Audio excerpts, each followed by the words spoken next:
The Narrative of Arthur Gordon Pym of Nantucket. By Edgar Allan Poe. The Narrative of Arthur Gordon Pym of Nantucket. Chapter 1. My name is Arthur Gordon Pym. My father was a respectable trader in sea stores at Nantucket, where I was born. My maternal grandfather was an attorney in good practice. He was fortunate in everything, and had speculated very successfully in stocks of the Edgerton New Bank, as it was formerly called. By these and other means he had managed to lay by a tolerable sum of money. He was more attached to myself, I believe, than to any other person in the world, and I expected to inherit the most of his property at his death. He sent me, at 6 years of age, to the school of old Mr. Ricketts, a gentleman with only one arm and of eccentric manners. He is well known to almost every person who has visited New Bedford. I stayed at his school until I was 16, when I left him for Mr. E. Ronald's Academy on the hill. Here I became intimate with the son of Mr. Barnard, a sea captain, who generally sailed in the employ of Lloyd and Vredenburgh. Mr. Barnard is also very well known in New Bedford, and has many relations, I am certain, in Edgerton. His son was named Augustus, and he was nearly 2 years older than myself. He had been on a whaling voyage with his father in the John Donaldson, and was always talking to me of his adventures in the South Pacific Ocean. I used frequently to go home with him, and remain all day, and sometimes all night. We occupied the same bed, and he would be sure to keep me awake until almost light, telling me stories of the natives of the island of Tinian, and other places he had visited in his travels. At last I could not help being interested in what he said, and by degrees I felt the greatest desire to go to sea. I owned a sailboat called the Ariel, and worth about $75. She had a half-deck or cuddy, and was rigged sloop fashion. I forget her tonnage, but she would hold 10 persons without much crowding. In this boat we were in the habit of going on some of the maddest freaks in the world, and, when I now think of them, it appears to me 1,000 wonders that I am alive today. I will relate one of these adventures by way of introduction to a longer and more momentous narrative. One night there was a party at Mr. Barnard's, and both Augustus and myself were not a little intoxicated toward the close of it. As usual, in such cases, I took part of his bed in preference to going home. He went to sleep, as I thought, very quietly, it being near 1 when the party broke up, and without saying a word on his favorite topic. It might have been half an hour from the time of our getting in bed, and I was just about falling into a doze, when he suddenly started up, and swore with a terrible oath that he would not go to sleep for any Arthur Pym in Christendom, when there was so glorious a breeze from the southwest. I never was so astonished in my life, not knowing what he intended, and thinking that the wines and liquors he had drunk had set him entirely beside himself. He proceeded to talk very coolly, however, saying he knew that I supposed him intoxicated, but that he was never more sober in his life. He was only tired, he added, of lying in bed on such a fine night like a dog, and was determined to get up and dress, and go out on a frolic with the boat. I can hardly tell what possessed me, but the words were no sooner out of his mouth than I felt a thrill of the greatest excitement and pleasure, and thought his mad idea one of the most delightful and most reasonable things in the world.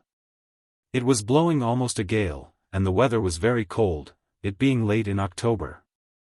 I sprang out of bed, nevertheless, in a kind of ecstasy, and told him I was quite as brave as himself, and quite as tired as he was of lying in bed like a dog, and quite as ready for any fun or frolic as any Augustus Barnard in Nantucket.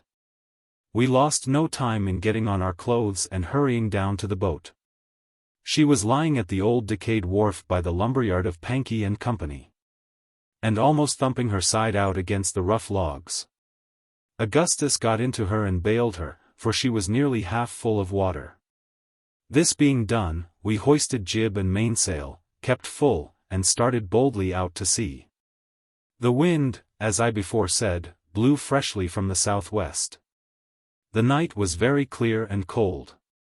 Augustus had taken the helm, and I stationed myself by the mast, on the deck of the cuddy. We flew along at a great rate, neither of us having said a word since casting loose from the wharf. I now asked my companion what course he intended to steer, and what time he thought it probable we should get back.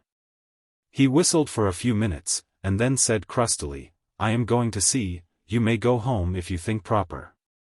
Turning my eyes upon him, I perceived at once that, in spite of his assumed nonchalance, he was greatly agitated. I could see him distinctly by the light of the moon. His face was paler than any marble, and his hand shook so excessively that he could scarcely retain hold of the tiller. I found that something had gone wrong, and became seriously alarmed.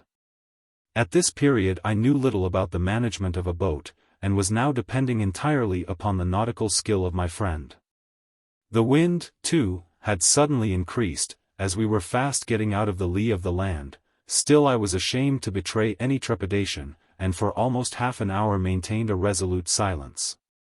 I could stand it no longer, however, and spoke to Augustus about the propriety of turning back. As before, it was nearly a minute before he made answer, or took any notice of my suggestion. "By and by," said he at length, "time enough, home by and by." I had expected a similar reply, but there was something in the tone of these words which filled me with an indescribable feeling of dread. I again looked at the speaker attentively. His lips were perfectly livid, and his knees shook so violently together that he seemed scarcely able to stand. "For God's sake, Augustus," I screamed, now heartily frightened, "what ails you? What is the matter? What are you going to do?" "Matter?" he stammered, in the greatest apparent surprise, letting go the tiller at the same moment, and falling forward into the bottom of the boat. "Matter, why? Nothing is the matter, going home, don't you see?" The whole truth now flashed upon me. I flew to him and raised him up. He was drunk, beastly drunk, he could no longer either stand, speak, or see. His eyes were perfectly glazed. And as I let him go in the extremity of my despair, he rolled like a mere log into the bilge water, from which I had lifted him. It was evident that, during the evening, he had drunk far more than I suspected, and that his conduct in bed had been the result of a highly concentrated state of intoxication, a state which, like madness, frequently enables the victim to imitate the outward demeanor of one in perfect possession of his senses. The coolness of the night air, however, had had its usual effect. The mental energy began to yield before its influence, and the confused perception which he no doubt then had of his perilous situation had assisted in hastening the catastrophe. He was now thoroughly insensible, and there was no probability that he would be otherwise for many hours. It is hardly possible to conceive the extremity of my terror. The fumes of the wine lately taken had evaporated, leaving me doubly timid and irresolute. I knew that I was altogether incapable of managing the boat, and that a fierce wind and strong ebb tide were hurrying us to destruction. A storm was evidently gathering behind us. We had neither compass nor provisions, and it was clear that, if we held our present course, we should be out of sight of land before daybreak. These thoughts, with a crowd of others equally fearful, flashed through my mind with a bewildering rapidity, and for some moments paralyzed me beyond the possibility of making any exertion. The boat was going through the water at a terrible rate, full before the wind, no reef in either jib or mainsail, running her bows completely under the foam. It was 1,000 wonders she did not broach to, Augustus having let go the tiller, as I said before, and I being too much agitated to think of taking it myself. By good luck, however, she kept steady, and gradually I recovered some degree of presence of mind. Still the wind was increasing fearfully, and whenever we rose from a plunge forward, the sea behind fell combing over our counter, and deluged us with water. I was so utterly benumbed, too, in every limb, as to be nearly unconscious of sensation.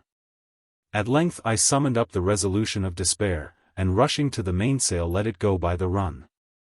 As might have been expected, it flew over the bows, and, getting drenched with water, carried away the mast short off by the board. This latter accident alone saved me from instant destruction. Under the jib only, I now boomed along before the wind, shipping heavy seas occasionally over the counter, but relieved from the terror of immediate death. I took the helm, and breathed with greater freedom as I found that there yet remained to us a chance of ultimate escape. Augustus still lay senseless in the bottom of the boat. And as there was imminent danger of his drowning, the water being nearly a foot deep just where he fell, I contrived to raise him partially up, and keep him in a sitting position. By passing a rope round his waist, and lashing it to a ring-bolt in the deck of the cuddy. Having thus arranged everything as well as I could in my chilled and agitated condition, I recommended myself to God. And made up my mind to bear whatever might happen with all the fortitude in my power. Hardly had I come to this resolution, when, suddenly, a loud and long scream or yell, as if from the throats of 1,000 demons, seemed to pervade the whole atmosphere around and above the boat. Never while I live shall I forget the intense agony of terror I experienced at that moment. My hair stood erect on my head, I felt the blood congealing in my veins, my heart ceased utterly to beat, and without having once raised my eyes to learn the source of my alarm, I tumbled headlong and insensible upon the body of my fallen companion. I found myself, upon reviving, in the cabin of a large whaling ship, the Penguin, bound to Nantucket. Several persons were standing over me, and Augustus, paler than death, was busily occupied in chafing my hands. Upon seeing me open my eyes, his exclamations of gratitude and joy excited alternate laughter and tears from the rough-looking personages who were present. The mystery of our being in existence was now soon explained. We had been run down by the whaling ship, which was close-hauled, beating up to Nantucket with every sail she could venture to set, and consequently running almost at right angles to our own course. Several men were on the lookout forward, but did not perceive our boat until it was an impossibility to avoid coming in contact. Their shouts of warning upon seeing us were what so terribly alarmed me. The huge ship, I was told, rode immediately over us with as much ease as our own little vessel would have passed over a feather, and without the least perceptible impediment to her progress. Not a scream arose from the deck of the Victim.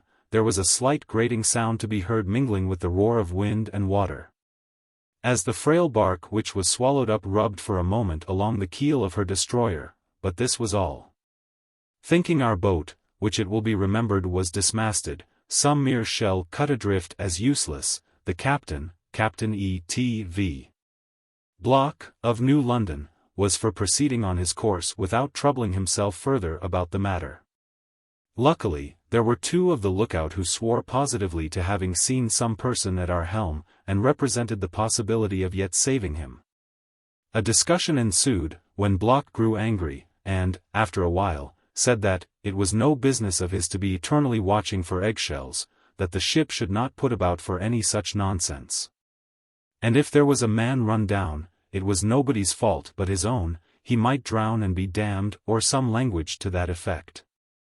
Henderson, the first mate, now took the matter up, being justly indignant, as well as the whole ship's crew, at a speech evincing so base a degree of heartless atrocity.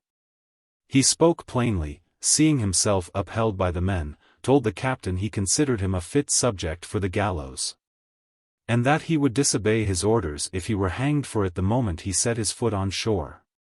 He strode aft, jostling Block, who turned pale and made no answer, on one side, and seizing the helm, gave the word, in a firm voice, hard alee.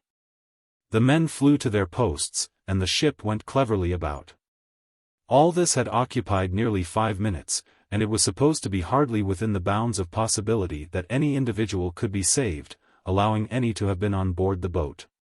Yet, as the reader has seen, both Augustus and myself were rescued.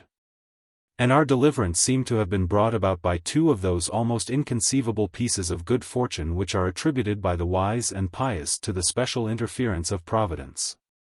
While the ship was yet in stays, the mate lowered the jolly boat and jumped into her with the very two men, I believe, who spoke up as having seen me at the helm.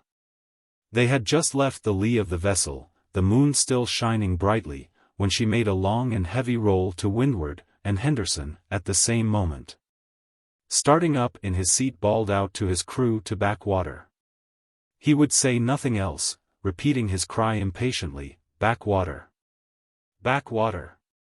The men put back as speedily as possible, but by this time the ship had gone round, and gotten fully under headway, although all hands on board were making great exertions to take in sail. In despite of the danger of the attempt, the mate clung to the main chains as soon as they came within his reach.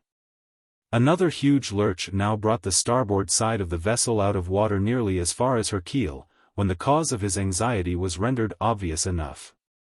The body of a man was seen to be affixed in the most singular manner to the smooth and shining bottom. The penguin was coppered and copper-fastened, and beating violently against it with every movement of the hull. After several ineffectual efforts, made during the lurches of the ship, and at the imminent risk of swamping the boat, I was finally disengaged from my perilous situation and taken on board, for the body proved to be my own. It appeared that one of the timber bolts having started and broken a passage through the copper, it had arrested my progress as I passed under the ship, and fastened me in so extraordinary a manner to her bottom. The head of the bolt had made its way through the collar of the green baize jacket I had on, and through the back part of my neck, forcing itself out between two sinews and just below the right ear. I was immediately put to bed, although life seemed to be totally extinct. There was no surgeon on board. The captain, however, treated me with every attention, to make amends, I presume, in the eyes of his crew, for his atrocious behavior in the previous portion of the adventure. In the meantime, Henderson had again put off from the ship, although the wind was now blowing almost a hurricane. He had not been gone many minutes when he fell in with some fragments of our boat, and shortly afterward one of the men with him asserted that he could distinguish a cry for help at intervals amid the roaring of the tempest. This induced the hardy seamen to persevere in their search for more than half an hour, although repeated signals to return were made them by Captain Block. And although every moment on the water in so frail a boat was fraught to them with the most imminent and deadly peril. Indeed, it is nearly impossible to conceive how the small jolly they were in could have escaped destruction for a single instant. She was built, however, for the whaling service, and was fitted, as I have since had reason to believe, with air boxes, in the manner of some lifeboats used on the coast of Wales. After searching in vain for about the period of time just mentioned, it was determined to get back to the ship. They had scarcely made this resolve when a feeble cry arose from a dark object that floated rapidly by. They pursued and soon overtook it. It proved to be the entire deck of the Ariel's cuddy. Augustus was struggling near it, apparently in the last agonies. Upon getting hold of him, it was found that he was attached by a rope to the floating timber. This rope, it will be remembered, I had myself tied around his waist, and made fast to a ringbolt, for the purpose of keeping him in an upright position, and my so doing, it appeared, had been ultimately the means of preserving his life.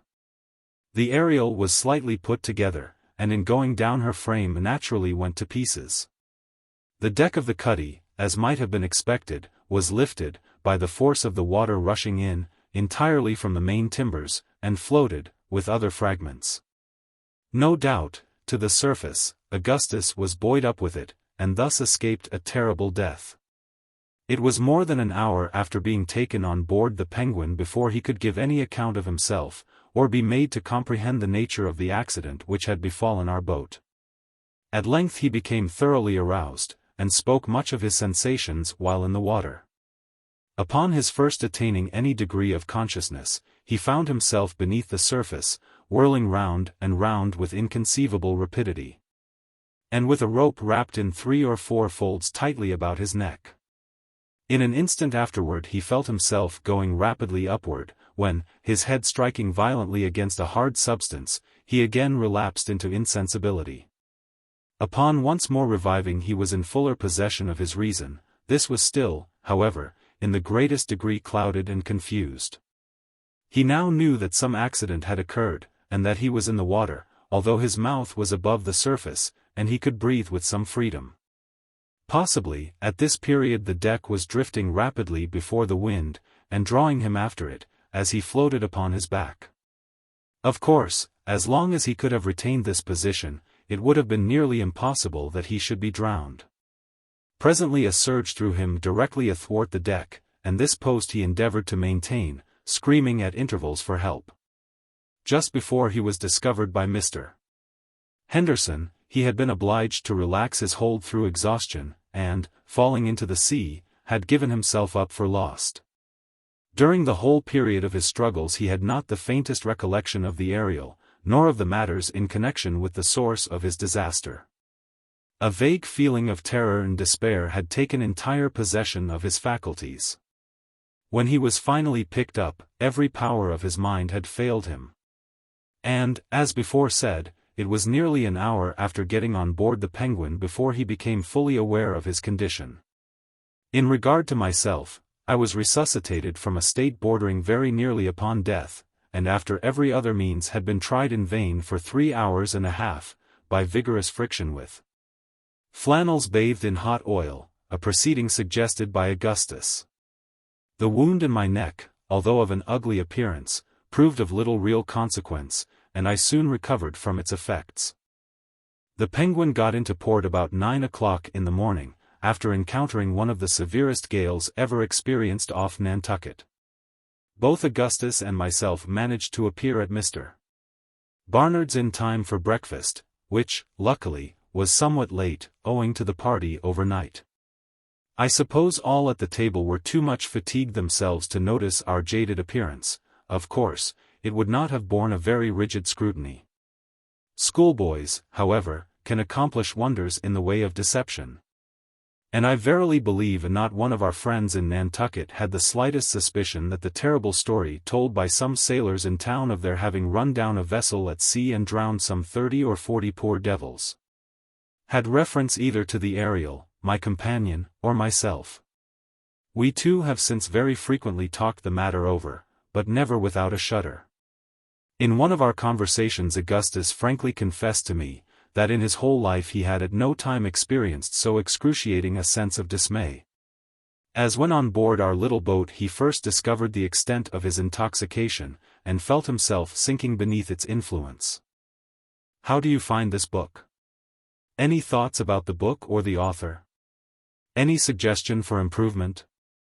Please take a moment to share your thoughts in a comment. If you like it, share it with your friends who might enjoy it as well. Subscribe to keep in touch. Visit CompleteAudiobooks.com for more quality content. Chapter 2. In no affairs of mere prejudice, pro or con, do we deduce inferences with entire certainty, even from the most simple data. It might be supposed that a catastrophe such as I have just related would have effectually cooled my incipient passion for the sea. On the contrary, I never experienced a more ardent longing for the wild adventures incident to the life of a navigator than within a week after our miraculous deliverance. This short period proved amply long enough to erase from my memory the shadows, and bring out in vivid light all the pleasurably exciting points of color, all the picturesqueness of the late perilous accident. My conversations with Augustus grew daily more frequent and more intensely full of interest.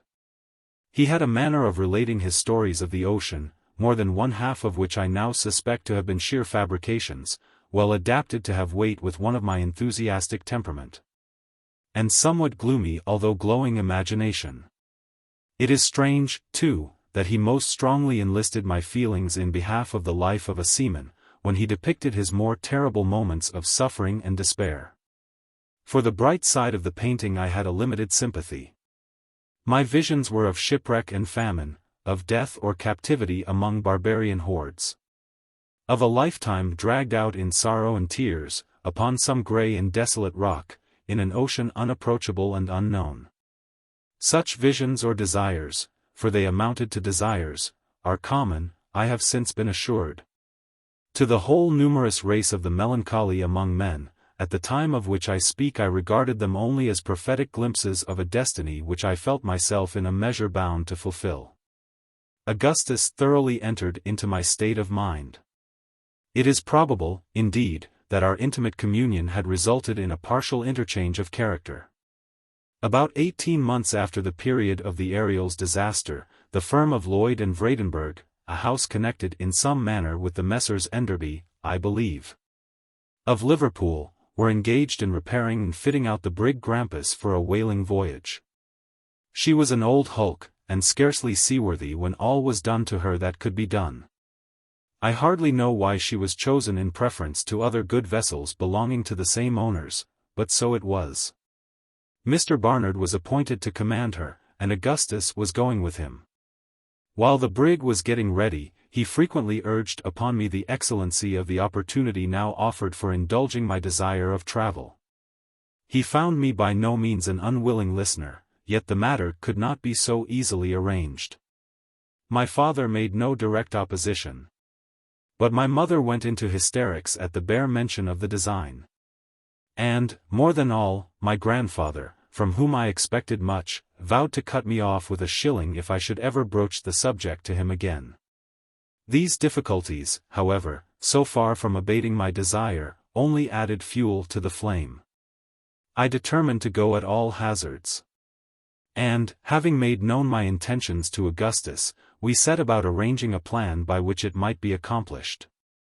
In the meantime I forbore speaking to any of my relations in regard to the voyage, and, as I busied myself ostensibly with my usual studies, it was supposed that I had abandoned the design. I have since frequently examined my conduct on this occasion with sentiments of displeasure as well as of surprise. The intense hypocrisy I made use of for the furtherance of my project, an hypocrisy pervading every word and action of my life for so long a period of time, could only have been rendered tolerable to myself by the wild and burning expectation with which I looked forward to the fulfillment of my long-cherished visions of travel. In pursuance of my scheme of deception, I was necessarily obliged to leave much to the management of Augustus, who was employed for the greater part of every day on board the Grampus, attending to some arrangements for his father in the cabin and cabin hold. At night, however, we were sure to have a conference and talk over our hopes. After nearly a month passed in this manner, without our hitting upon any plan we thought likely to succeed, he told me at last that he had determined upon everything necessary. I had a relation living in New Bedford, a Mr. Ross, at whose house I was in the habit of spending occasionally 2 or 3 weeks at a time. The brig was to sail about the middle of June, 1827, and it was agreed that, a day or two before her putting to sea, my father was to receive a note, as usual, from Mr. Ross, asking me to come over and spend a fortnight with Robert and Emmet, his sons. Augustus charged himself with the inditing of this note and getting it delivered. Having set out as supposed, for New Bedford, I was then to report myself to my companion, who would contrive a hiding-place for me in the Grampus. This hiding-place, he assured me, would be rendered sufficiently comfortable for a residence of many days, during which I was not to make my appearance. When the brig had proceeded so far on her course as to make any turning back a matter out of question, I should then, he said, be formally installed in all the comforts of the cabin. And as to his father, he would only laugh heartily at the joke. Vessels enough would be met with by which a letter might be sent home explaining the adventure to my parents. The middle of June at length arrived, and everything had been matured. The note was written and delivered, and on a Monday morning I left the house for the New Bedford packet, as supposed. I went, however, straight to Augustus, who was waiting for me at the corner of a street. It had been our original plan that I should keep out of the way until dark, and then slip on board the brig. But, as there was now a thick fog in our favor, it was agreed to lose no time in secreting me. Augustus led the way to the wharf, and I followed at a little distance, enveloped in a thick seaman's cloak, which he had brought with him, so that my person might not be easily recognized. Just as we turned the second corner, after passing Mr. Edmund's well, who should appear, standing right in front of me, and looking me full in the face, but old Mr. Peterson, my grandfather. "Why, bless my soul, Gordon," said he, after a long pause, why, whose dirty cloak is that you have on?" "Sir," I replied, assuming, as well as I could, in the exigency of the moment, an air of offended surprise, and talking in the gruffest of all imaginable tones, "Sir, you are a summat mistaken, my name, in the first place, b'nt nothing at all like Godden, and I'd want you for to know better, you blackguard, than to call my new overcoat a darty one. For my life I could hardly refrain from screaming with laughter at the odd manner in which the old gentleman received this handsome rebuke. He started back 2 or 3 steps, turned first pale and then excessively red, threw up his spectacles, then, putting them down, ran full tilt at me, with his umbrella uplifted. He stopped short, however, in his career, as if struck with a sudden recollection. And presently, turning round, hobbled off down the street, shaking all the while with rage. And muttering between his teeth, "Won't do, new glasses," thought it was Gordon, D. good-for-nothing salt-water Long Tom. After this narrow escape we proceeded with greater caution, and arrived at our point of destination in safety. There were only 1 or 2 of the hands on board, and these were busy forward, doing something to the forecastle combings. Captain Barnard, we knew very well, was engaged at Lloyd and Vredenburgh's, and would remain there until late in the evening, so we had little to apprehend on his account. Augustus went first up the vessel's side, and in a short while I followed him, without being noticed by the men at work. We proceeded at once into the cabin, and found no person there. It was fitted up in the most comfortable style, a thing somewhat unusual in a whaling vessel. There were 4 very excellent staterooms, with wide and convenient berths. There was also a large stove, I took notice, and a remarkably thick and valuable carpet covering the floor of both the cabin and staterooms. The ceiling was full 7 feet high, and, in short, everything appeared of a more roomy and agreeable nature than I had anticipated. Augustus, however, would allow me but little time for observation, insisting upon the necessity of my concealing myself as soon as possible. He led the way into his own stateroom, which was on the starboard side of the brig, and next to the bulkheads. Upon entering, he closed the door and bolted it. I thought I had never seen a nicer little room than the one in which I now found myself. It was about 10 feet long, and had only 1 berth, which, as I said before, was wide and convenient. In that portion of the closet nearest the bulkheads there was a space of 4 feet square, containing a table, a chair, and a set of hanging shelves full of books. Chiefly books of voyages and travels. There were many other little comforts in the room, among which I ought not to forget a kind of safe or refrigerator, in which Augustus pointed out to me a host of delicacies. Both in the eating and drinking department. He now pressed with his knuckles upon a certain spot of the carpet in one corner of the space just mentioned, letting me know that a portion of the flooring, about 16 inches square, had been neatly cut out and again adjusted. As he pressed, this portion rose up at one end sufficiently to allow the passage of his finger beneath. In this manner he raised the mouth of the trap, to which the carpet was still fastened by tacks, and I found that it led into the after hold. He next lit a small taper by means of a phosphorus match, and, placing the light in a dark lantern, descended with it through the opening, bidding me follow. I did so, and he then pulled the cover upon the whole, by means of a nail driven into the underside, the carpet, of course, resuming its original position on the floor of the stateroom, and all traces of the aperture being concealed. The taper gave out so feeble a ray that it was with the greatest difficulty I could grope my way through the confused mass of lumber among which I now found myself. By degrees, however, my eyes became accustomed to the gloom, and I proceeded with less trouble, holding on to the skirts of my friend's coat. He brought me, at length, after creeping and winding through innumerable narrow passages, to an iron-bound box, such as is used sometimes for packing fine earthenware.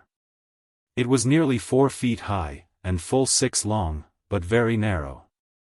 2 large empty oil casks lay on the top of it, and above these, again, a vast quantity of straw matting, piled up as high as the floor of the cabin. In every other direction around was wedged as closely as possible, even up to the ceiling, a complete chaos of almost every species of ship furniture, together with a heterogeneous medley of crates, hampers, barrels, and bales, so that it seemed a matter no less than miraculous that we had discovered any passage at all to the box. I afterward found that Augustus had purposely arranged the stowage in this hold with a view to affording me a thorough concealment, having had only one assistant in the labor, a man not going out in the brig. My companion now showed me that one of the ends of the box could be removed at pleasure. He slipped it aside and displayed the interior, at which I was excessively amused. A mattress from one of the cabin berths covered the whole of its bottom, and it contained almost every article of mere comfort which could be crowded into so small a space, allowing me, at the same time, sufficient room for my accommodation, either in a sitting position or lying at full length.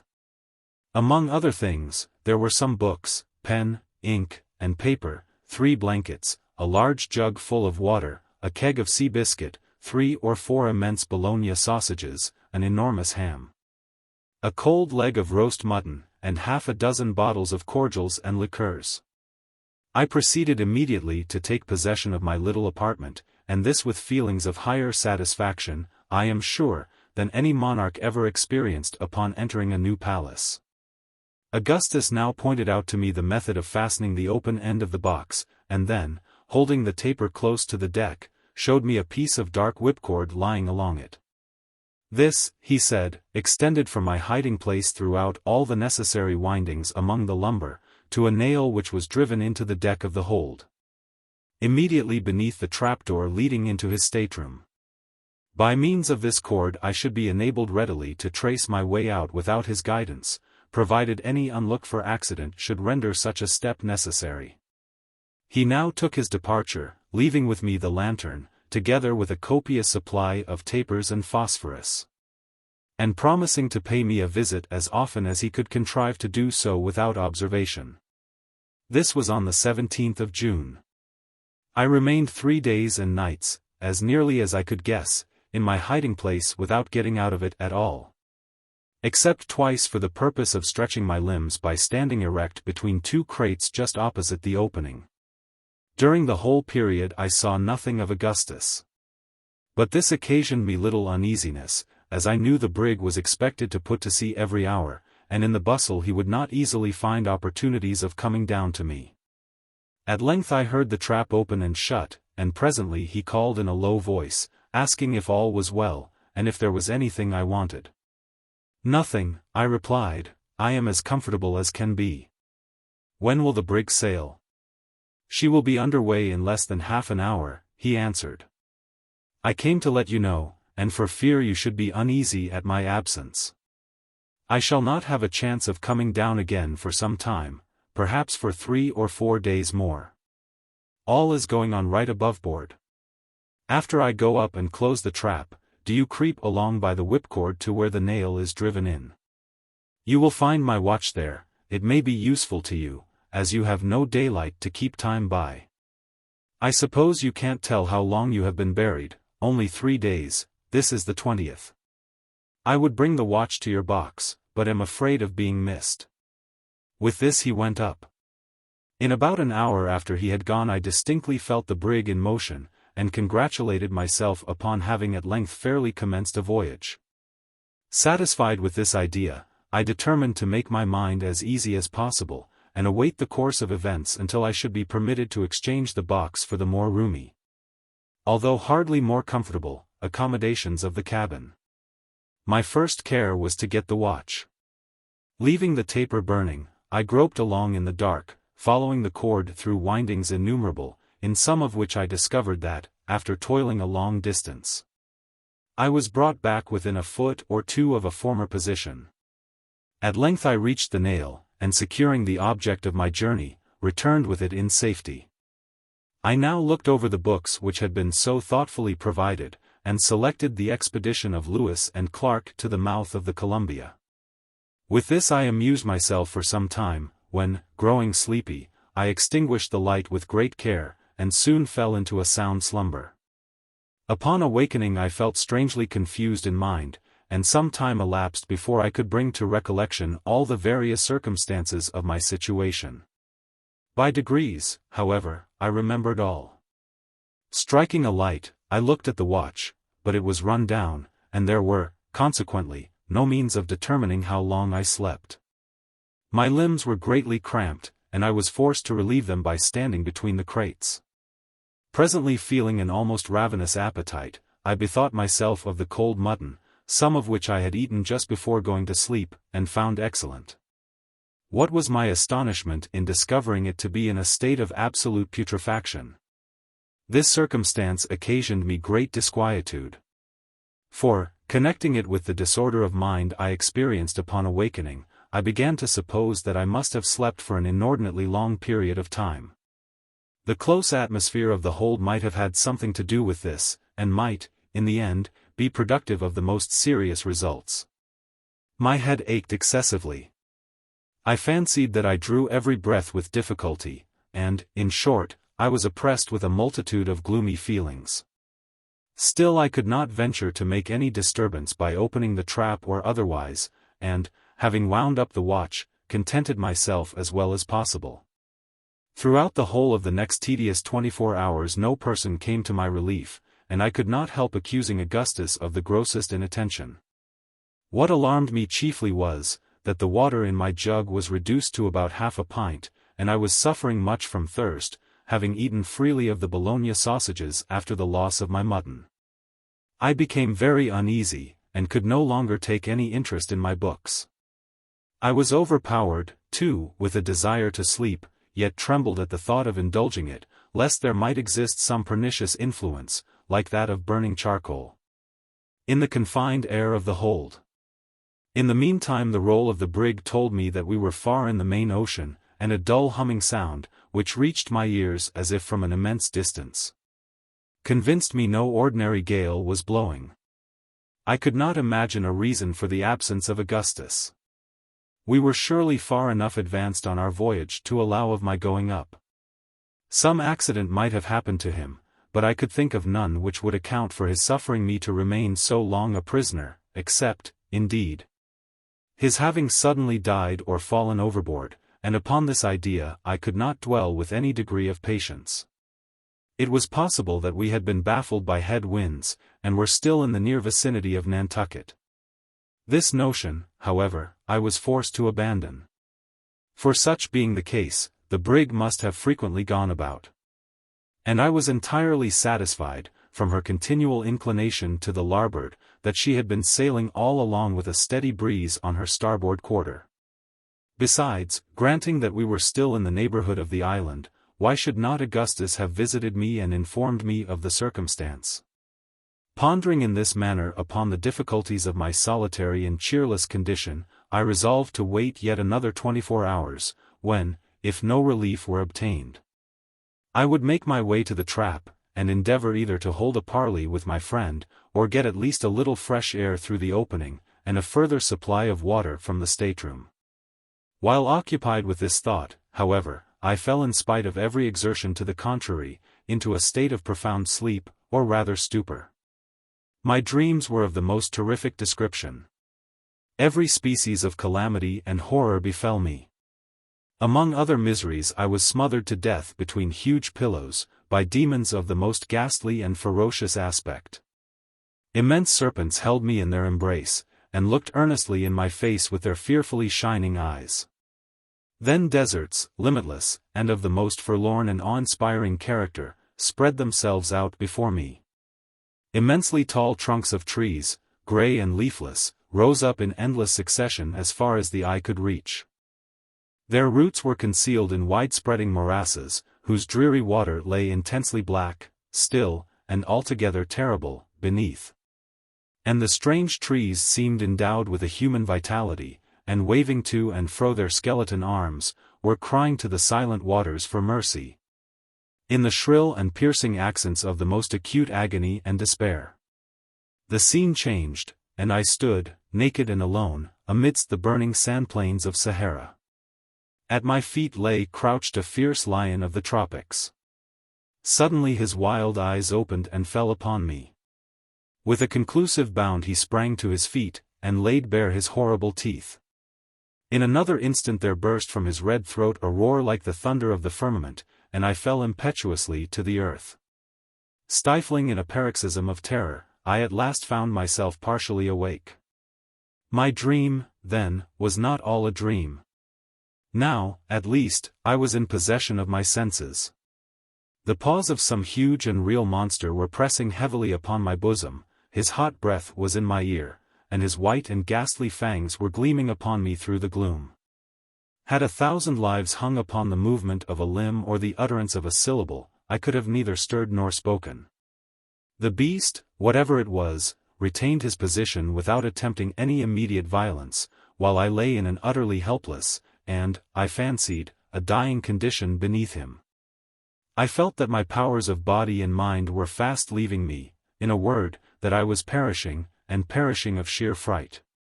My brain swam, I grew deadly sick, my vision failed, even the glaring eyeballs above me grew dim.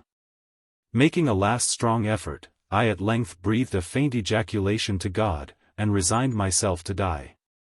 The sound of my voice seemed to arouse all the latent fury of the animal. He precipitated himself at full length upon my body. But what was my astonishment, when, with a long and low whine, he commenced licking my face and hands with the greatest eagerness, and with the most extravagant demonstration of affection and joy. I was bewildered, utterly lost in amazement, but I could not forget the peculiar whine of my Newfoundland dog Tiger, and the odd manner of his caresses I well knew. It was he. I experienced a sudden rush of blood to my temples, a giddy and overpowering sense of deliverance and reanimation. I rose hurriedly from the mattress upon which I had been lying, and, throwing myself upon the neck of my faithful follower and friend, relieved the long oppression of my bosom in a flood of the most passionate tears. As upon a former occasion, my conceptions were in a state of the greatest indistinctness and confusion after leaving the mattress. For a long time I found it nearly impossible to connect any ideas. But, by very slow degrees, my thinking faculties returned, and I again called to memory the several incidents of my condition. For the presence of Tiger I tried in vain to account. And after busying myself with 1,000 different conjectures respecting him, was forced to content myself with rejoicing that he was with me to share my dreary solitude, and render me comfort by his caresses. Most people love their dogs, but for Tiger I had an affection far more ardent than common, and never, certainly, did any creature more truly deserve it. For 7 years he had been my inseparable companion, and in a multitude of instances had given evidence of all the noble qualities for which we value the animal. I had rescued him, when a puppy, from the clutches of a malignant little villain in Nantucket who was leading him, with a rope around his neck, to the water. And the grown dog repaid the obligation, about 3 years afterward, by saving me from the bludgeon of a street robber. Getting now hold of the watch, I found, upon applying it to my ear, that it had again run down.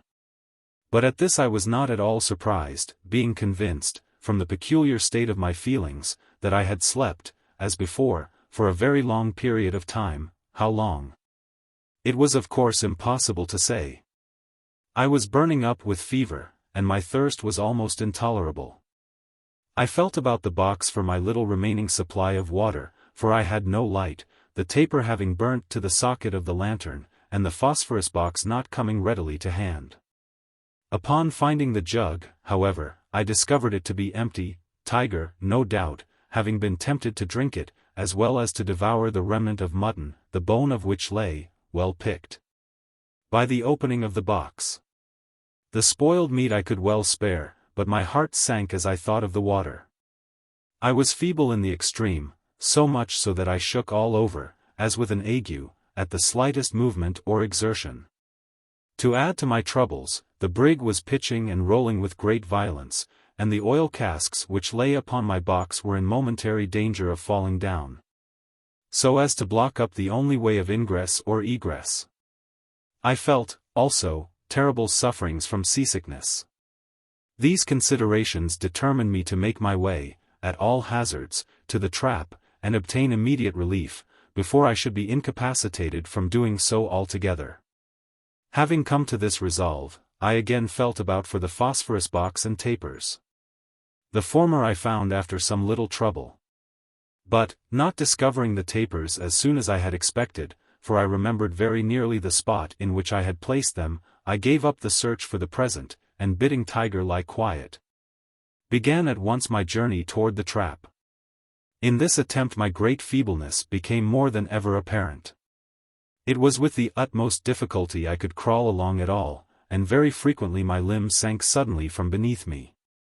when, falling prostrate on my face, would remain for some minutes in a state bordering on insensibility. Still I struggled forward by slow degrees, dreading every moment that I should swoon amid the narrow and intricate windings of the lumber. In which event I had nothing but death to expect as the result. At length, upon making a push forward with all the energy I could command, I struck my forehead violently against the sharp corner of an iron-bound crate. The accident only stunned me for a few moments.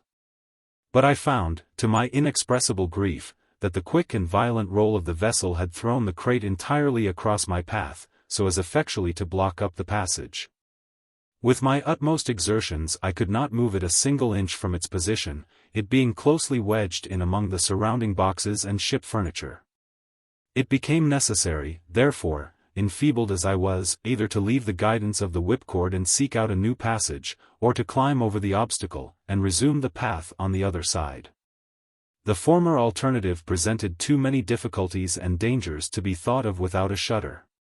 In my present weak state of both mind and body, I should infallibly lose my way if I attempted it, and perish miserably amid the dismal and disgusting labyrinths of the hold. I proceeded, therefore, without hesitation, to summon up all my remaining strength and fortitude, and endeavor, as I best might, to clamber over the crate. Upon standing erect, with this end in view, I found the undertaking even a more serious task than my fears had led me to imagine. On each side of the narrow passage arose a complete wall of various heavy lumber, which the least blunder on my part might be the means of bringing down upon my head. Or, if this accident did not occur, the path might be effectually blocked up against my return by the descending mass, as it was in front by the obstacle there. The crate itself was a long and unwieldy box, upon which no foothold could be obtained. In vain I attempted, by every means in my power, to reach the top, with the hope of being thus enabled to draw myself up. Had I succeeded in reaching it, it is certain that my strength would have proved utterly inadequate to the task of getting over, and it was better in every respect that I failed. At length, in a desperate effort to force the crate from its ground, I felt a strong vibration in the side next me. I thrust my hand eagerly to the edge of the planks, and found that a very large one was loose. With my pocket-knife, which, luckily, I had with me, I succeeded, after great labor, in prying it entirely off. And getting it through the aperture, discovered, to my exceeding joy, that there were no boards on the opposite side, in other words, that the top was wanting. It being the bottom through which I had forced my way. I now met with no important difficulty in proceeding along the line until I finally reached the nail. With a beating heart I stood erect, and with a gentle touch pressed against the cover of the trap. It did not rise as soon as I had expected, and I pressed it with somewhat more determination, still dreading lest some other person than Augustus might be in his stateroom. The door, however, to my astonishment, remained steady, and I became somewhat uneasy, for I knew that it had formerly required but little or no effort to remove it. I pushed it strongly, it was nevertheless firm, with all my strength, it still did not give way, with rage, with fury, with despair, it set at defiance my utmost efforts. And it was evident, from the unyielding nature of the resistance, that the hole had either been discovered and effectually nailed up, or that some immense weight had been placed upon it, which it was useless to think of removing. My sensations were those of extreme horror and dismay. In vain I attempted to reason on the probable cause of my being thus entombed.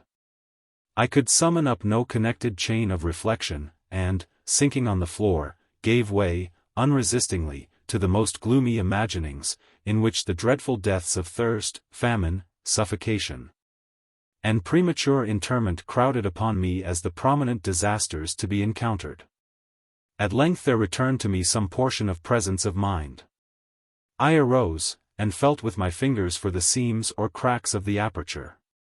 Having found them, I examined them closely to ascertain if they emitted any light from the stateroom, but none was visible. I then forced the blade of my penknife through them, until I met with some hard obstacle.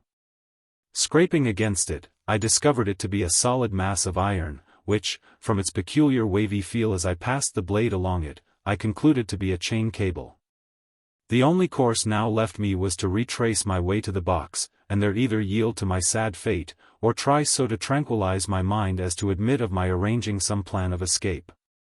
I immediately set about the attempt, and succeeded, after innumerable difficulties, in getting back. As I sank, utterly exhausted, upon the mattress, Tiger threw himself at full length by my side, and seemed as if desirous, by his caresses, of consoling me in my troubles, and urging me to bear them with fortitude. The singularity of his behavior at length forcibly arrested my attention. After licking my face and hands for some minutes, he would suddenly cease doing so, and utter a low whine. Upon reaching out my hand toward him, I then invariably found him lying on his back, with his paws uplifted. This conduct, so frequently repeated, appeared strange, and I could in no manner account for it. As the dog seemed distressed, I concluded that he had received some injury. And, taking his paws in my hands, I examined them one by one, but found no sign of any hurt. I then supposed him hungry, and gave him a large piece of ham, which he devoured with avidity, afterward, however, resuming his extraordinary maneuvers. I now imagined that he was suffering, like myself, the torments of thirst, and was about adopting this conclusion as the true one, when the idea occurred to me that I had as yet only examined his paws, and that there might possibly be a wound upon some portion of his body or head. The latter I felt carefully over, but found nothing. On passing my hand, however, along his back, I perceived a slight erection of the hair extending completely across it. Probing this with my finger, I discovered a string, and tracing it up, found that it encircled the whole body. Upon a closer scrutiny, I came across a small slip of what had the feeling of letter paper, through which the string had been fastened in such a manner as to bring it immediately beneath the left shoulder of the animal. Chapter III. The thought instantly occurred to me that the paper was a note from Augustus, and that some unaccountable accident having happened to prevent his relieving me from my dungeon, he had devised this method of acquainting me with the true state of affairs. Trembling with eagerness, I now commenced another search for my phosphorus matches and tapers. I had a confused recollection of having put them carefully away just before falling asleep. And, indeed, previously to my last journey to the trap, I had been able to remember the exact spot where I had deposited them.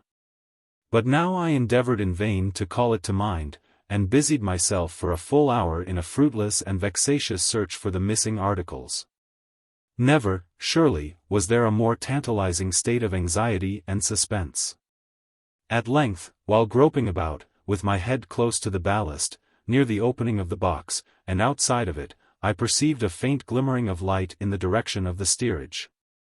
Greatly surprised, I endeavored to make my way toward it, as it appeared to be but a few feet from my position.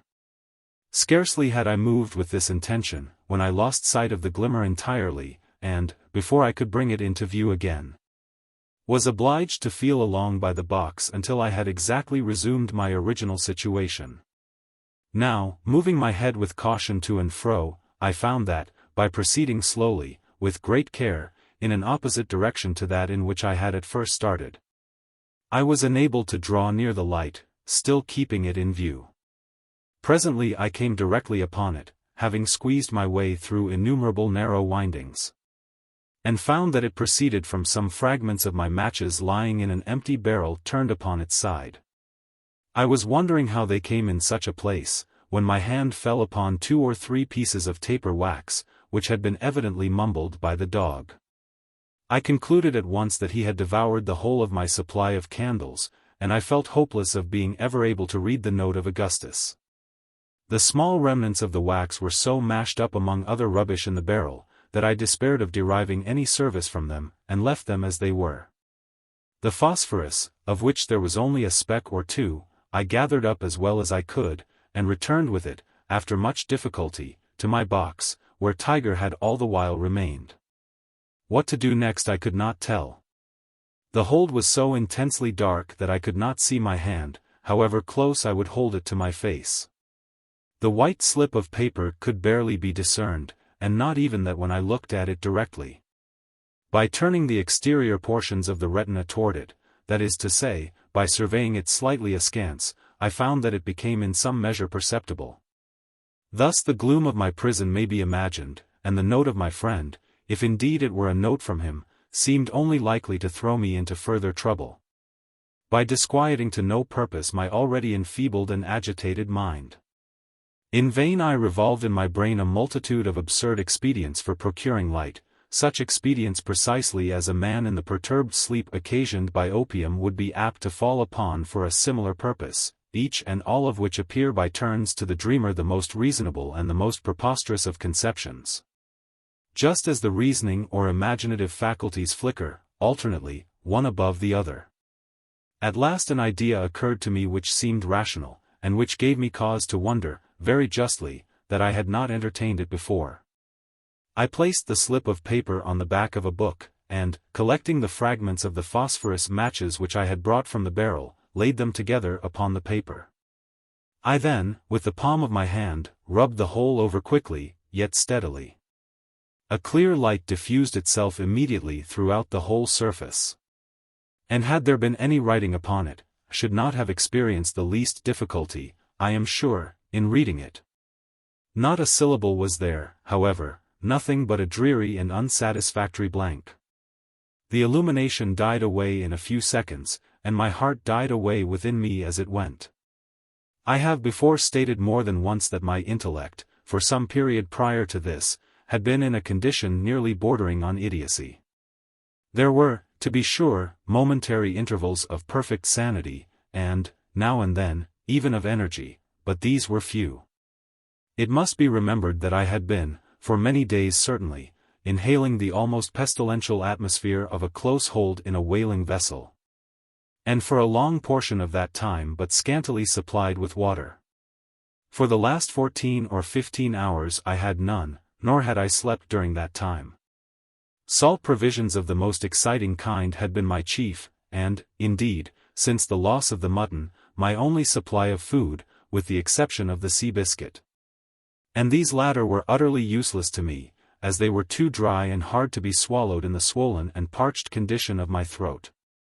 I was now in a high state of fever, and in every respect exceedingly ill. This will account for the fact that many miserable hours of despondency elapsed after my last adventure with the phosphorus, before the thought suggested itself that I had examined only one side of the paper. I shall not attempt to describe my feelings of rage, for I believe I was more angry than anything else, when the egregious oversight I had committed flashed suddenly upon my perception. The blunder itself would have been unimportant, had not my own folly and impetuosity rendered it otherwise, in my disappointment at not finding some words upon the slip. I had childishly torn it in pieces and thrown it away, it was impossible to say where. From the worst part of this dilemma I was relieved by the sagacity of Tiger. Having got, after a long search, a small piece of the note, I put it to the dog's nose, and endeavored to make him understand that he must bring me the rest of it. To my astonishment, for I had taught him none of the usual tricks for which his breed are famous, he seemed to enter at once into my meaning, and, rummaging about for a few moments, soon found another considerable portion. Bringing me this, he paused a while, and, rubbing his nose against my hand, appeared to be waiting for my approval of what he had done. I patted him on the head, when he immediately made off again. It was now some minutes before he came back, but when he did come, he brought with him a large slip, which proved to be all the paper missing, it having been torn, it seems, only into 3 pieces. Luckily, I had no trouble in finding what few fragments of the phosphorus were left, being guided by the indistinct glow 1 or 2 of the particles still emitted. My difficulties had taught me the necessity of caution, and I now took time to reflect upon what I was about to do. It was very probable, I considered, that some words were written upon that side of the paper which had not been examined, but which side was that? Fitting the pieces together gave me no clue in this respect, although it assured me that the words, if there were any, would be found all on one side, and connected in a proper manner, as written. There was the greater necessity of ascertaining the point in question beyond a doubt, as the phosphorus remaining would be altogether insufficient for a 3rd attempt. Should I fail in the one I was now about to make? I placed the paper on a book as before, and sat for some minutes thoughtfully revolving the matter over in my mind. At last I thought it barely possible that the written side might have some unevenness on its surface, which a delicate sense of feeling might enable me to detect. I determined to make the experiment and passed my finger very carefully over the side which first presented itself. Nothing, however, was perceptible, and I turned the paper, adjusting it on the book. I now again carried my forefinger cautiously along, when I was aware of an exceedingly slight, but still discernible glow, which followed as it proceeded. This, I knew, must arise from some very minute remaining particles of the phosphorus with which I had covered the paper in my previous attempt. The other, or underside, then, was that on which lay the writing, if writing there should finally prove to be. Again I turned the note, and went to work as I had previously done. Having rubbed in the phosphorus, a brilliancy ensued as before, but this time several lines of MS in a large hand, and apparently in red ink, became distinctly visible. The glimmer, although sufficiently bright, was but momentary. Still, had I not been too greatly excited, there would have been ample time enough for me to peruse the whole 3 sentences before me, for I saw there were 3. In my anxiety, however, to read all at once, I succeeded only in reading the 7 concluding words, which thus appeared: "Blood, your life depends upon lying close." Had I been able to ascertain the entire contents of the note, the full meaning of the admonition which my friend had thus attempted to convey, that admonition, even although it should have revealed a story of disaster the most unspeakable, could not, I am firmly convinced, have imbued my mind with 1/10 of the harrowing and yet indefinable horror with which I was inspired by the fragmentary warning thus received. And blood, too, that word of all words, so rife at all times with mystery, and suffering, and terror, how trebly full of import did it now appear, how chilly and heavily disjointed.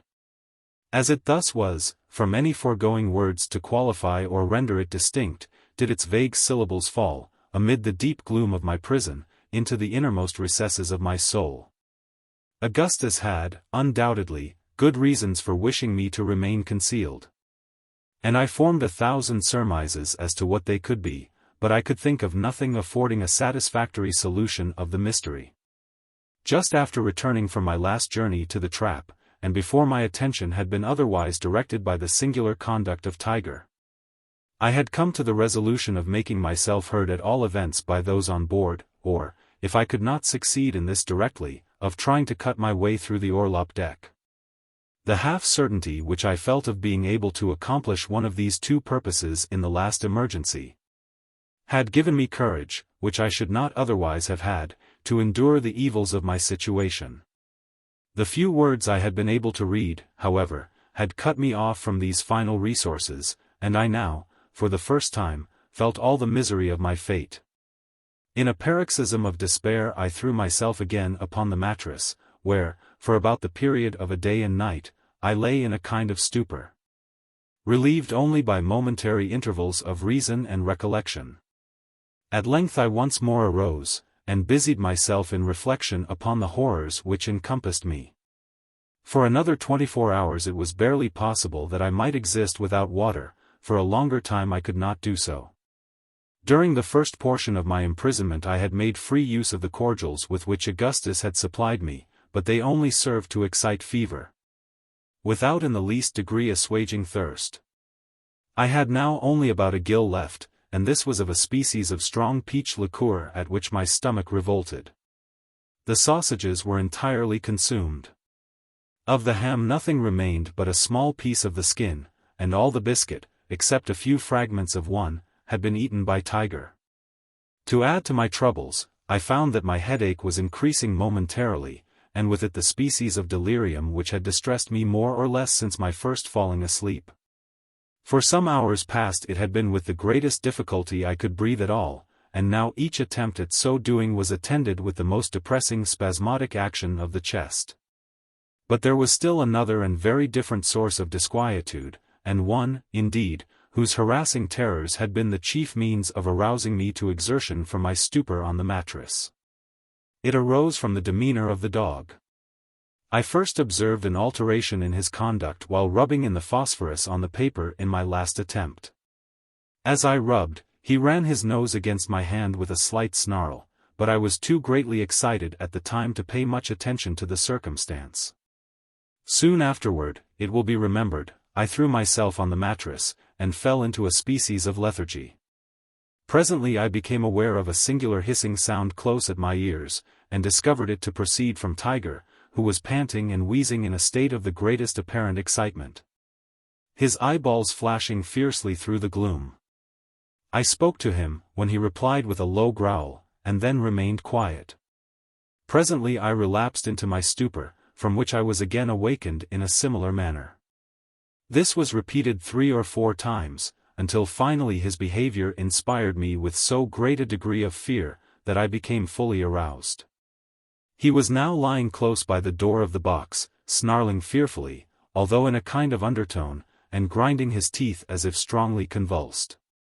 I had no doubt whatever that the want of water or the confined atmosphere of the hold had driven him mad, and I was at a loss what course to pursue. I could not endure the thought of killing him, yet it seemed absolutely necessary for my own safety. I could distinctly perceive his eyes fastened upon me with an expression of the most deadly animosity, and I expected every instant that he would attack me. At last I could endure my terrible situation no longer, and determined to make my way from the box at all hazards, and dispatch him, if his opposition should render it necessary for me to do so. To get out, I had to pass directly over his body, and he already seemed to anticipate my design, missing himself upon his forelegs, as I perceived by the altered position of his eyes, and displayed the whole of his white fangs, which were easily discernible. I took the remains of the ham skin, and the bottle containing the liqueur, and secured them about my person, together with a large carving knife which Augustus had left me. Then, folding my cloak around me as closely as possible, I made a movement toward the mouth of the box. No sooner did I do this, than the dog sprang with a loud growl toward my throat. The whole weight of his body struck me on the right shoulder, and I fell violently to the left, while the enraged animal passed entirely over me. I had fallen upon my knees, with my head buried among the blankets, and these protected me from a second furious assault, during which I felt the sharp teeth pressing vigorously upon the woolen which enveloped my neck, yet, luckily, without being able to penetrate all the folds. I was now beneath the dog, and a few moments would place me completely in his power. Despair gave me strength, and I rose boldly up, shaking him from me by main force, and dragging with me the blankets from the mattress. These I now threw over him, and before he could extricate himself, I had got through the door and closed it effectually against his pursuit. In this struggle, however, I had been forced to drop the morsel of ham skin, and I now found my whole stock of provisions reduced to a single gill of liqueur. As this reflection crossed my mind, I felt myself actuated by one of those fits of perverseness which might be supposed to influence a spoiled child in similar circumstances, and, raising the bottle to my lips, I drained it to the last drop, and dashed it furiously upon the floor. Scarcely had the echo of the crash died away, when I heard my name pronounced in an eager but subdued voice, issuing from the direction of the steerage. So unexpected was anything of the kind, and so intense was the emotion excited within me by the sound, that I endeavored in vain to reply. My powers of speech totally failed, and in an agony of terror lest my friend should conclude me dead, and return without attempting to reach me, I stood up between the crates near the door of the box, trembling convulsively, and gasping and struggling for utterance. Had 1,000 words depended upon a syllable, I could not have spoken it. There was a slight movement now audible among the lumber somewhere forward of my station. The sound presently grew less distinct, then again less so, and still less. Shall I ever forget my feelings at this moment? He was going, my friend, my companion, from whom I had a right to expect so much. He was going, he would abandon me, he was gone. He would leave me to perish miserably, to expire in the most horrible and loathsome of dungeons, and one word, one little syllable, would save me, yet that single syllable I could not utter. I felt, I am sure, more than 10,000 times the agonies of death itself. My brain reeled, and I fell, deadly sick, against the end of the box. As I fell, the carving knife was shaken out from the waistband of my pantaloons, and dropped with a rattling sound to the floor. Never did any strain of the richest melody come so sweetly to my ears. With the intensest anxiety I listened to ascertain the effect of the noise upon Augustus, for I knew that the person who called my name could be no one but himself. All was silent for some moments. At length I again heard the word "Arthur," repeated in a low tone, and one full of hesitation. Reviving hope loosened at once my powers of speech, and I now screamed at the top of my voice, "Augustus! Oh, Augustus! Hush! For God's sake be silent!" He replied, in a voice trembling with agitation, "I will be with you immediately, as soon as I can make my way through the hold." For a long time I heard him moving among the lumber, and every moment seemed to me an age. At length I felt his hand upon my shoulder, and he placed, at the same moment, a bottle of water to my lips. Those only who have been suddenly redeemed from the jaws of the tomb, or who have known the insufferable torments of thirst under circumstances as aggravated as those which encompassed me in my dreary prison, can form any idea of the unutterable transports which that one long draught of the richest of all physical luxuries afforded.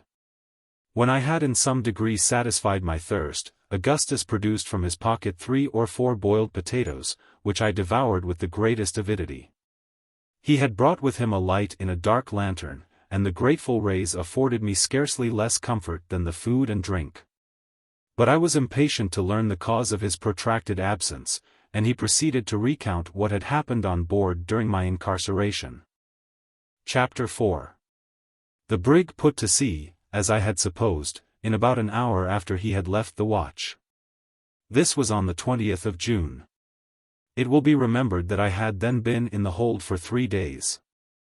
And, during this period, there was so constant a bustle on board, and so much running to and fro, especially in the cabin and staterooms, that he had had no chance of visiting me without the risk of having the secret of the trap discovered. When at length he did come, I had assured him that I was doing as well as possible. And, therefore, for the 2 next days he felt but little uneasiness on my account, still, however, watching an opportunity of going down. It was not until the 4th day that he found one. Several times during this interval he had made up his mind to let his father know of the adventure, and have me come up at once.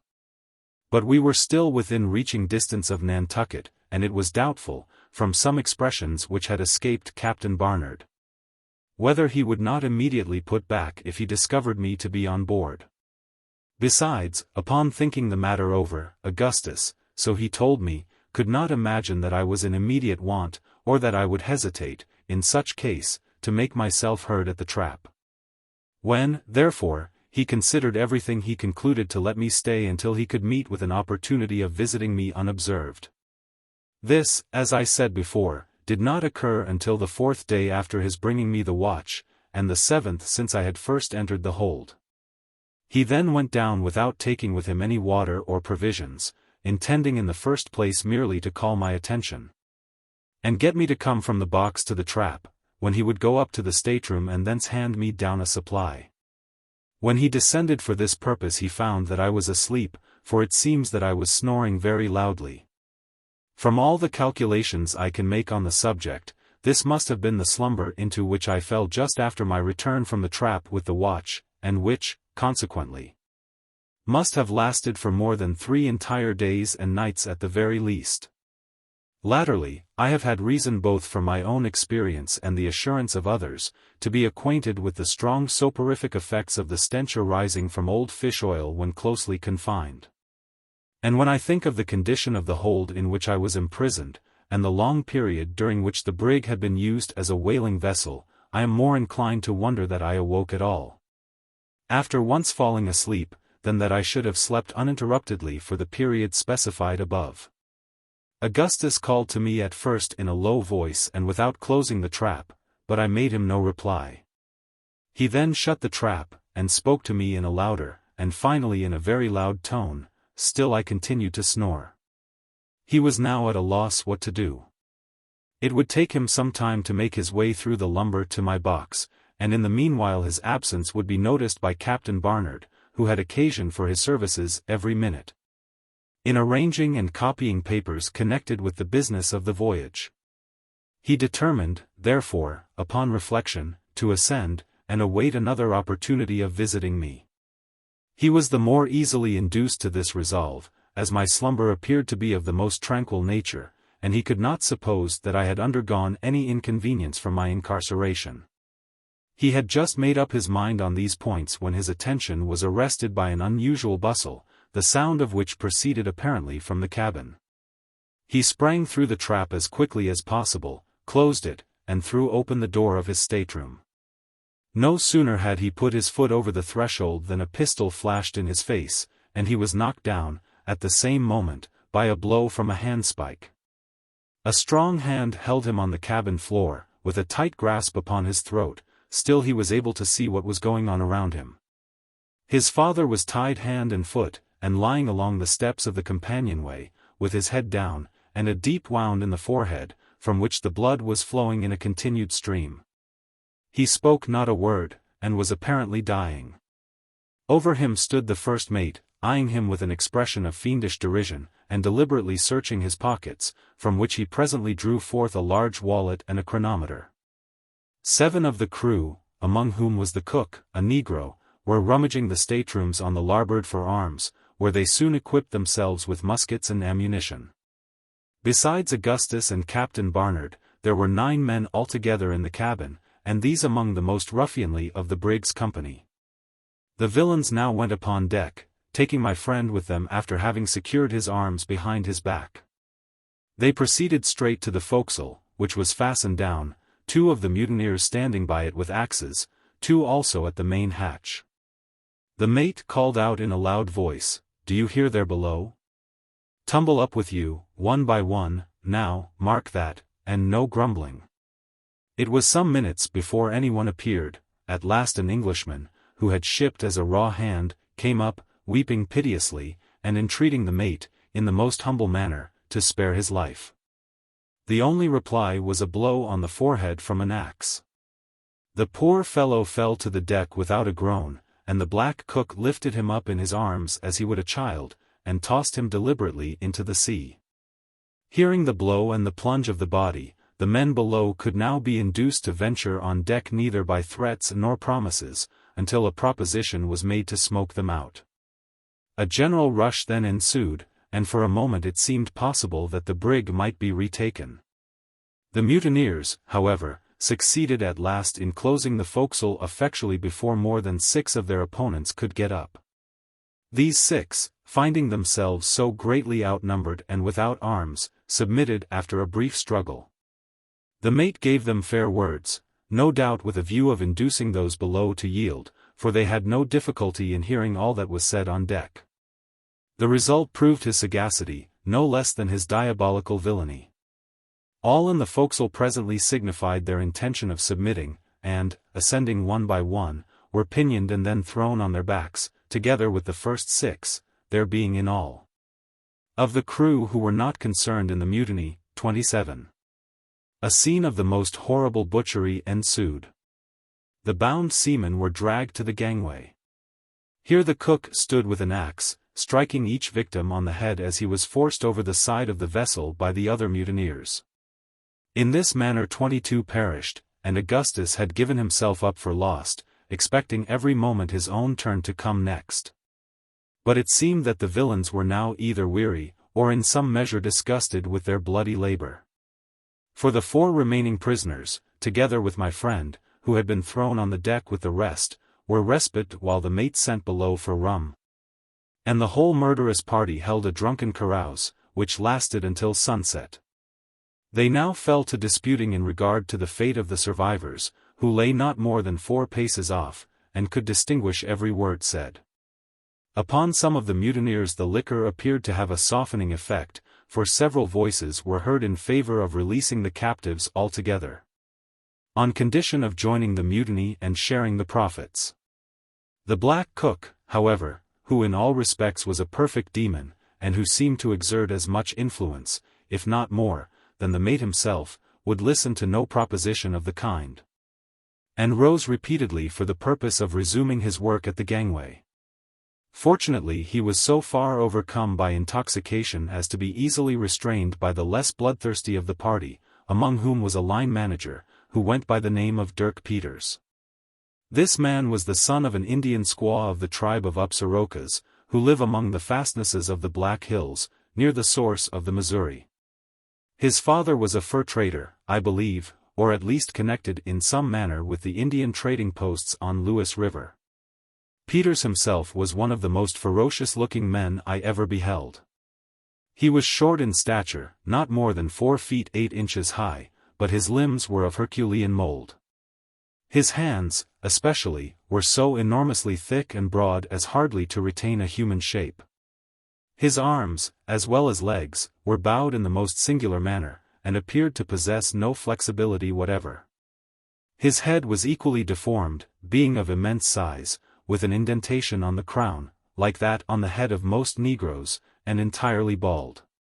To conceal this latter deficiency, which did not proceed from old age, he usually wore a wig formed of any hair-like material which presented itself, occasionally the skin of a Spanish dog or American grizzly bear.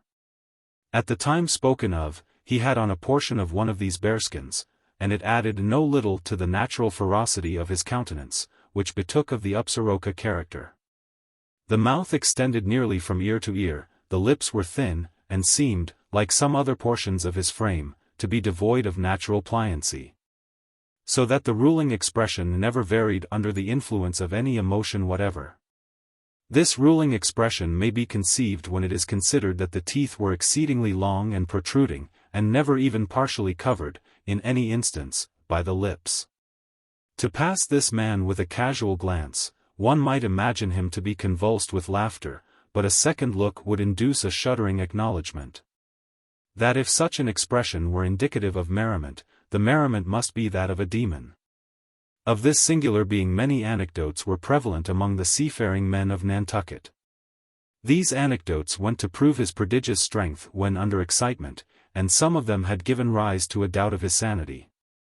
But on board the Grampus, it seems, he was regarded, at the time of the mutiny, with feelings more of derision than of anything else. I have been thus particular in speaking of Dirk Peters, because, ferocious as he appeared, he proved the main instrument in preserving the life of Augustus. And because I shall have frequent occasion to mention him hereafter in the course of my narrative, a narrative, let me here say, which, in its latter portions, will be found to include incidents of a nature so entirely out of the range of human experience, and for this reason so far beyond the limits of human credulity, that I proceed in utter hopelessness of obtaining credence for all that I shall tell, yet confidently trusting in time and progressing science to verify some of the most important and most improbable of my statements. After much indecision and 2 or 3 violent quarrels, it was determined at last that all the prisoners, with the exception of Augustus, whom Peters insisted in a jocular manner upon keeping as his clerk, should be set adrift in one of the smallest whaleboats. The mate went down into the cabin to see if Captain Barnard was still living, for, it will be remembered, he was left below when the mutineers came up. Presently the two made their appearance, the captain pale as death, but somewhat recovered from the effects of his wound. He spoke to the men in a voice hardly articulate, entreated them not to set him adrift, but to return to their duty, and promising to land them wherever they chose, and to take no steps for bringing them to justice. He might as well have spoken to the winds. 2 of the ruffians seized him by the arms and hurled him over the brig's side into the boat, which had been lowered while the mate went below. The 4 men who were lying on the deck were then untied and ordered to follow, which they did without attempting any resistance, Augustus being still left in his painful position, although he struggled and prayed only for the poor satisfaction of being permitted to bid his father farewell.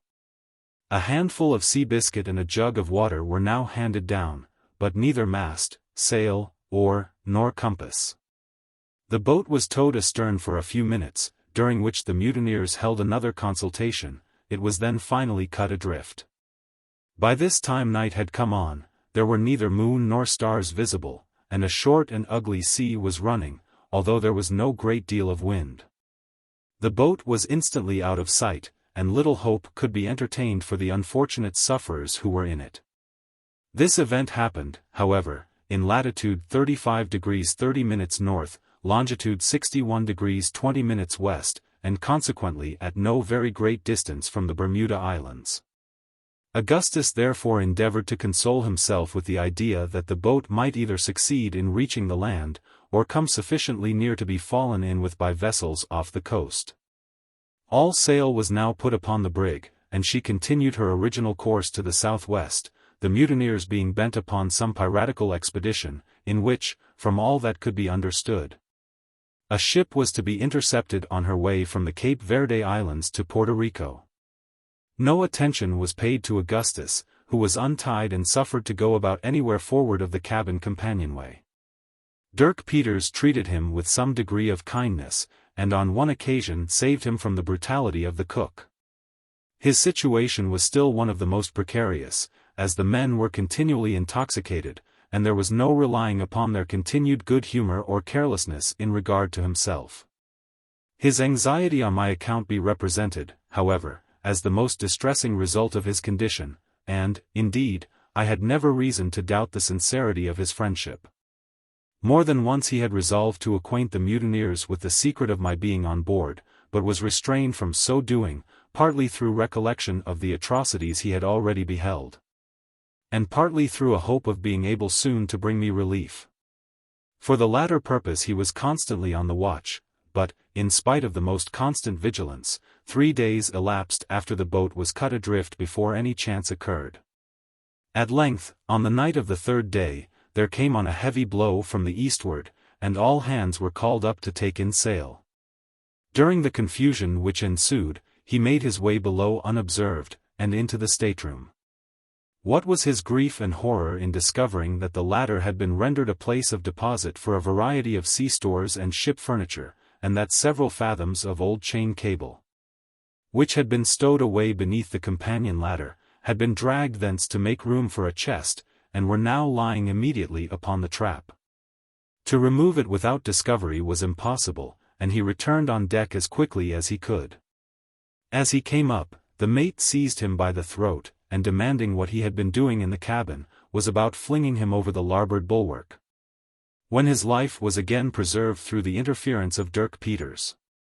Augustus was now put in handcuffs, of which there were several pairs on board, and his feet lashed tightly together.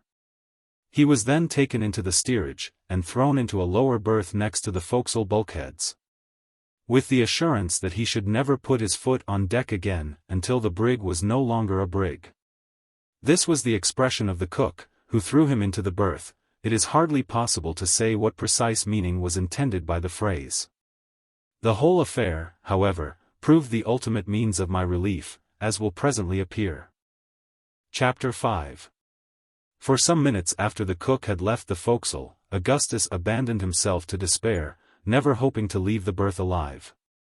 He now came to the resolution of acquainting the first of the men who should come down with my situation, thinking it better to let me take my chance with the mutineers than perish of thirst in the hold, for it had been 10 days since I was first imprisoned, and my jug of water was not a plentiful supply even for 4. As he was thinking on this subject, the idea came all at once into his head that it might be possible to communicate with me by the way of the main hold. In any other circumstances, the difficulty and hazard of the undertaking would have prevented him from attempting it. But now he had, at all events, little prospect of life, and consequently little to lose. He bent his whole mind, therefore, upon the task. His handcuffs were the first consideration. At first he saw no method of removing them, and feared that he should thus be baffled in the very outset. But upon a closer scrutiny he discovered that the irons could be slipped off and on at pleasure, with very little effort or inconvenience, merely by squeezing his hands through them, this species of manacle being altogether ineffectual in confining young persons, in whom the smaller bones readily yield to pressure.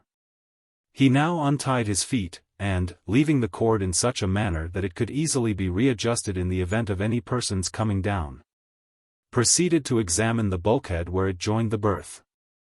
The partition here was of soft pine board, an inch thick, and he saw that he should have little trouble in cutting his way through. A voice was now heard at the forecastle companionway, and he had just time to put his right hand into its handcuff, the left had not been removed, and to draw the rope in a slipknot around his ankle. When Dirk Peters came below, followed by Tiger, who immediately leaped into the berth and lay down. The dog had been brought on board by Augustus, who knew my attachment to the animal, and thought it would give me pleasure to have him with me during the voyage. He went up to our house for him immediately after first taking me into the hold, but did not think of mentioning the circumstance upon his bringing the watch. Since the mutiny, Augustus had not seen him before his appearance with Dirk Peters, and had given him up for lost, supposing him to have been thrown overboard by some of the malignant villains belonging to the mate's gang. It appeared afterward that he had crawled into a hole beneath a whaleboat, from which, not having room to turn round, he could not extricate himself. Peters at last let him out, and, with a species of good feeling which my friend knew well how to appreciate, had now brought him to him in the forecastle as a companion. Leaving at the same time some salt junk and potatoes, with a can of water, he then went on deck, promising to come down with something more to eat on the next day. When he had gone, Augustus freed both hands from the manacles and unfastened his feet. He then turned down the head of the mattress on which he had been lying, and with his penknife, for the ruffians had not thought it worth while to search him, commenced cutting vigorously across one of the partition planks, as closely as possible to the floor of the berth. He chose to cut here, because, if suddenly interrupted, he would be able to conceal what had been done by letting the head of the mattress fall into its proper position. For the remainder of the day, however, no disturbance occurred, and by night he had completely divided the plank. It should here be observed that none of the crew occupied the forecastle as a sleeping place, living altogether in the cabin since the mutiny, drinking the wines and feasting on the sea stores of Captain Barnard, and giving no more heed than was absolutely necessary to the navigation of the brig. These circumstances proved fortunate both for myself and Augustus, for, had matters been otherwise, he would have found it impossible to reach me. As it was, he proceeded with confidence in his design. It was near daybreak, however, before he completed the second division of the board, which was about a foot above the first cut, thus making an aperture quite large enough to admit his passage through with facility to the main orlop deck. Having got here, he made his way with but little trouble to the lower main hatch, although in so doing he had to scramble over tiers of oil casks piled nearly as high as the upper deck, there being barely room enough left for his body. Upon reaching the hatch he found that Tiger had followed him below, squeezing between two rows of the casks. It was now too late, however, to attempt getting to me before dawn, as the chief difficulty lay in passing through the close stowage in the lower hold. He therefore resolved to return, and wait till the next night. With this design, he proceeded to loosen the hatch, so that he might have as little detention as possible when he should come again. No sooner had he loosened it than Tiger sprang eagerly to the small opening produced, snuffed for a moment, and then uttered a long whine, scratching at the same time, as if anxious to remove the covering with his paws. There could be no doubt, from his behavior, that he was aware of my being in the hold, and Augustus thought it possible that he would be able to get to me if he put him down. He now hit upon the expedient of sending the note, as it was especially desirable that I should make no attempt at forcing my way out at least under existing circumstances, and there could be no certainty of his getting to me himself on the morrow as he intended. After events proved how fortunate it was that the idea occurred to him as it did. For, had it not been for the receipt of the note, I should undoubtedly have fallen upon some plan, however desperate, of alarming the crew, and both our lives would most probably have been sacrificed in consequence. Having concluded to write, the difficulty was now to procure the materials for so doing. An old toothpick was soon made into a pen, and this by means of feeling altogether, for the between decks was as dark as pitch. Paper enough was obtained from the back of a letter, a duplicate of the forged letter from Mr. Ross. This had been the original draft, But the handwriting not being sufficiently well imitated, Augustus had written another, thrusting the first, by good fortune, into his coat pocket, where it was now most opportunely discovered. Ink alone was thus wanting. And a substitute was immediately found for this by means of a slight incision with the penknife on the back of a finger just above the nail, a copious flow of blood ensuing, as usual, from wounds in that vicinity. The note was now written, as well as it could be in the dark and under the circumstances. It briefly explained that a mutiny had taken place, that Captain Barnard was set adrift, and that I might expect immediate relief as far as provisions were concerned, but must not venture upon making any disturbance. It concluded with these words: "I have scrawled this with blood, your life depends upon lying close." This slip of paper being tied upon the dog, he was now put down the hatchway, and Augustus made the best of his way back to the forecastle, where he found no reason to believe that any of the crew had been in his absence. To conceal the hole in the partition, he drove his knife in just above it, and hung up a pea jacket which he found in the berth. His handcuffs were then replaced, and also the rope around his ankles. These arrangements were scarcely completed when Dirk Peters came below, very drunk, but in excellent humor, and bringing with him my friend's allowance of provision for the day. This consisted of a dozen large Irish potatoes roasted, and a pitcher of water. He sat for some time on a chest by the berth, and talked freely about the mate and the general concerns of the brig. His demeanor was exceedingly capricious, and even grotesque. At one time Augustus was much alarmed by odd conduct. At last, however, he went on deck, muttering a promise to bring his prisoner a good dinner on the morrow. During the day 2 of the crew, harpooners, came down, accompanied by the cook, all 3 in nearly the last stage of intoxication. Like Peters, they made no scruple of talking unreservedly about their plans.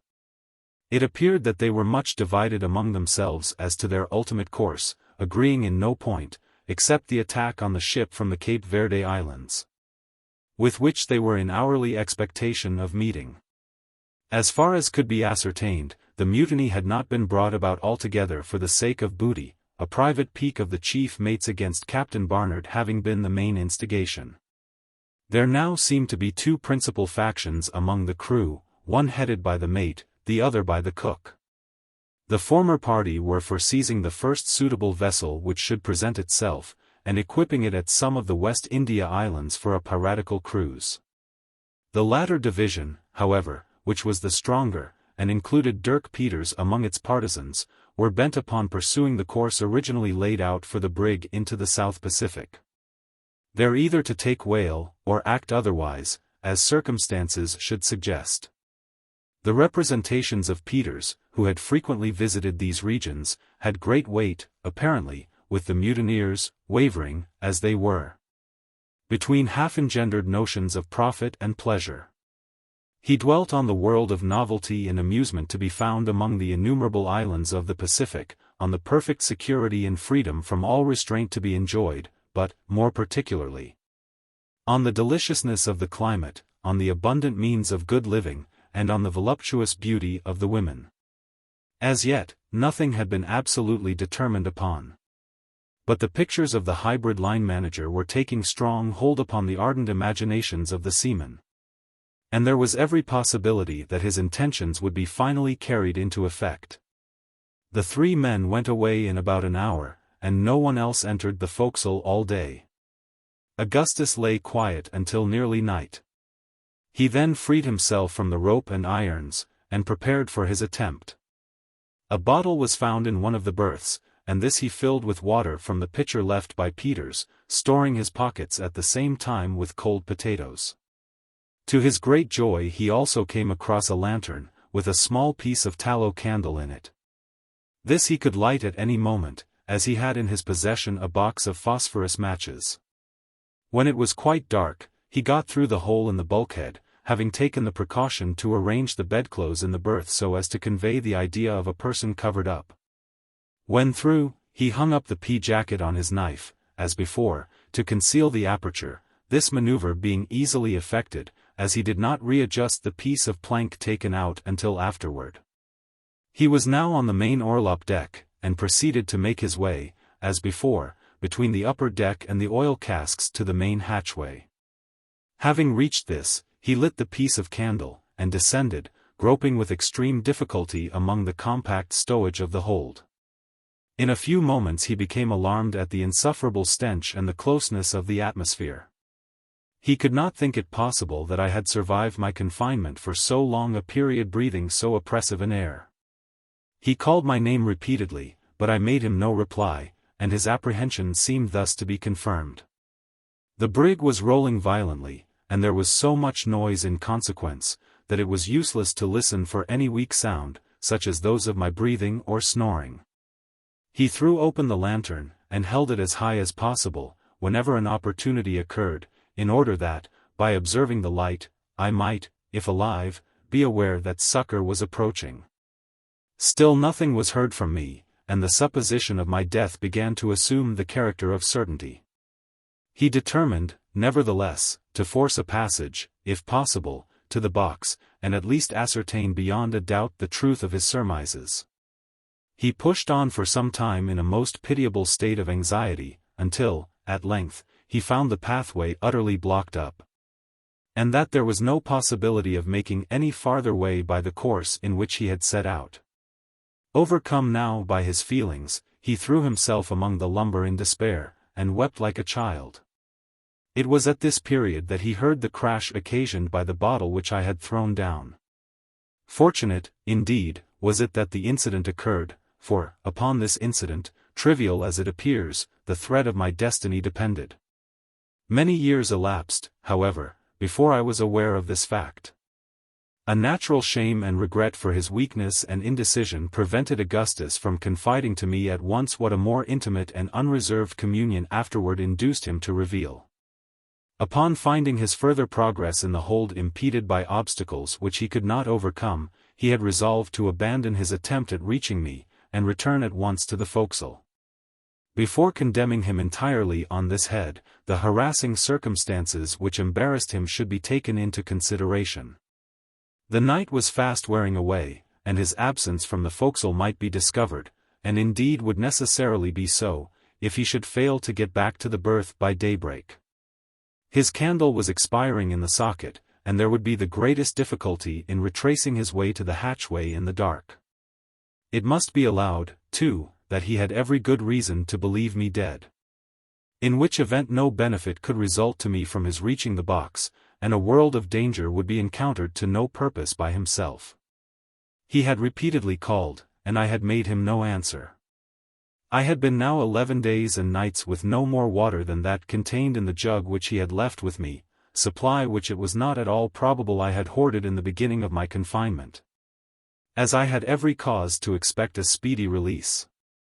The atmosphere of the hold, too, must have appeared to him, coming from the comparatively open air of the steerage, of a nature absolutely poisonous, and by far more intolerable than it had seemed to me upon my first taking up my quarters in the box, the hatchways at that time having been constantly open for many months previous. Add to these considerations that of the scene of bloodshed and terror so lately witnessed by my friend. His confinement, privations, and narrow escapes from death, together with the frail and equivocal tenure by which he still existed, circumstances all so well calculated to prostrate every energy of mind, and the reader will be easily brought, as I have been, to regard his apparent falling off in friendship and in faith with sentiments rather of sorrow than of anger. The crash of the bottle was distinctly heard, yet Augustus was not sure that it proceeded from the hold. The doubt, however, was sufficient inducement to persevere. He clambered up nearly to the orlop deck by means of the stowage, and then, watching for a lull in the pitchings of the vessel, he called out to me in as loud a tone as he could command, regardless, for the moment, of being overheard by the crew. It will be remembered that on this occasion the voice reached me, but I was so entirely overcome by violent agitation as to be incapable of reply. Confident, now, that his worst apprehensions were well founded, he descended, with a view of getting back to the forecastle without loss of time. In his haste some small boxes were thrown down, the noise occasioned by which I heard, as will be recollected. He had made considerable progress on his return when the fall of the knife again caused him to hesitate. He retraced his steps immediately, and, clambering up the stowage a second time, called out my name, loudly as before, having watched for a lull. This time I found voice to answer. Overjoyed at discovering me to be still alive, he now resolved to brave every difficulty and danger in reaching me. Having extricated himself as quickly as possible from the labyrinth of lumber by which he was hemmed in, he at length struck into an opening which promised better, and finally, after a series of struggles, arrived at the box in a state of utter exhaustion. Chapter 6. The leading particulars of this narration were all that Augustus communicated to me while we remained near the box. It was not until afterward that he entered fully into all the details. He was apprehensive of being missed, and I was wild with impatience to leave my detested place of confinement. We resolved to make our way at once to the hole in the bulkhead, near which I was to remain for the present, while he went through to reconnoiter. To leave Tiger in the box was what neither of us could endure to think of, yet, how to act otherwise was the question. He now seemed to be perfectly quiet, and we could not even distinguish the sound of his breathing upon applying our ears closely to the box. I was convinced that he was dead, and determined to open the door. We found him lying at full length, apparently in a deep stupor, yet still alive. No time was to be lost, yet I could not bring myself to abandon an animal who had now been twice instrumental in saving my life, without some attempt at preserving him. We therefore dragged him along with us as well as we could, although with the greatest difficulty and fatigue. Augustus, during part of the time, being forced to clamber over the impediments in our way with the huge dog in his arms, a feat to which the feebleness of my frame rendered me totally inadequate. At length we succeeded in reaching the hole, when Augustus got through, and Tiger was pushed in afterward. All was found to be safe, and we did not fail to return sincere thanks to God for our deliverance from the imminent danger we had escaped. For the present it was agreed that I should remain near the opening, through which my companion could readily supply me with a part of his daily provision, and where I could have the advantages of breathing an atmosphere comparatively pure.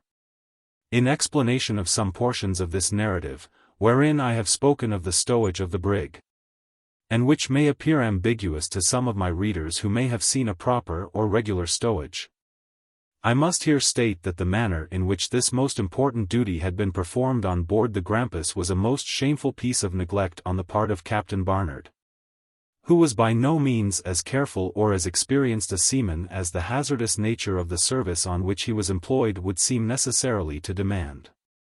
A proper stowage cannot be accomplished in a careless manner, and many most disastrous accidents, even within the limits of my own experience, have arisen from neglect or ignorance in this particular. Coasting vessels, in the frequent hurry and bustle attendant upon taking in or discharging cargo, are the most liable to mishap from the want of a proper attention to stowage. The great point is to allow no possibility of the cargo or ballast shifting position even in the most violent rollings of the vessel. With this end, great attention must be paid, not only to the bulk taken in, but to the nature of the bulk, and whether there be a full or only a partial cargo. In most kinds of freight the stowage is accomplished by means of a screw. Thus, in a load of tobacco or flour, the whole is screwed so tightly into the hold of the vessel that the barrels or hogsheads, upon discharging, are found to be completely flattened, and take some time to regain their original shape. This screwing, however, is resorted to principally with a view of obtaining more room in the hold. For in a full load of any such commodities as flour or tobacco, there can be no danger of any shifting whatever, at least none from which inconvenience can result. There have been instances, indeed, where this method of screwing has resulted in the most lamentable consequences, arising from a cause altogether distinct from the danger attendant upon a shifting of cargo. A load of cotton, for example, tightly screwed while in certain conditions, has been known, through the expansion of its bulk, to rend a vessel asunder at sea. There can be no doubt either that the same result would ensue in the case of tobacco, while undergoing its usual course of fermentation. were it not for the interstices consequent upon the rotundity of the hogsheads. It is when a partial cargo is received that danger is chiefly to be apprehended from shifting, and that precautions should be always taken to guard against such misfortune. Only those who have encountered a violent gale of wind, or rather who have experienced the rolling of a vessel in a sudden calm after the gale, can form an idea of the tremendous force of the plunges, and of the consequent terrible impetus given to all loose articles in the vessel. It is then that the necessity of a cautious stowage, when there is a partial cargo, becomes obvious. When lying to, especially with a small bead sail, a vessel which is not properly modelled in the bows is frequently thrown upon her beam ends. This occurring even every 15 or 20 minutes upon an average, yet without any serious consequences resulting, provided there be a proper stowage.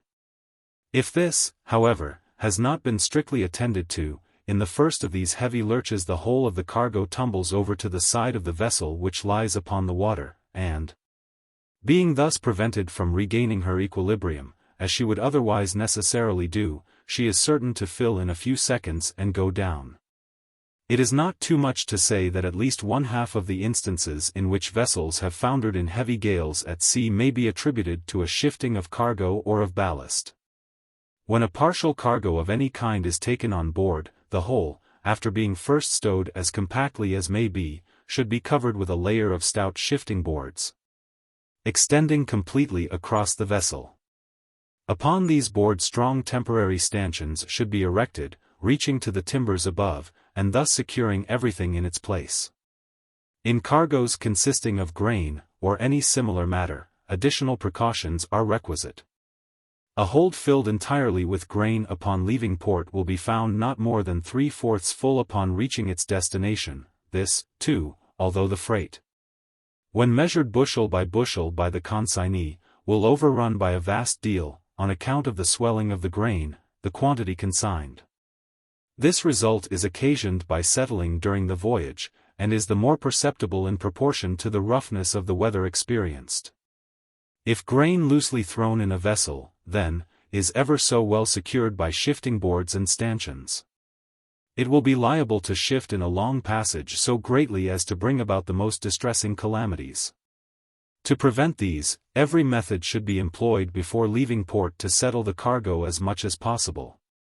And for this there are many contrivances, among which may be mentioned the driving of wedges into the grain. Even after all this is done, and unusual pains taken to secure the shifting boards, no seaman who knows what he is about will feel altogether secure in a gale of any violence with a cargo of grain on board, and, least of all, with a partial cargo.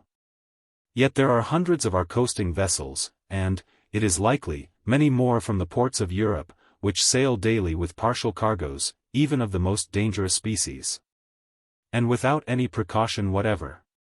The wonder is that no more accidents occur than do actually happen. A lamentable instance of this heedlessness occurred to my knowledge in the case of Captain Joel Rice of the schooner Firefly, which sailed from Richmond, Virginia, to Madeira, with a cargo of corn, in the year 1825. The captain had gone many voyages without serious accident, although he was in the habit of paying no attention whatever to his stowage, more than to secure it in the ordinary manner. He had never before sailed with a cargo of grain, and on this occasion had the corn thrown on board loosely, when it did not much more than half fill the vessel. For the first portion of the voyage he met with nothing more than light breezes, but when within a day's sail of Madeira there came on a strong gale from the N.N.E. which forced him to lie to. He brought the schooner to the wind under a double-reefed foresail alone, when she rode as well as any vessel could be expected to do, and shipped not a drop of water. Toward night the gale somewhat abated, and she rolled with more unsteadiness than before, but still did very well, until a heavy lurch threw her upon her beam ends to starboard. The corn was then heard to shift bodily, the force of the movement bursting open the main hatchway. The vessel went down like a shot. This happened within hail of a small sloop from Madeira, which picked up one of the crew, the only person saved, and which rode out the gale in perfect security, as indeed a jolly boat might have done under proper management. The stowage on board the Grampus was most clumsily done, if stowage that could be called, which was little better than a promiscuous huddling together of oil, casks and ship furniture. I have already spoken of the condition of articles in the hold. On the orlop deck there was space enough for my body, as I have stated, between the oil casks and the upper deck. A space was left open around the main hatchway, and several other large spaces were left in the stowage. Near the hole cut through the bulkhead by Augustus there was room enough for an entire cask, and in this space I found myself comfortably situated for the present. By the time my friend had got safely into the berth, and readjusted his handcuffs and the rope, it was broad daylight. We had made a narrow escape indeed. For scarcely had he arranged all matters, when the mate came below, with Dirk Peters and the cook. They talked for some time about the vessel from the Cape Verdes, and seemed to be excessively anxious for her appearance. At length the cook came to the berth in which Augustus was lying, and seated himself in it near the head. I could see and hear everything from my hiding place, for the piece cut out had not been put back, and I was in momentary expectation that the negro would fall against the pea-jacket, which was hung up to conceal the aperture, in which case all would have been discovered, and our lives would, no doubt, have been instantly sacrificed. Our good fortune prevailed, however, and although he frequently touched it as the vessel rolled, he never pressed against it sufficiently to bring about a discovery. The bottom of the jacket had been carefully fastened to the bulkhead, so that the hole might not be seen by its swinging to one side. All this time Tiger was lying in the foot of the berth, and appeared to have recovered in some measure his faculties, for I could see him occasionally open his eyes and draw a long breath. After a few minutes the mate and cook went above, leaving Dirk Peters behind, who, as soon as they were gone, came and sat himself down in the place just occupied by the mate. He began to talk very sociably with Augustus, and we could now see that the greater part of his apparent intoxication, while the two others were with him, was a feint. He answered all my companion's questions with perfect freedom. Told him that he had no doubt of his father's having been picked up, as there were no less than 5 sail in sight just before sundown on the day he was cut adrift. And used other language of a consolatory nature, which occasioned me no less surprise than pleasure. Indeed, I began to entertain hopes, that through the instrumentality of Peters we might be finally enabled to regain possession of the brig. And this idea I mentioned to Augustus as soon as I found an opportunity. He thought the matter possible, but urged the necessity of the greatest caution in making the attempt, as the conduct of the hybrid appeared to be instigated by the most arbitrary caprice alone. And, indeed, it was difficult to say if he was at any moment of sound mind. Peters went upon deck in about an hour, and did not return again until noon, when he brought Augustus a plentiful supply of junk beef and pudding. Of this, when we were left alone, I partook heartily, without returning through the hole. No one else came down into the forecastle during the day, and at night, I got into Augustus' berth, where I slept soundly and sweetly until nearly daybreak. When he awakened me upon hearing a stir upon deck, and I regained my hiding place as quickly as possible. When the day was fully broke, we found that Tiger had recovered his strength almost entirely, and gave no indications of hydrophobia. Drinking a little water that was offered him with great apparent eagerness. During the day he regained all his former vigor and appetite. His strange conduct had been brought on, no doubt, by the deleterious quality of the air of the hold, and had no connection with canine madness. I could not sufficiently rejoice that I had persisted in bringing him with me from the box. This day was the 30th of June, and the 13th since the Grampus made sail from Nantucket. On the 2nd of July the mate came below drunk as usual, and in an excessively good humor. He came to Augustus's berth, and, giving him a slap on the back, asked him if he thought he could behave himself if he let him loose, and whether he would promise not to be going into the cabin again. To this, of course, my friend answered in the affirmative, when the ruffian set him at liberty, after making him drink from a flask of rum which he drew from his coat pocket. Both now went on deck, and I did not see Augustus for about 3 hours. He then came below with the good news that he had obtained permission to go about the brig as he pleased anywhere forward of the mainmast, and that he had been ordered to sleep, as usual, In the forecastle. He brought me, too, a good dinner, and a plentiful supply of water. The brig was still cruising for the vessel from the Cape Verdes, and a sail was now in sight, which was thought to be the one in question. As the events of the ensuing 8 days were of little importance, and had no direct bearing upon the main incidents of my narrative, I will here throw them into the form of a journal, as I do not wish to omit them altogether. July 3rd. Augustus furnished me with 3 blankets, with which I contrived a comfortable bed in my hiding place. No one came below, except my companion, during the day. Tiger took his station in the berth just by the aperture, and slept heavily, as if not yet entirely recovered from the effects of his sickness. Toward night a flaw of wind struck the brig before sail could be taken in, and very nearly capsized her. The puff died away immediately, however, and no damage was done beyond the splitting of the foretopsail. Dirk Peters treated Augustus all this day with great kindness and entered into a long conversation with him respecting the Pacific Ocean, and the islands he had visited in that region. He asked him whether he would not like to go with the mutineers on a kind of exploring and pleasure voyage in those quarters, and said that the men were gradually coming over to the mate's views. To this Augustus thought it best to reply that he would be glad to go on such an adventure, since nothing better could be done, and that anything was preferable to a piratical life. July 4th. The vessel in sight proved to be a small brig from Liverpool, and was allowed to pass unmolested. Augustus spent most of his time on deck, with a view of obtaining all the information in his power respecting the intentions of the mutineers. They had frequent and violent quarrels among themselves, in one of which a harpooner, Jim Bonner, was thrown overboard. The party of the mate was gaining ground. Jim Bonner belonged to the cook's gang, of which Peters was a partisan. July 5th. About daybreak there came on a stiff breeze from the west, which at noon freshened into a gale, so that the brig could carry nothing more than her trysail and foresail. In taking in the foretopsail, Sims, one of the common hands, and belonging also to the cook's gang, fell overboard, being very much in liquor, and was drowned, no attempt being made to save him. The whole number of persons on board was now 13, to wit, Dirk Peters, Seymour, the black cook, Jones, Greeley, Hartman Rogers, and William Allen, all of the cook's party. The mate, whose name I never learned, Absalom Hicks, Wilson, John Hunt, and Richard Parker, of the mate's party, besides Augustus and myself. July 6th. The gale lasted all this day, blowing in heavy squalls, accompanied with rain. The brig took in a good deal of water through her seams, and one of the pumps was kept continually going, Augustus being forced to take his turn. Just at twilight a large ship passed close by us, without having been discovered until within hail.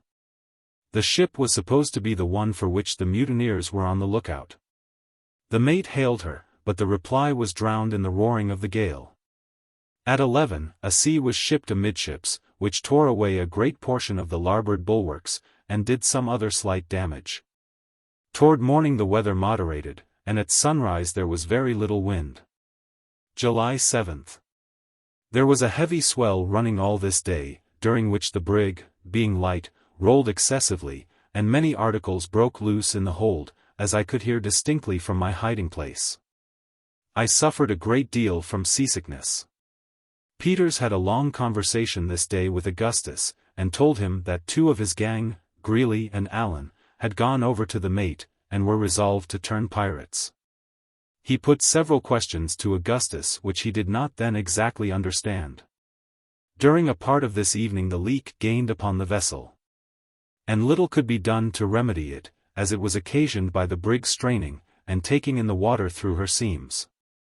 A sail was thrummed, and got under the bows, which aided us in some measure, so that we began to gain upon the leak. July 8th. A light breeze sprang up at sunrise from the eastward, when the mate headed the brig to the southwest, with the intention of making some of the West India Islands in pursuance of his piratical designs. No opposition was made by Peters or the cook, at least none in the hearing of Augustus. All idea of taking the vessel from the Cape Verdes was abandoned. The leak was now easily kept under by one pump going every 3/4 of an hour. The sail was drawn from beneath the bows. Spoke 2 small schooners during the day. July 9th, fine weather. All hands employed in repairing bulwarks. Peters had again a long conversation with Augustus, and spoke more plainly than he had done heretofore. He said nothing should induce him to come into the mate's views, and even hinted his intention of taking the brig out of his hands. He asked my friend if he could depend upon his aid in such case, to which Augustus said, yes, without hesitation. Peters then said he would sound the others of his party upon the subject, and went away.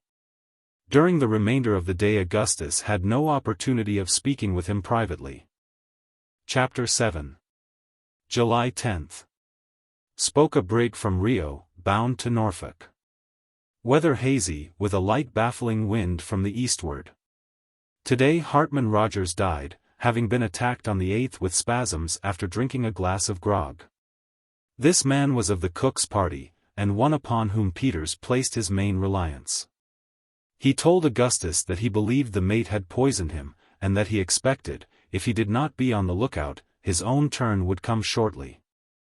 There were now only himself, Jones, and the cook belonging to his own gang. On the other side there were 5. He had spoken to Jones about taking the command from the mate. But the project having been coolly received, he had been deterred from pressing the matter any further, or from saying anything to the cook. It was well, as it happened, that he was so prudent, for in the afternoon the cook expressed his determination of siding with the mate, and went over formally to that party. While Jones took an opportunity of quarreling with Peters, and hinted that he would let the mate know of the plan in agitation. There was now, evidently, no time to be lost, and Peters expressed his determination of attempting to take the vessel at all hazards, provided Augustus would lend him his aid. My friend at once assured him of his willingness to enter into any plan for that purpose, and, thinking the opportunity a favorable one, made known the fact of my being on board. At this the hybrid was not more astonished than delighted, as he had no reliance whatever upon Jones, whom he already considered as belonging to the party of the mate. They went below immediately, when Augustus called to me by name, and Peters and myself were soon made acquainted. It was agreed that we should attempt to retake the vessel upon the first good opportunity, leaving Jones altogether out of our counsels. In the event of success, we were to run the brig into the first port that offered, and deliver her up. The desertion of his party had frustrated Peters' design of going into the Pacific, an adventure which could not be accomplished without a crew. And he depended upon either getting acquitted upon trial, on the score of insanity, which he solemnly avowed had actuated him in lending his aid to the mutiny, or upon obtaining a pardon. If found guilty, through the representations of Augustus and myself. Our deliberations were interrupted for the present by the cry of, "All hands take in sail," and Peters and Augustus ran up on deck. As usual, the crew were nearly all drunk. And, before sail could be properly taken in, a violent squall laid the brig on her beam ends. By keeping her away, however, she righted, having shipped a good deal of water. Scarcely was everything secure, when another squall took the vessel, and immediately afterward another, no damage being done. There was every appearance of a gale of wind, which, indeed, shortly came on, with great fury, from the northward and westward. All was made as snug as possible, and we lay to, as usual, under a close-reefed foresail. As night drew on, the wind increased in violence, with a remarkably heavy sea. Peters now came into the forecastle with Augustus, and we resumed our deliberations. We agreed that no opportunity could be more favorable than the present for carrying our designs into effect, as an attempt at such a moment would never be anticipated. As the brig was snugly laid to, there would be no necessity of maneuvering her until good weather, when, if we succeeded in our attempt, we might liberate 1, or perhaps 2 of the men, to aid us in taking her into port. The main difficulty was the great disproportion in our forces. There were only 3 of us, and in the cabin there were 9. All the arms on board, too, were in their possession, with the exception of a pair of small pistols which Peters had concealed about his person, and the large seaman's knife which he always wore in the waistband of his pantaloons. From certain indications, too, such, for example, as there being no such thing as an axe or a handspike lying in their customary places, we began to fear that the mate had his suspicions, at least in regard to Peters, and that he would let slip no opportunity of getting rid of him. It was clear, indeed, that what we should determine to do could not be done too soon. Still the odds were too much against us to allow of our proceeding without the greatest caution. Peters proposed that he should go up on deck, and enter into conversation with the watch, Allan, when he would be able to throw him into the sea without trouble, and without making any disturbance. By seizing a good opportunity, that Augustus and myself should then come up, and endeavor to provide ourselves with some kind of weapons from the deck, and that we should then make a rush together, and secure the companionway before any opposition could be offered. I objected to this, because I could not believe that the mate, who was a cunning fellow in all matters which did not affect his superstitious prejudices, would suffer himself to be so easily entrapped. The very fact of there being a watch on deck at all was sufficient proof that he was upon the alert, it not being usual except in vessels where discipline is most rigidly enforced, to station a watch on deck when a vessel is lying to in a gale of wind. As I address myself principally, if not altogether, to persons who have never been to sea, it may be as well to state the exact condition of a vessel under such circumstances. Lying to, or, in sea parlance, laying to, is a measure resorted to for various purposes, and effected in various manners. In moderate weather it is frequently done with a view of merely bringing the vessel to a standstill, to wait for another vessel or any similar object. If the vessel which lies to is under full sail, the maneuver is usually accomplished by throwing round some portion of her sails, so as to let the wind take them aback, when she becomes stationary. But we are now speaking of lying to in a gale of wind. This is done when the wind is ahead, and too violent to admit of carrying sail without danger of capsizing. And sometimes even when the wind is fair, but the sea too heavy for the vessel to be put before it. If a vessel be suffered to scud before the wind in a very heavy sea, much damage is usually done her by the shipping of water over her stern, and sometimes by the violent plunges she makes forward. This maneuver, then, is seldom resorted to in such case, unless through necessity. When the vessel is in a leaky condition she is often put before the wind even in the heaviest seas. For, when lying to, her seams are sure to be greatly opened by her violent straining, and it is not so much the case when scudding. Often, too, it becomes necessary to scud a vessel, either when the blast is so exceedingly furious as to tear in pieces the sail which is employed with a view of bringing her head to the wind, or when, through the false modeling of the frame or other causes, this main object cannot be effected. Vessels in a gale of wind are laid to in different manners, according to their peculiar construction. Some lie to best under a foresail, and this, I believe, is the sail most usually employed. Large square-rigged vessels have sails for the express purpose, called storm staysails. But the jib is occasionally employed by itself, sometimes the jib and foresail, or a double-reefed foresail, and not unfrequently the aftersails, are made use of. Foretopsails are very often found to answer the purpose better than any other species of sail. The Grampus was generally laid to under a close-reefed foresail. When a vessel is to be laid to, her head is brought up to the wind just so nearly as to fill the sail under which she lies when hauled flat aft, that is, when brought diagonally across the vessel.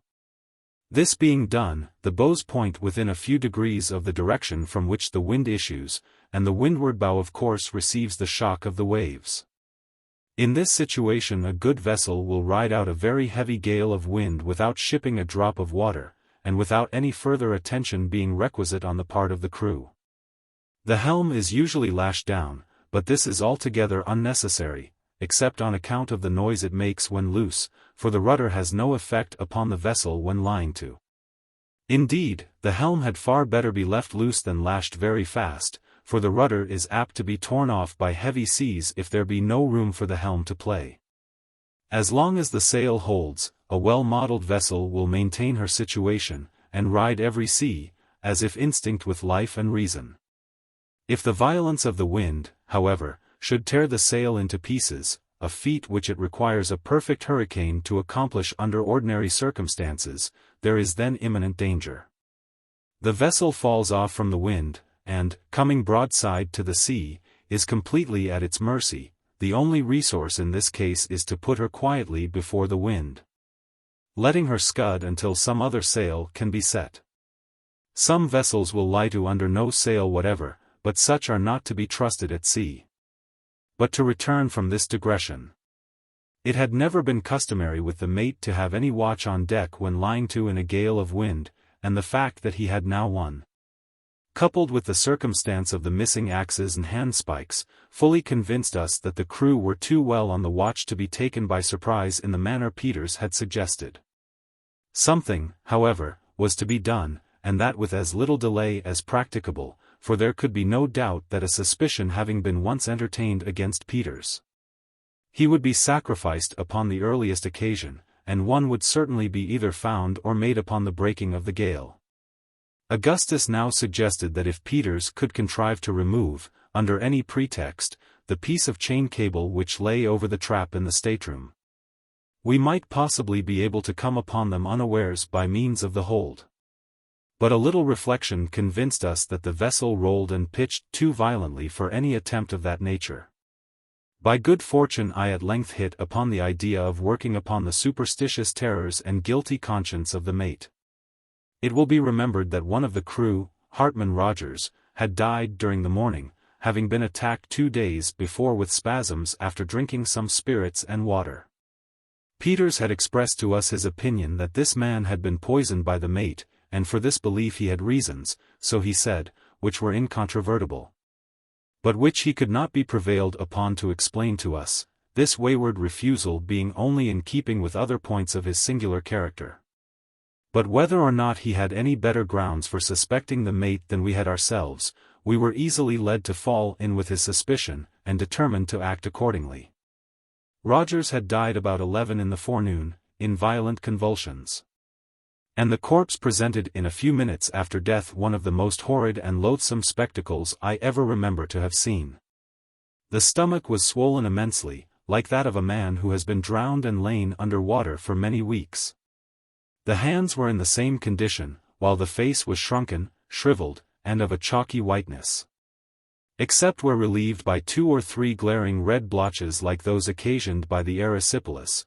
One of these blotches extended diagonally across the face, completely covering up an eye as if with a band of red velvet.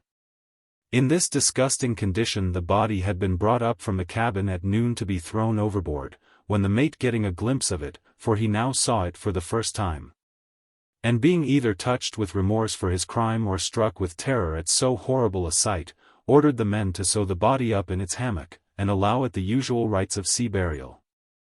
Having given these directions, he went below, as if to avoid any further sight of his victim. While preparations were making to obey his orders, the gale came on with great fury, and the design was abandoned for the present. The corpse, left to itself, was washed into the larboard scuppers, where it still lay at the time of which I speak, floundering about with the furious lurches of the brig. Having arranged our plan, we set about putting it in execution as speedily as possible. Peters went upon deck, and, as he had anticipated, was immediately accosted by Allan, who appeared to be stationed more as a watch upon the forecastle than for any other purpose. The fate of this villain, however, was speedily and silently decided. For Peters, approaching him in a careless manner, as if about to address him, seized him by the throat, and, before he could utter a single cry, tossed him over the bulwarks. He then called to us, and we came up. Our first precaution was to look about for something with which to arm ourselves, and in doing this we had to proceed with great care. For it was impossible to stand on deck an instant without holding fast, and violent seas broke over the vessel at every plunge forward. It was indispensable, too, that we should be quick in our operations, for every minute we expected the mate to be up to set the pumps going. as it was evident the brig must be taking in water very fast. After searching about for some time, we could find nothing more fit for our purpose than the 2 pump handles, one of which Augustus took, and I the other. Having secured these, we stripped off the shirt of the corpse and dropped the body overboard. Peters and myself then went below, leaving Augustus to watch upon deck, where he took his station just where Allan had been placed, and with his back to the cabin companionway, so that, if any of the mate's gang should come up, he might suppose it was the watch. As soon as I got below I commenced disguising myself so as to represent the corpse of Rogers. The shirt which we had taken from the body aided us very much, for it was of singular form and character, and easily recognizable, a kind of smock, which the deceased wore over his other clothing. It was a blue stockinette, with large white stripes running across. Having put this on, I proceeded to equip myself with a false stomach, in imitation of the horrible deformity of the swollen corpse. This was soon effected by means of stuffing with some bedclothes. I then gave the same appearance to my hands by drawing on a pair of white woolen mittens, and filling them in with any kind of rags that offered themselves. Peters then arranged my face, first rubbing it well over with white chalk, and afterward blotching it with blood, which he took from a cut in his finger. The streak across the eye was not forgotten and presented a most shocking appearance. Chapter 8. As I viewed myself in a fragment of looking-glass which hung up in the cabin, and by the dim light of a kind of battle lantern, I was so impressed with a sense of vague awe at my appearance, and at the recollection of the terrific reality which I was thus representing, that I was seized with a violent tremor, and could scarcely summon resolution to go on with my part. It was necessary, however, to act with decision, and Peters and myself went upon deck. We there found everything safe, and, keeping close to the bulwarks, the 3 of us crept to the cabin companionway.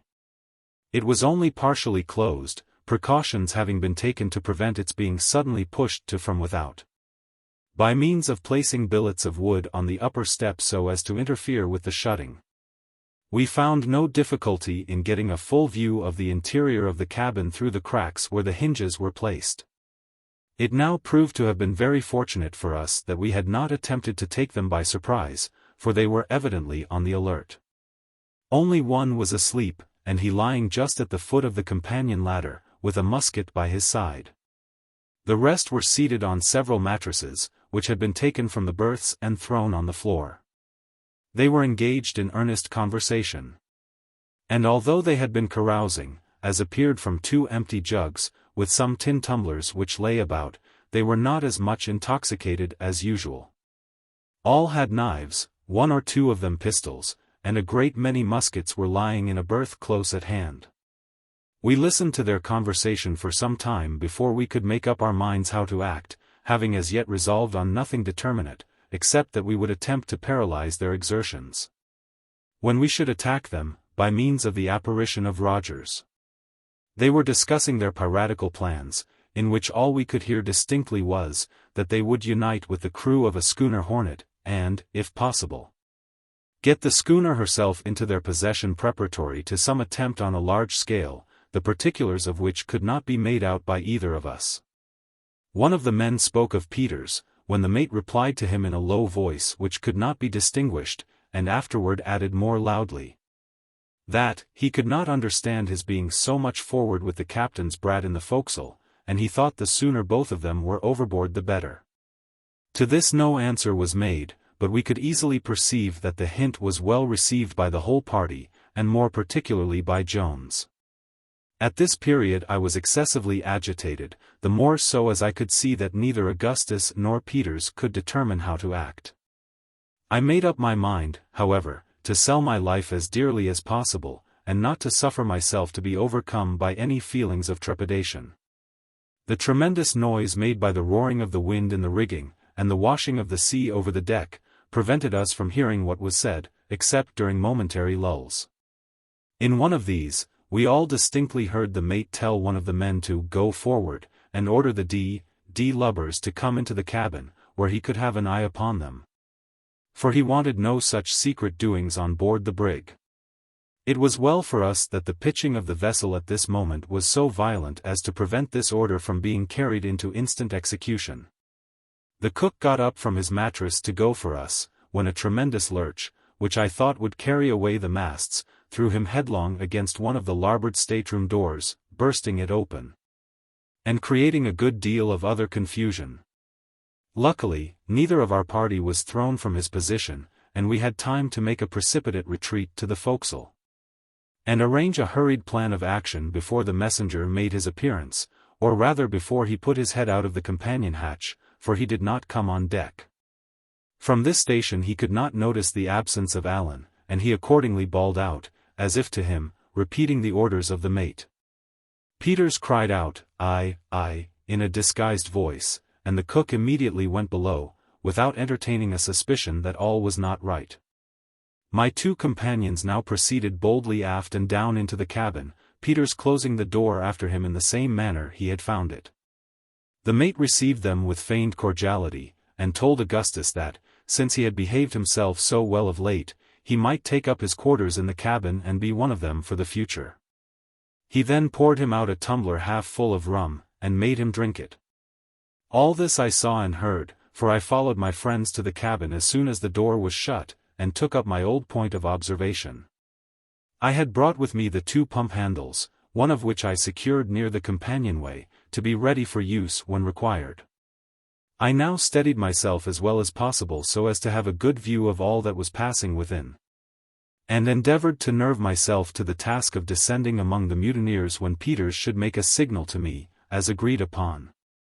Presently he contrived to turn the conversation upon the bloody deeds of the mutiny, and by degrees led the men to talk of the 1,000 superstitions which are so universally current among seamen. I could not make out all that was said, but I could plainly see the effects of the conversation in the countenances of those present. The mate was evidently much agitated, and presently, when someone mentioned the terrific appearance of Roger's corpse, I thought he was upon the point of swooning. Peters now asked him if he did not think it would be better to have the body thrown overboard at once, as it was too horrible a sight to see it floundering about in the scuppers. At this the villain absolutely gasped for breath, and turned his head slowly round upon his companions, as if imploring someone to go up and perform the task. No one, however, stirred, and it was quite evident that the whole party were wound up to the highest pitch of nervous excitement. Peters now made me the signal. I immediately threw open the door of the companionway, and, descending, without uttering a syllable, stood erect in the midst of the party. The intense effect produced by this sudden apparition is not at all to be wondered at when the various circumstances are taken into consideration.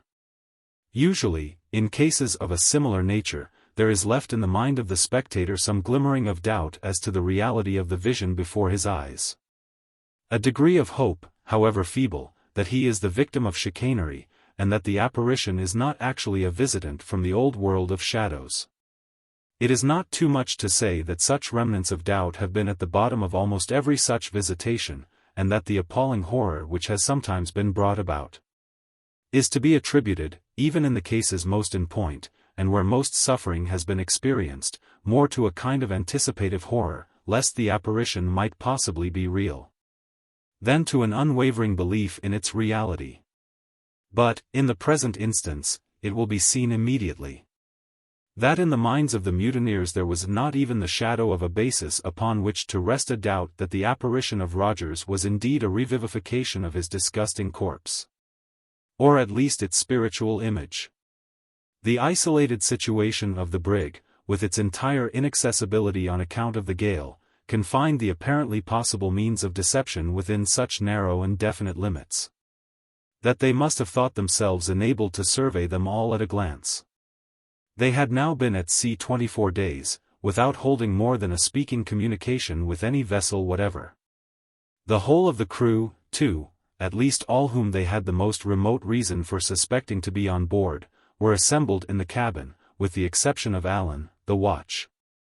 And his gigantic stature, he was 6 feet 6 inches high, was too familiar in their eyes to permit the notion that he was the apparition before them to enter their minds even for an instant.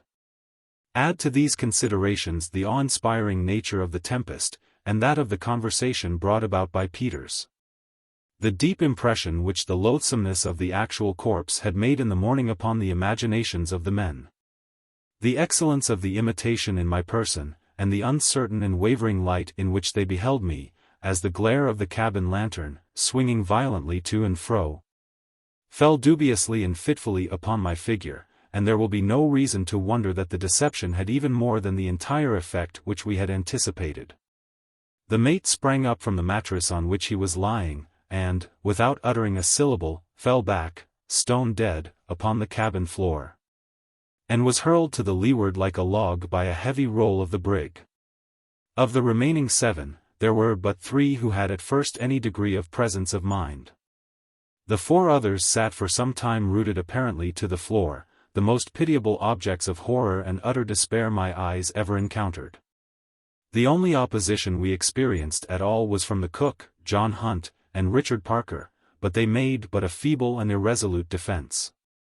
The 2 former were shot instantly by Peters, and I felled Parker with a blow on the head from the pump handle which I had brought with me.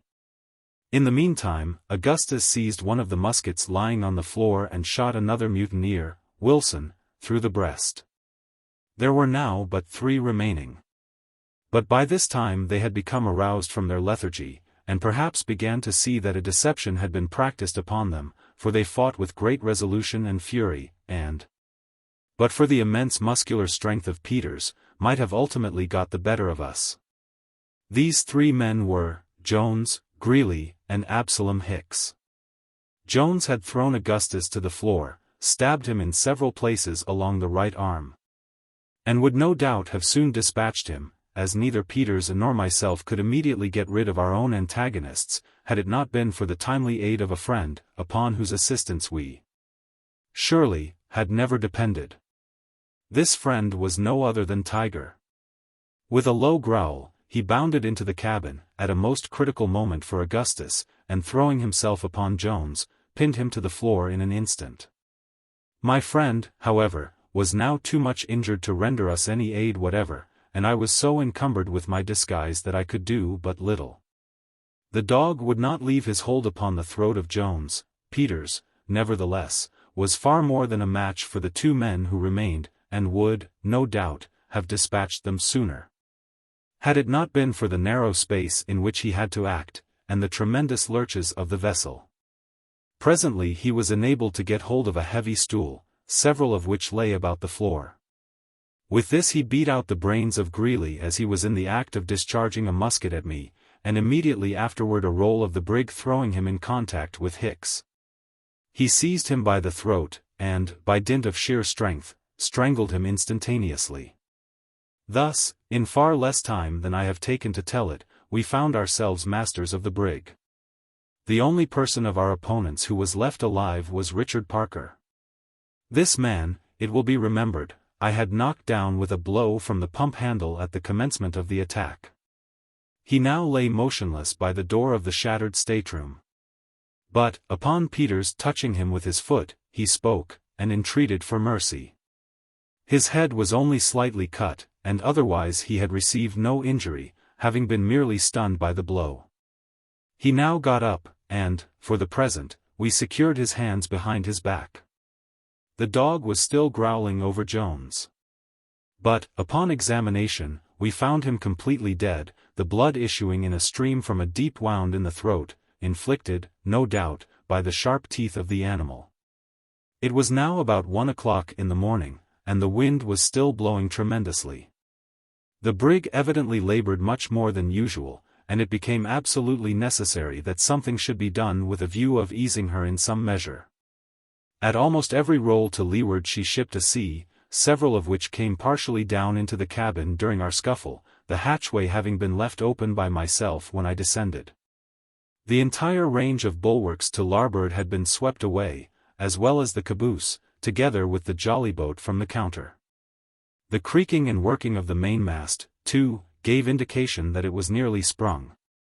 To make room for more stowage in the afterhold, the heel of this mast had been stepped between decks, a very reprehensible practice, occasionally resorted to by ignorant shipbuilders, so that it was in imminent danger of working from its step.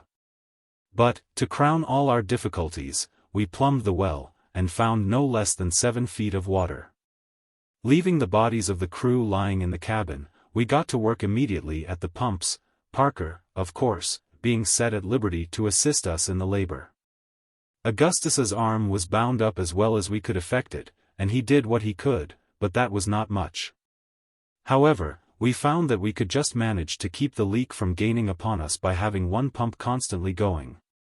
As there were only 4 of us, this was severe labor.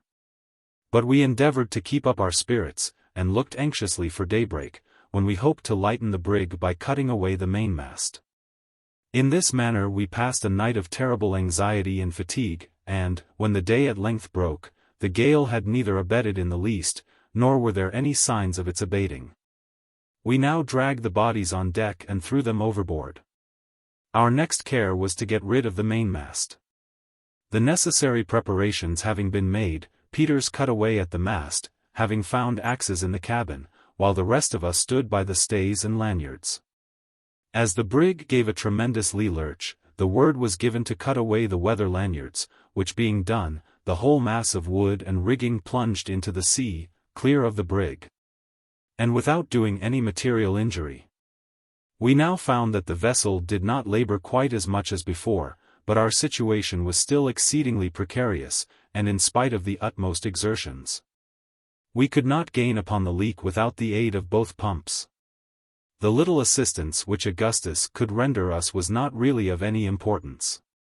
To add to our distress, a heavy sea, striking the brig to the windward, threw her off several points from the wind, and, before she could regain her position, another broke completely over her, and hurled her full upon her beam ends.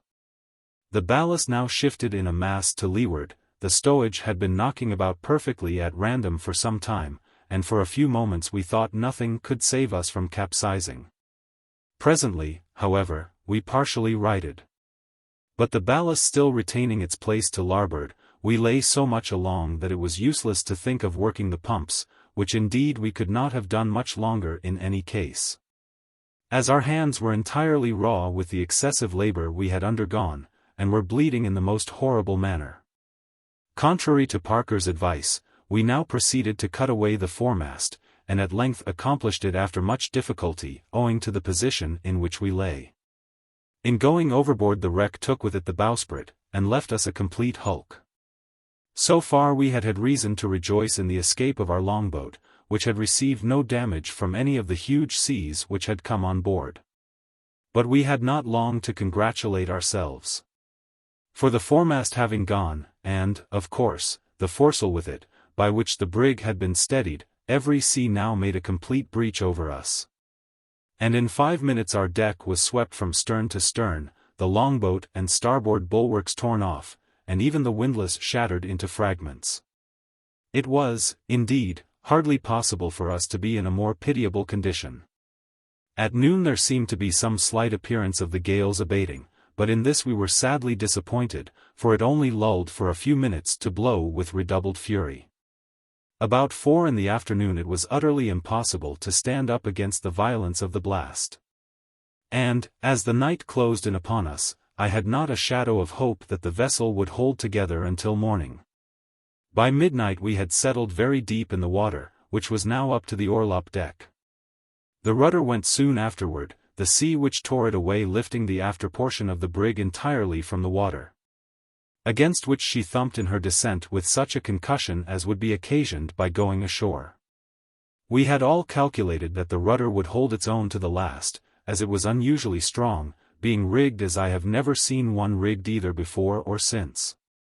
Down its main timber there ran a succession of stout iron hooks, and others in the same manner down the stern post.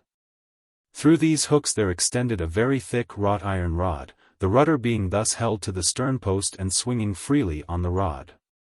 The tremendous force of the sea which tore it off may be estimated by the fact, that the hooks in the stern post, which ran entirely through it, being clinched on the inside, were drawn every one of them completely out of the solid wood. We had scarcely time to draw breath after the violence of this shock, when one of the most tremendous waves I had then ever known broke right on board of us, sweeping the companionway clear off. bursting in the hatchways, and filling every inch of the vessel with water. Chapter 9. Luckily, just before night, all four of us had lashed ourselves firmly to the fragments of the windlass, lying in this manner as flat upon the deck as possible. This precaution alone saved us from destruction. As it was, we were all more or less stunned by the immense weight of water which tumbled upon us, and which did not roll from above us until we were nearly exhausted. As soon as I could recover breath, I called aloud to my companions. Augustus alone replied, saying, "It is all over with us, and may God have mercy upon our souls." By and by both the others were enabled to speak, when they exhorted us to take courage, as there was still hope. It being impossible, from the nature of the cargo, that the brig could go down, and there being every chance that the gale would blow over by the morning. These words inspired me with new life. For, strange as it may seem, although it was obvious that a vessel with a cargo of empty oil casks would not sink, I had been hitherto so confused in mind as to have overlooked this consideration altogether. And the danger which I had for some time regarded as the most imminent was that of foundering. As hope revived within me, I made use of every opportunity to strengthen the lashings which held me to the remains of the windlass. And in this occupation I soon discovered that my companions were also busy. The night was as dark as it could possibly be, and the horrible shrieking din and confusion which surrounded us it is useless to attempt describing. Our deck lay level with the sea, or rather we were encircled with a towering ridge of foam, a portion of which swept over us every instant. It is not too much to say that our heads were not fairly out of the water more than 1 second in 3. Although we lay close together, no one of us could see the other, or, indeed, any portion of the brig itself, upon which we were so tempestuously hurled about. At intervals we called one to the other, thus endeavoring to keep alive hope, and render consolation and encouragement to such of us as stood most in need of it. The feeble condition of Augustus made him an object of solicitude with us all. And as, from the lacerated condition of his right arm, it must have been impossible for him to secure his lashings with any degree of firmness, we were in momentary expectation of finding that he had gone overboard, yet to render him aid was a thing altogether out of the question. Fortunately, his station was more secure than that of any of the rest of us. For the upper part of his body lying just beneath a portion of the shattered windlass, the seas, as they tumbled in upon him, were greatly broken in their violence. In any other situation than this, into which he had been accidentally thrown after having lashed himself in a very exposed spot, he must inevitably have perished before morning. Owing to the brig's lying so much along, we were all less liable to be washed off than otherwise would have been the case. The heel, as I have before stated, was to larboard, about 1/2 of the deck being constantly under water. The seas, therefore, which struck us to starboard were much broken, by the vessel's side, only reaching us in fragments as we lay flat on our faces. While those which came from larboard being what are called backwater seas, and obtaining little hold upon us on account of our posture, had not sufficient force to drag us from our fastenings. In this frightful situation we lay until the day broke so as to show us more fully the horrors which surrounded us. The brig was a mere log, rolling about at the mercy of every wave. The gale was upon the increase, if anything, blowing indeed a complete hurricane, and there appeared to us no earthly prospect of deliverance. For several hours we held on in silence, expecting every moment that our lashings would either give way, that the remains of the windlass would go by the board, or that some of the huge seas, which roared in every direction around us and above us, would drive the hulk so far beneath the water that we should be drowned before it could regain the surface. By the mercy of God, however, we were preserved from these imminent dangers, and about midday were cheered by the light of the blessed sun. Shortly afterward we could perceive a sensible diminution in the force of the wind, when, now for the first time since the latter part of the evening before, Augustus spoke, asking Peters, who lay closest to him, if he thought there was any possibility of our being saved. As no reply was at first made to this question, we all concluded that the hybrid had been drowned where he lay. But presently, to our great joy, he spoke, although very feebly, saying that he was in great pain, being so cut by the tightness of his lashings across the stomach. That he must either find means of loosening them or perish, as it was impossible that he could endure his misery much longer. This occasioned us great distress, as it was altogether useless to think of aiding him in any manner while the sea continued washing over us as it did. We exhorted him to bear his sufferings with fortitude, and promised to seize the first opportunity which should offer itself to relieve him. He replied that it would soon be too late. That it would be all over with him before we could help him, and then, after moaning for some minutes, lay silent, when we concluded that he had perished. As the evening drew on, the sea had fallen so much that scarcely more than one wave broke over the hulk from windward in the course of 5 minutes, and the wind had abated a great deal, although still blowing a severe gale. I had not heard any of my companions speak for hours, and now called to Augustus. He replied, although very feebly, so that I could not distinguish what he said. I then spoke to Peters and to Parker, neither of whom returned any answer. Shortly after this period I fell into a state of partial insensibility, during which the most pleasing images floated in my imagination, such as green trees, waving meadows of ripe grain, processions of dancing girls, troops of cavalry, and other fantasies. I now remember that, in all which passed before my mind's eye, motion was a predominant idea. Thus, I never fancied any stationary object, such as a house, a mountain, or anything of that kind. But windmills, ships, large birds, balloons, people on horseback, carriages driving furiously, and similar moving objects, presented themselves in endless succession. When I recovered from this state, the sun was, as near as I could guess, an hour high.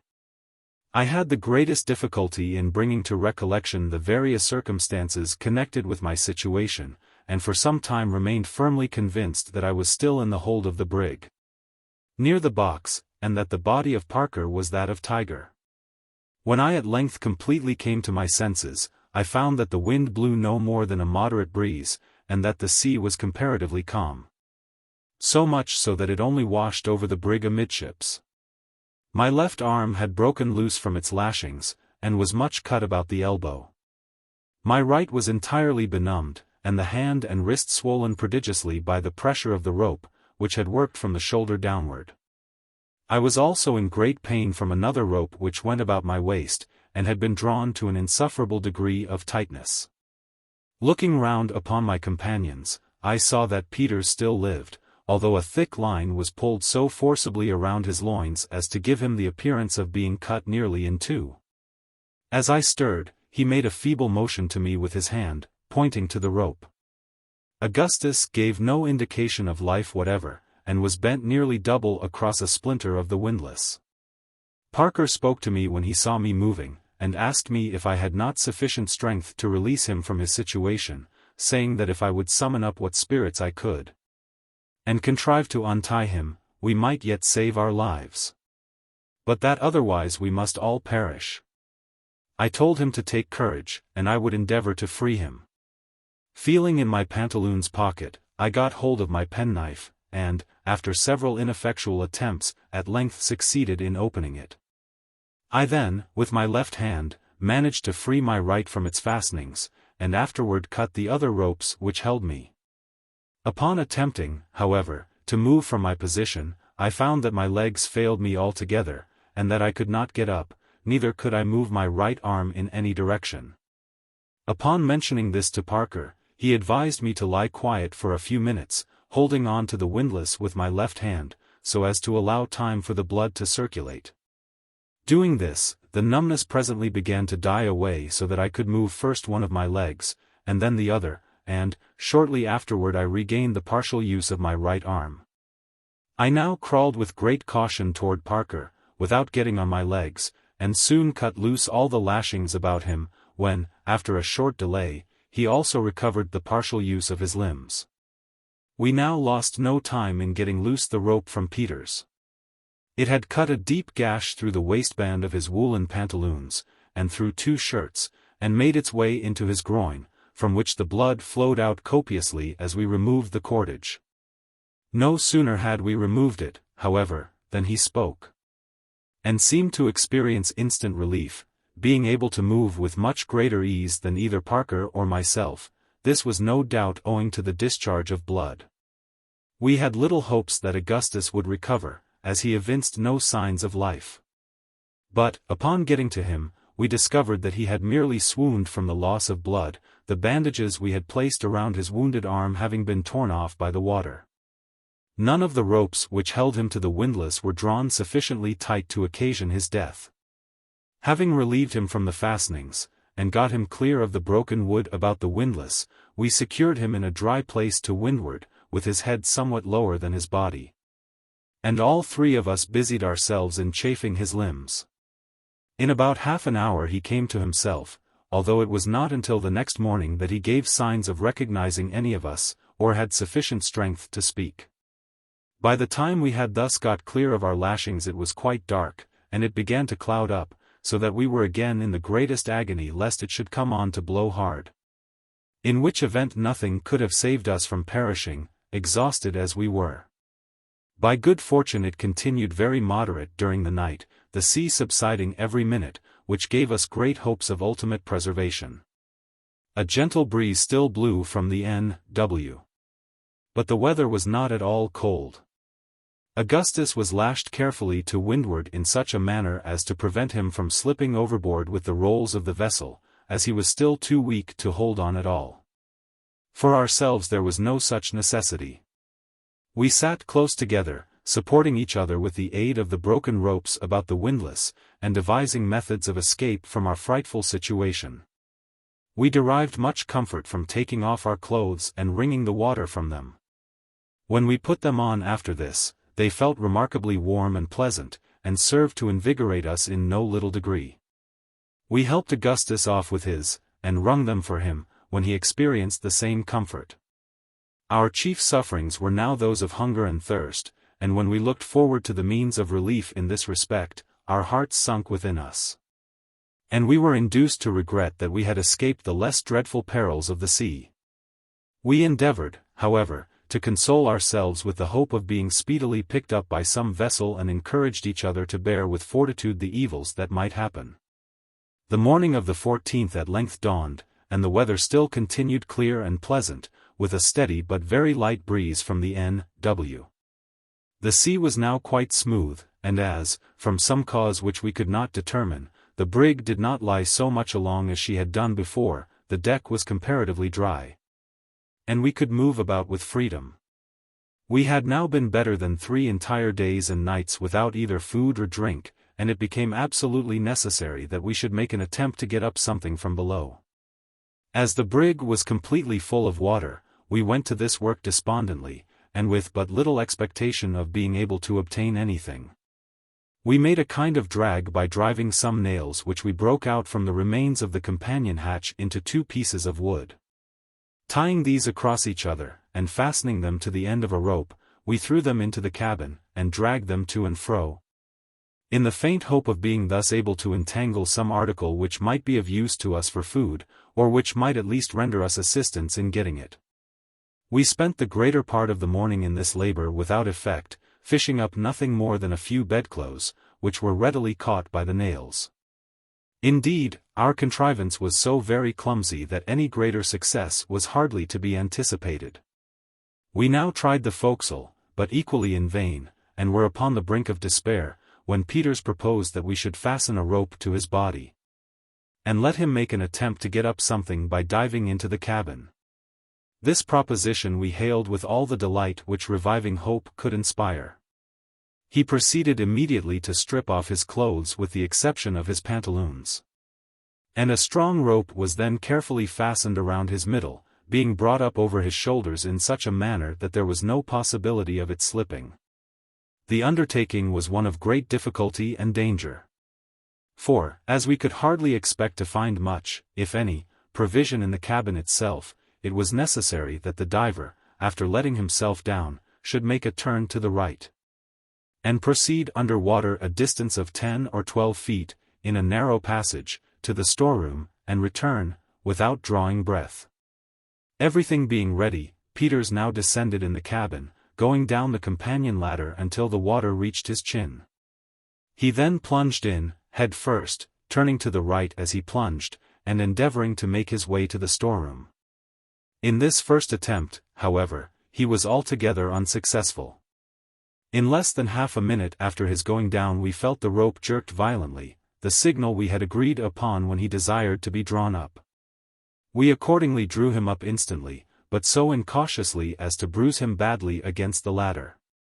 He had brought nothing with him, and had been unable to penetrate more than a very little way into the passage. Owing to the constant exertions he found it necessary to make in order to keep himself from floating up against the deck. Upon getting out he was very much exhausted, and had to rest full 15 minutes before he could again venture to descend. The second attempt met with even worse success. For he remained so long under water without giving the signal, that, becoming alarmed for his safety, we drew him out without it, and found that he was almost at the last gasp, having, as he said, repeatedly jerked at the rope without our feeling it. This was probably owing to a portion of it having become entangled in the balustrade at the foot of the ladder. This balustrade was, indeed, so much in the way, that we determined to remove it, if possible, before proceeding with our design.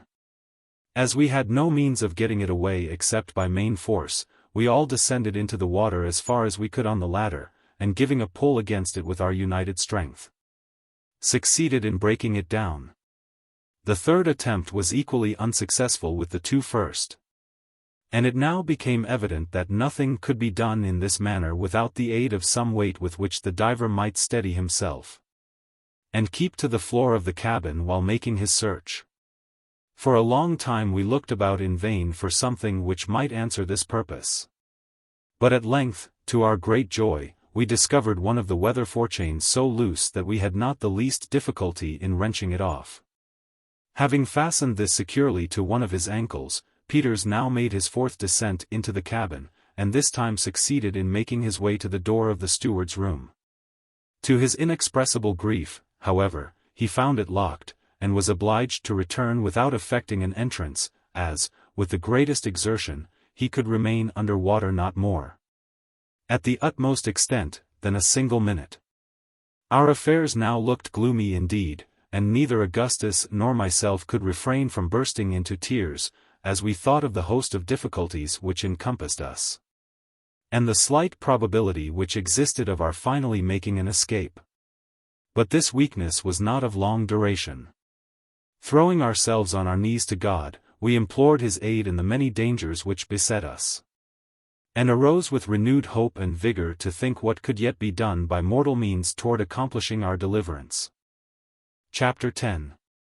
Shortly afterward an incident occurred which I am induced to look upon as more intensely productive of emotion, as far more replete with the extremes first of delight and then of horror, than even any of the 1,000 chances which afterward befell me in 9 long years, crowded with events of the most startling and, in many cases, of the most unconceived and unconceivable character.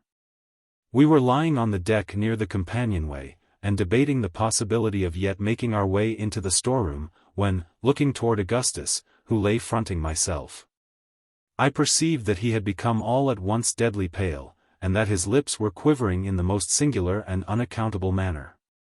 Greatly alarmed, I spoke to him, but he made me no reply, and I was beginning to think that he was suddenly taken ill, when I took notice of his eyes, which were glaring apparently at some object behind me. I turned my head, and shall never forget the ecstatic joy which thrilled through every particle of my frame, when I perceived a large brig bearing down upon us, and not more than a couple of miles off. I sprung to my feet as if a musket bullet had suddenly struck me to the heart, and, stretching out my arms in the direction of the vessel, stood in this manner, motionless, and unable to articulate a syllable.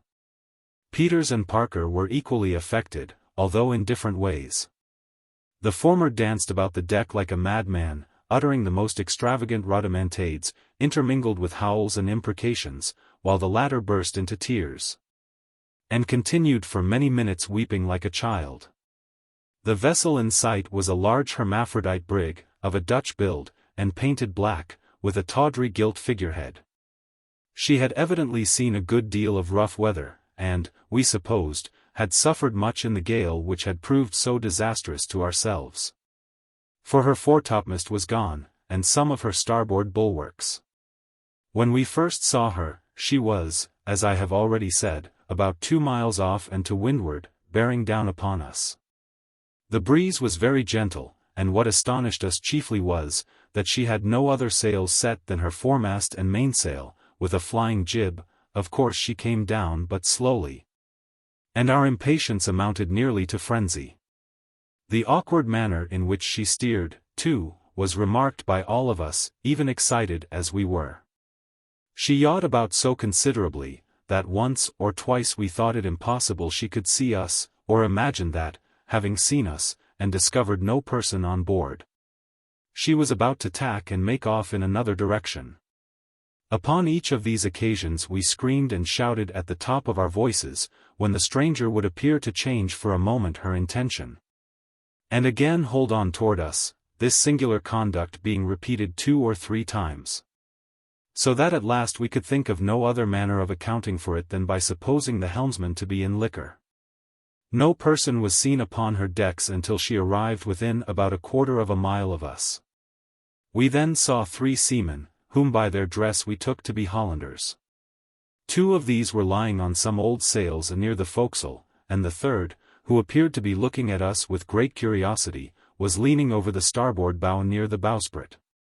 This last was a stout and tall man, with a very dark skin. He seemed by his manner to be encouraging us to have patience, nodding to us in a cheerful although rather odd way, and smiling constantly, so as to display a set of the most brilliantly white teeth. As his vessel drew nearer, we saw a red flannel cap which he had on fall from his head into the water, but of this he took little or no notice, continuing his odd smiles and gesticulations. I relate these things and circumstances minutely, and I relate them, it must be understood, precisely as they appeared to us. The brig came on slowly, and now more steadily than before, and, I cannot speak calmly of this event, our hearts leaped up wildly within us. And we poured out our whole souls in shouts and thanksgiving to God for the complete, unexpected, and glorious deliverance that was so palpably at hand. Of a sudden, and all at once, there came wafted over the ocean from the strange vessel, which was now close upon us, a smell, a stench, such as the whole world has no name for, no conception of, hellish, utterly suffocating, insufferable, inconceivable. I gasped for breath, and turning to my companions, perceived that they were paler than marble. But we had now no time left for question or surmise. The brig was within 50 feet of us, and it seemed to be her intention to run under our counter, that we might board her without putting out a boat. We rushed aft, when, suddenly, a wide yaw threw her off full 5 or 6 points from the course she had been running, and, as she passed under our stern at the distance of about 20 feet, we had a full view of her decks. Shall I ever forget the triple horror of that spectacle? 25 or 30 human bodies, among whom were several females, lay scattered about between the counter and the galley in the last and most loathsome state of putrefaction. We plainly saw that not a soul lived in that fated vessel. Yet we could not help shouting to the dead for help. Yes, long and loudly did we beg, in the agony of the moment, that those silent and disgusting images would stay for us, would not abandon us to become like them, would receive us among their goodly company. We were raving with horror and despair, thoroughly mad through the anguish of our grievous disappointment. As our first loud yell of terror broke forth, it was replied to by something, from near the bowsprit of the stranger, so closely resembling the scream of a human voice that the nicest ear might have been startled and deceived.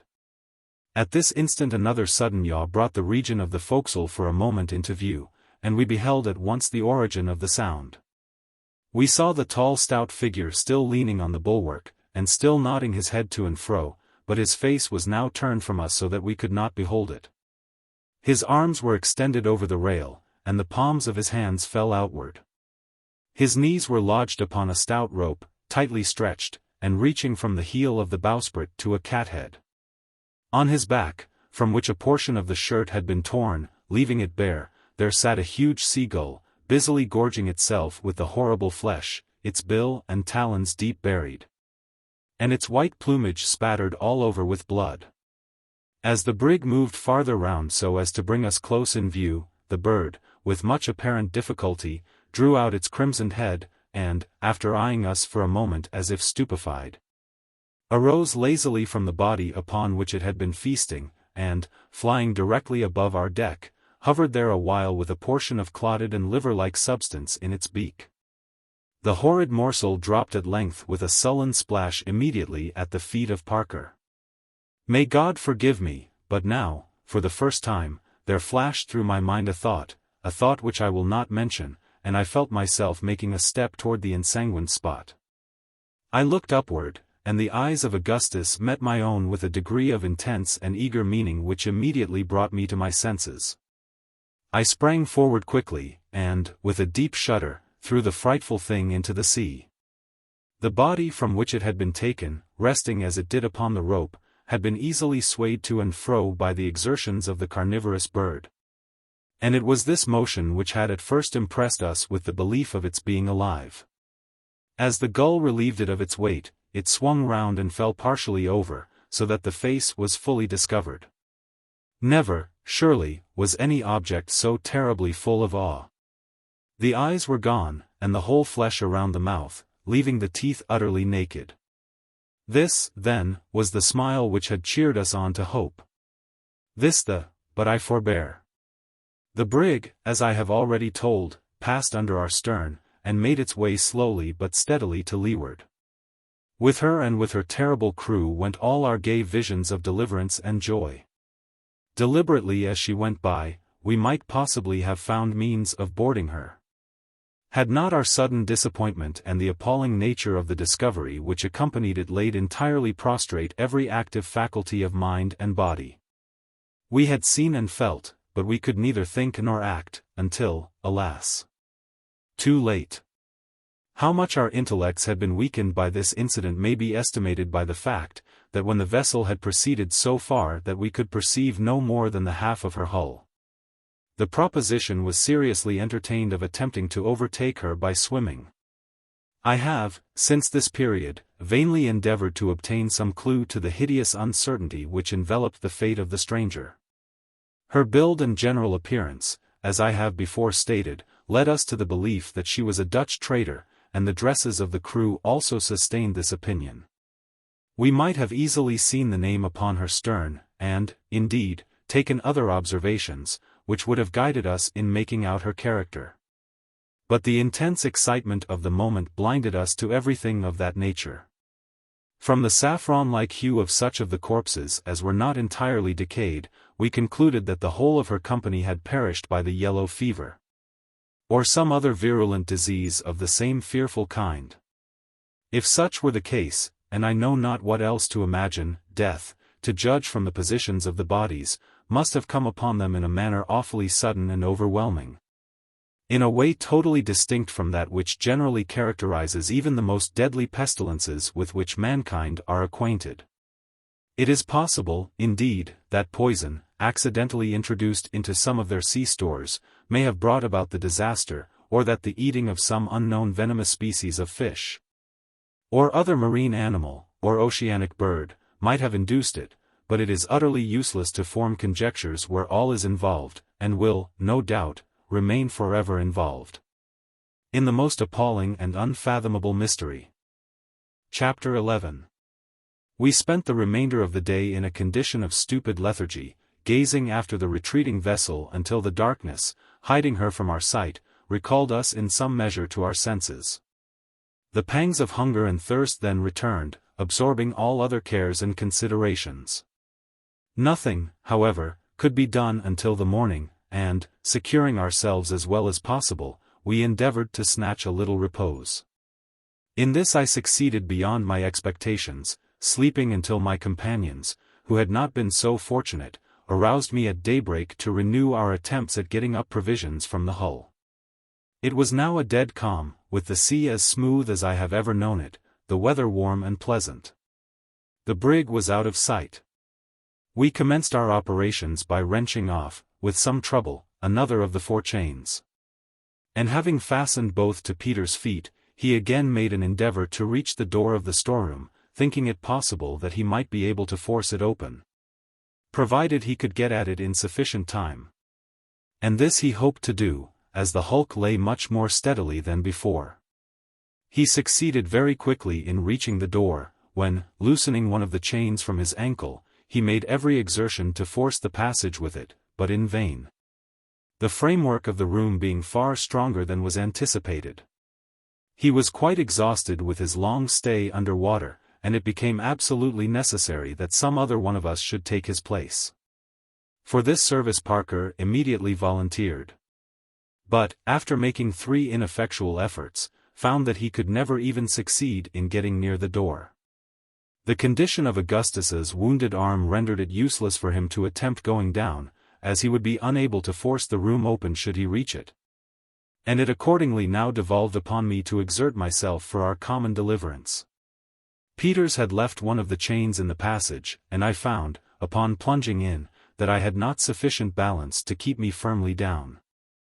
I determined, therefore, to attempt no more, in my first effort, than merely to recover the other chain.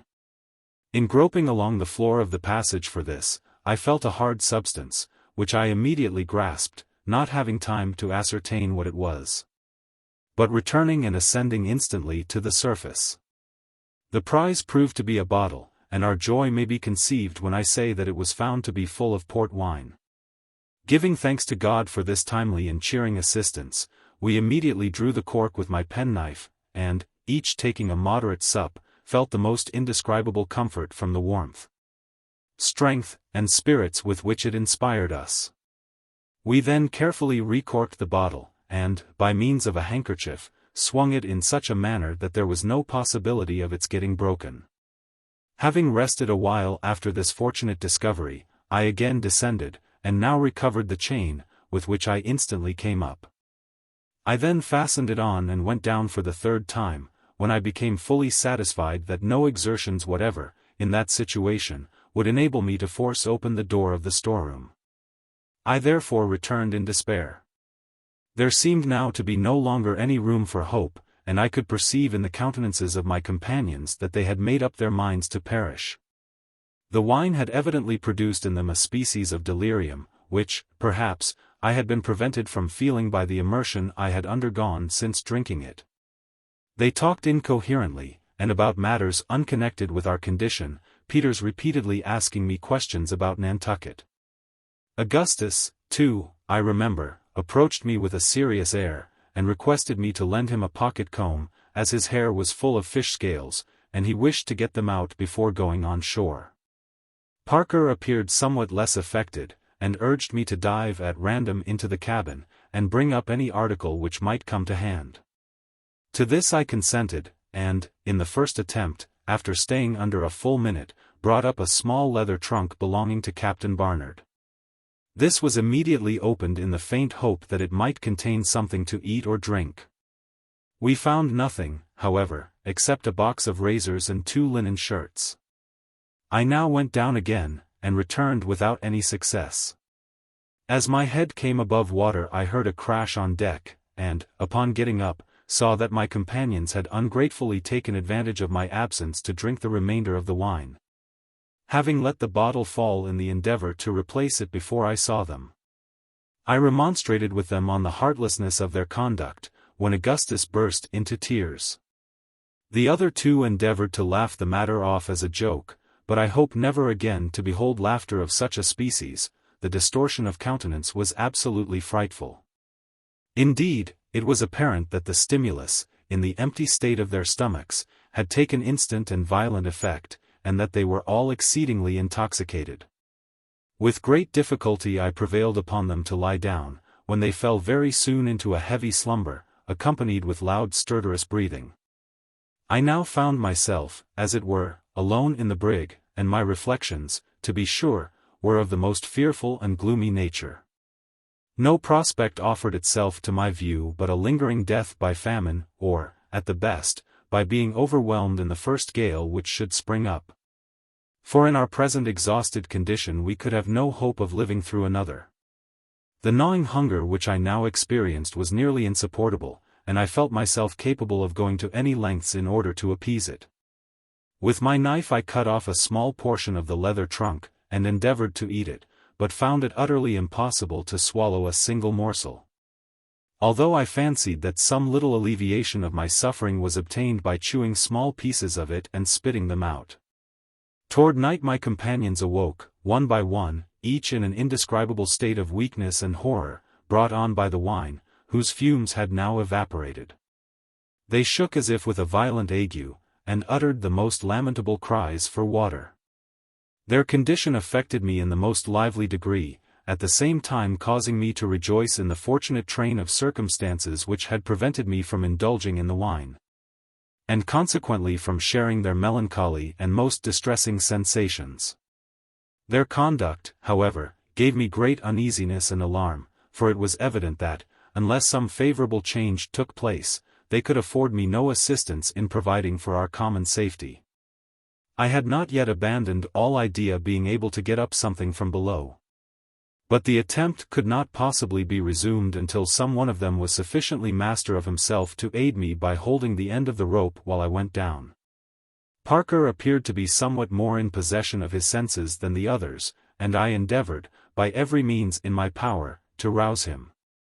Thinking that a plunge in the seawater might have a beneficial effect, I contrived to fasten the end of a rope around his body, and then, leading him to the companionway, he remaining quite passive all the while, pushed him in, and immediately drew him out. I had good reason to congratulate myself upon having made this experiment. For he appeared much revived and invigorated, and, upon getting out, asked me, in a rational manner, why I had so served him. Having explained my object, he expressed himself indebted to me, and said that he felt greatly better from the immersion, afterward conversing sensibly upon our situation. We then resolved to treat Augustus and Peters in the same way, which we immediately did, when they both experienced much benefit from the shock.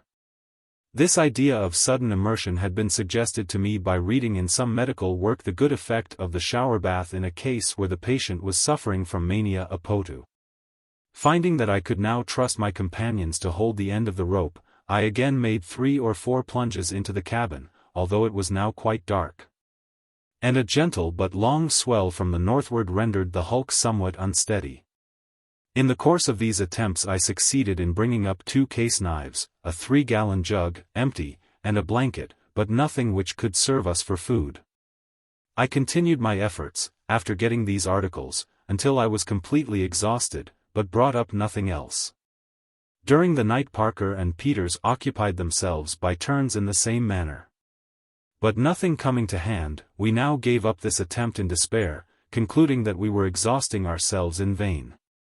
We passed the remainder of this night in a state of the most intense mental and bodily anguish that can possibly be imagined. The morning of the 16th at length dawned, and we looked eagerly around the horizon for relief, but to no purpose. The sea was still smooth, with only a long swell from the northward, as on yesterday. This was the 6th day since we had tasted either food or drink, with the exception of the bottle of port wine. And it was clear that we could hold out but a very little while longer unless something could be obtained. I never saw before, nor wished to see again, human beings so utterly emaciated as Peters and Augustus. Had I met them on shore in their present condition I should not have had the slightest suspicion that I had ever beheld them.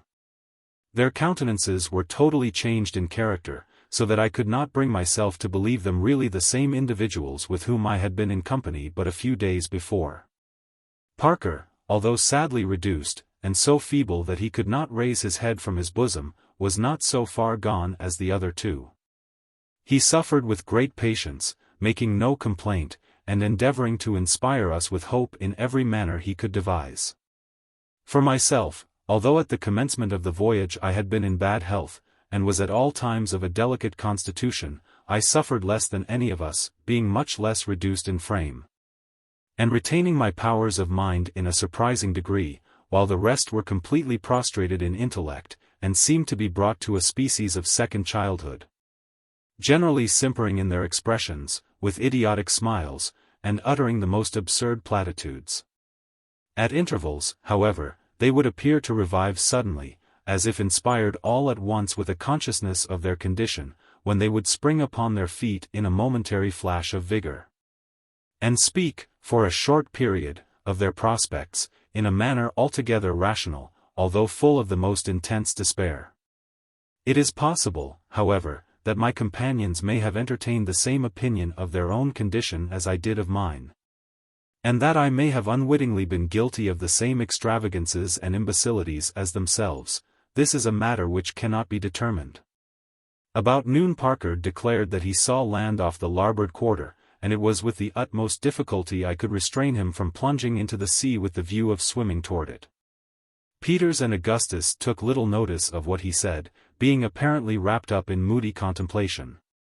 Upon looking in the direction pointed out, I could not perceive the faintest appearance of the shore. Indeed, I was too well aware that we were far from any land to indulge in a hope of that nature. It was a long time, nevertheless, before I could convince Parker of his mistake. He then burst into a flood of tears, weeping like a child, with loud cries and sobs, for 2 or 3 hours, when becoming exhausted, he fell asleep. Peters and Augustus now made several ineffectual efforts to swallow portions of the leather. I advised them to chew it and spit it out, but they were too excessively debilitated to be able to follow my advice. I continued to chew pieces of it at intervals, and found some relief from so doing. My chief distress was for water, and I was only prevented from taking a draught from the sea by remembering the horrible consequences which thus have resulted to others who were similarly situated with ourselves. The day wore on in this manner, when I suddenly discovered a sail to the eastward, and on our larboard bow. She appeared to be a large ship, and was coming nearly athwart us, being probably 12 or 15 miles distant. None of my companions had as yet discovered her, and I forbore to tell them of her for the present, lest we might again be disappointed of relief. At length, upon her getting nearer, I saw distinctly that she was heading immediately for us, with her light sails filled. I could now contain myself no longer, and pointed her out to my fellow sufferers. They immediately sprang to their feet, again indulging in the most extravagant demonstrations of joy, weeping, laughing in an idiotic manner, jumping, stamping upon the deck, tearing their hair, and praying and cursing by turns. I was so affected by their conduct, as well as by what I considered a sure prospect of deliverance, that I could not refrain from joining in with their madness, and gave way to the impulses of my gratitude and ecstasy by lying and rolling on the deck, clapping my hands, shouting, and other similar acts, until I was suddenly called to my recollection, and once more to the extreme human misery and despair, by perceiving the ship all at once with her stern fully presented toward us, and steering in a direction nearly opposite to that in which I had at first perceived her. It was some time before I could induce my poor companions to believe that this sad reverse in our prospects had actually taken place. They replied to all my assertions with a stare and a gesture implying that they were not to be deceived by such misrepresentations. The conduct of Augustus most sensibly affected me. In spite of all I could say or do to the contrary, he persisted in saying that the ship was rapidly nearing us, and in making preparations to go on board of her. Some seaweed floating by the brig, he maintained that it was the ship's boat, and endeavored to throw himself upon it, howling and shrieking in the most heartrending manner. When I forcibly restrained him from thus casting himself into the sea, having become in some degree pacified, we continued to watch the ship until we finally lost sight of her, the weather becoming hazy, with a light breeze springing up. As soon as she was entirely gone, Parker turned suddenly toward me with an expression of countenance which made me shudder. There was about him an air of self-possession which I had not noticed in him until now, and before he opened his lips my heart told me what he would say. He proposed, in a few words, that one of us should die to preserve the existence of the others. Chapter 12. I had for some time past dwelt upon the prospect of our being reduced to this last horrible extremity, and had secretly made up my mind to suffer death in any shape or under any circumstances rather than resort to such a course. Nor was this resolution in any degree weakened by the present intensity of hunger under which I labored. The proposition had not been heard by either Peters or Augustus. I therefore took Parker aside. And mentally praying to God for power to dissuade him from the horrible purpose he entertained, I expostulated with him for a long time, and in the most supplicating manner. Begging him in the name of everything which he held sacred, and urging him by every species of argument which the extremity of the case suggested, to abandon the idea. And not to mention it to either of the other two. He heard all I said without attempting to controvert any of my arguments, and I had begun to hope that he would be prevailed upon to do as I desired.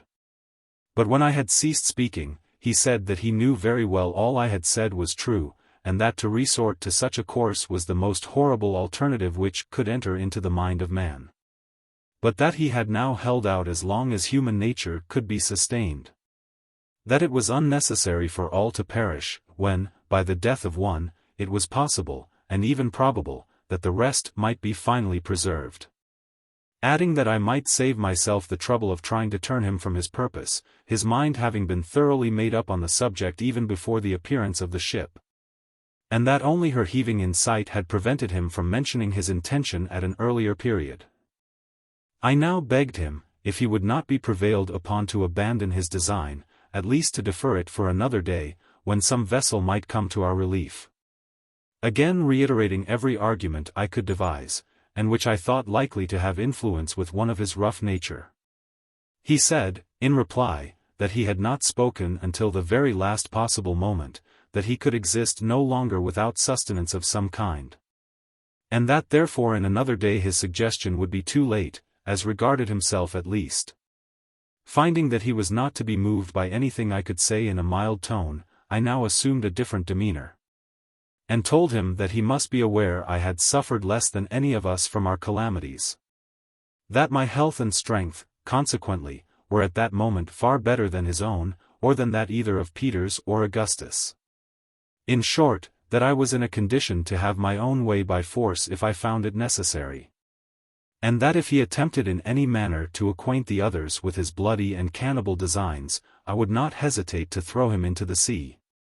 Upon this he immediately seized me by the throat, and drawing a knife, made several ineffectual efforts to stab me in the stomach. An atrocity which his excessive debility alone prevented him from accomplishing. In the meantime, being roused to a high pitch of anger, I forced him to the vessel's side, with the full intention of throwing him overboard. He was saved from his fate, however, by the interference of Peters, who now approached and separated us, asking the cause of the disturbance. This Parker told before I could find means in any manner to prevent him. The effect of his words was even more terrible than what I had anticipated. Both Augustus and Peters, who, it seems, had long secretly entertained the same fearful idea which Parker had been merely the first to broach, joined with him in his design and insisted upon its immediately being carried into effect. I had calculated that one at least of the two former would be found still possessed of sufficient strength of mind to side with myself in resisting any attempt to execute so dreadful a purpose, and, with the aid of either one of them, I had no fear of being able to prevent its accomplishment. Being disappointed in this expectation, it became absolutely necessary that I should attend to my own safety. As a further resistance on my part might possibly be considered by men in their frightful condition a sufficient excuse for refusing me fair play in the tragedy that I knew would speedily be enacted. I now told them I was willing to submit to the proposal, merely requesting a delay of about 1 hour, in order that the fog which had gathered around us might have an opportunity of lifting, when it was possible that the ship we had seen might be again in sight. After great difficulty I obtained from them a promise to wait thus long. And, as I had anticipated, a breeze rapidly coming in, the fog lifted before the hour had expired, when, no vessel appearing in sight, we prepared to draw lots. It is with extreme reluctance that I dwell upon the appalling scene which ensued. A scene which, with its minutest details, no after events have been able to efface in the slightest degree from my memory, and whose stern recollection will embitter every future moment of my existence. Let me run over this portion of my narrative with as much haste as the nature of the events to be spoken of will permit. The only method we could devise for the terrific lottery, in which we were to take each a chance, was that of drawing straws. Small splinters of wood were made to answer our purpose, and it was agreed that I should be the holder. I retired to one end of the hulk, while my poor companions silently took up their station in the other with their backs turned toward me. The bitterest anxiety which I endured at any period of this fearful drama was while I occupied myself in the arrangement of the lots. There are few conditions into which man can possibly fall where he will not feel a deep interest in the preservation of his existence. An interest momentarily increasing with the frailness of the tenure by which that existence may be held. But now that the silent, definite, and stern nature of the business in which I was engaged, so different from the tumultuous dangers of the storm or the gradually approaching horrors of famine, allowed me to reflect on the few chances I had of escaping the most appalling of deaths, a death for the most appalling of purposes, every particle of that energy which had so long buoyed me up departed like feathers before the wind, leaving me a helpless prey to the most abject and pitiable terror. I could not, at first, even summon up sufficient strength to tear and fit together the small splinters of wood, my fingers absolutely refusing their office, and my knees knocking violently against each other. My mind ran over rapidly 1,000 absurd projects by which to avoid becoming a partner in the awful speculation. I thought of falling on my knees to my companions, and entreating them to let me escape this necessity. Of suddenly rushing upon them, and, by putting one of them to death, of rendering the decision by lot useless, in short, of everything but of going through with the matter I had in hand. At last, after wasting a long time in this imbecile conduct, I was recalled to my senses by the voice of Parker, who urged me to relieve them at once from the terrible anxiety they were enduring. Even then I could not bring myself to arrange the splinters upon the spot, but thought over every species of finesse by which I could trick some one of my fellow sufferers to draw the short straw. As it had been agreed that whoever drew the shortest of 4 splinters from my hand was to die for the preservation of the rest. Before anyone condemn me for this apparent heartlessness, let him be placed in a situation precisely similar to my own. At length delay was no longer possible, and, with a heart almost bursting from my bosom, I advanced to the region of the forecastle, where my companions were awaiting me. I held out my hand with the splinters, and Peters immediately drew. He was free, his, at least, was not the shortest, and there was now another chance against my escape. I summoned up all my strength, and passed the lots to Augustus. He also drew immediately, and he also was free, and now, whether I should live or die, the chances were no more than precisely even. At this moment all the fierceness of the tiger possessed my bosom, and I felt toward my poor fellow creature, Parker, the most intense, the most diabolical hatred. But the feeling did not last. And, at length, with a convulsive shudder and closed eyes, I held out the 2 remaining splinters toward him. It was fully 5 minutes before he could summon resolution to draw, during which period of heartrending suspense I never once opened my eyes. Presently one of the 2 lots was quickly drawn from my hand.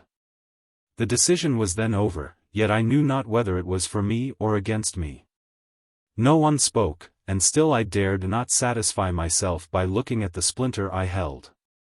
Peters at length took me by the hand, and I forced myself to look up, when I immediately saw by the countenance of Parker that I was safe, and that he it was who had been doomed to suffer. Gasping for breath, I fell senseless to the deck. I recovered from my swoon in time to behold the consummation of the tragedy in the death of him who had been chiefly instrumental in bringing it about. He made no resistance whatever, and was stabbed in the back by Peters, when he fell instantly dead. I must not dwell upon the fearful repast which immediately ensued.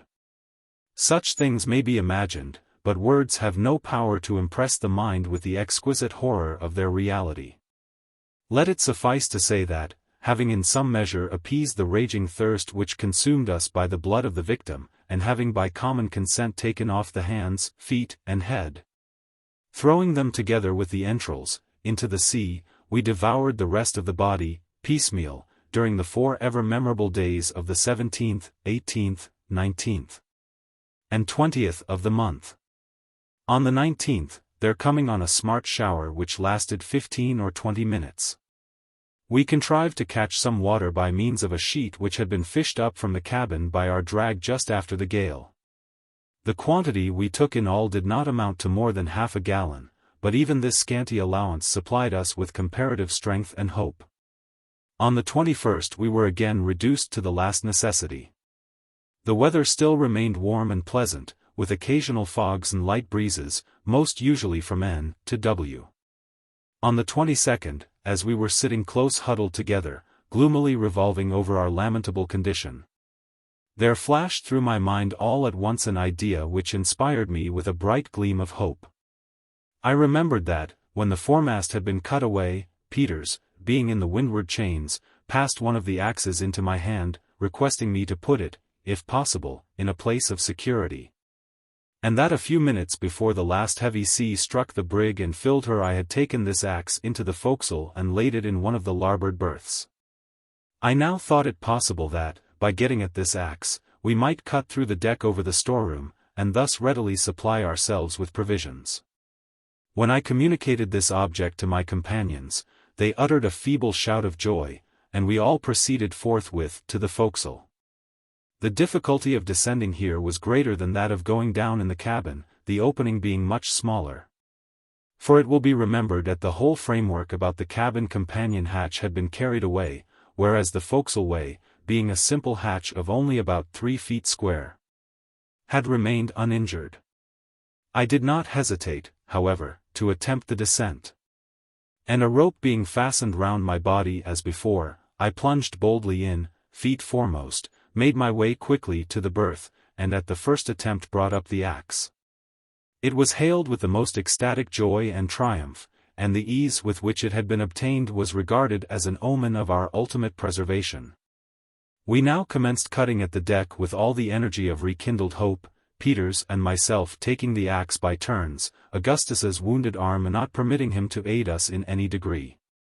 As we were still so feeble as to be scarcely able to stand unsupported, and could consequently work but a minute or two without resting, it soon became evident that many long hours would be necessary to accomplish our task, that is, to cut an opening sufficiently large to admit of a free access to the storeroom.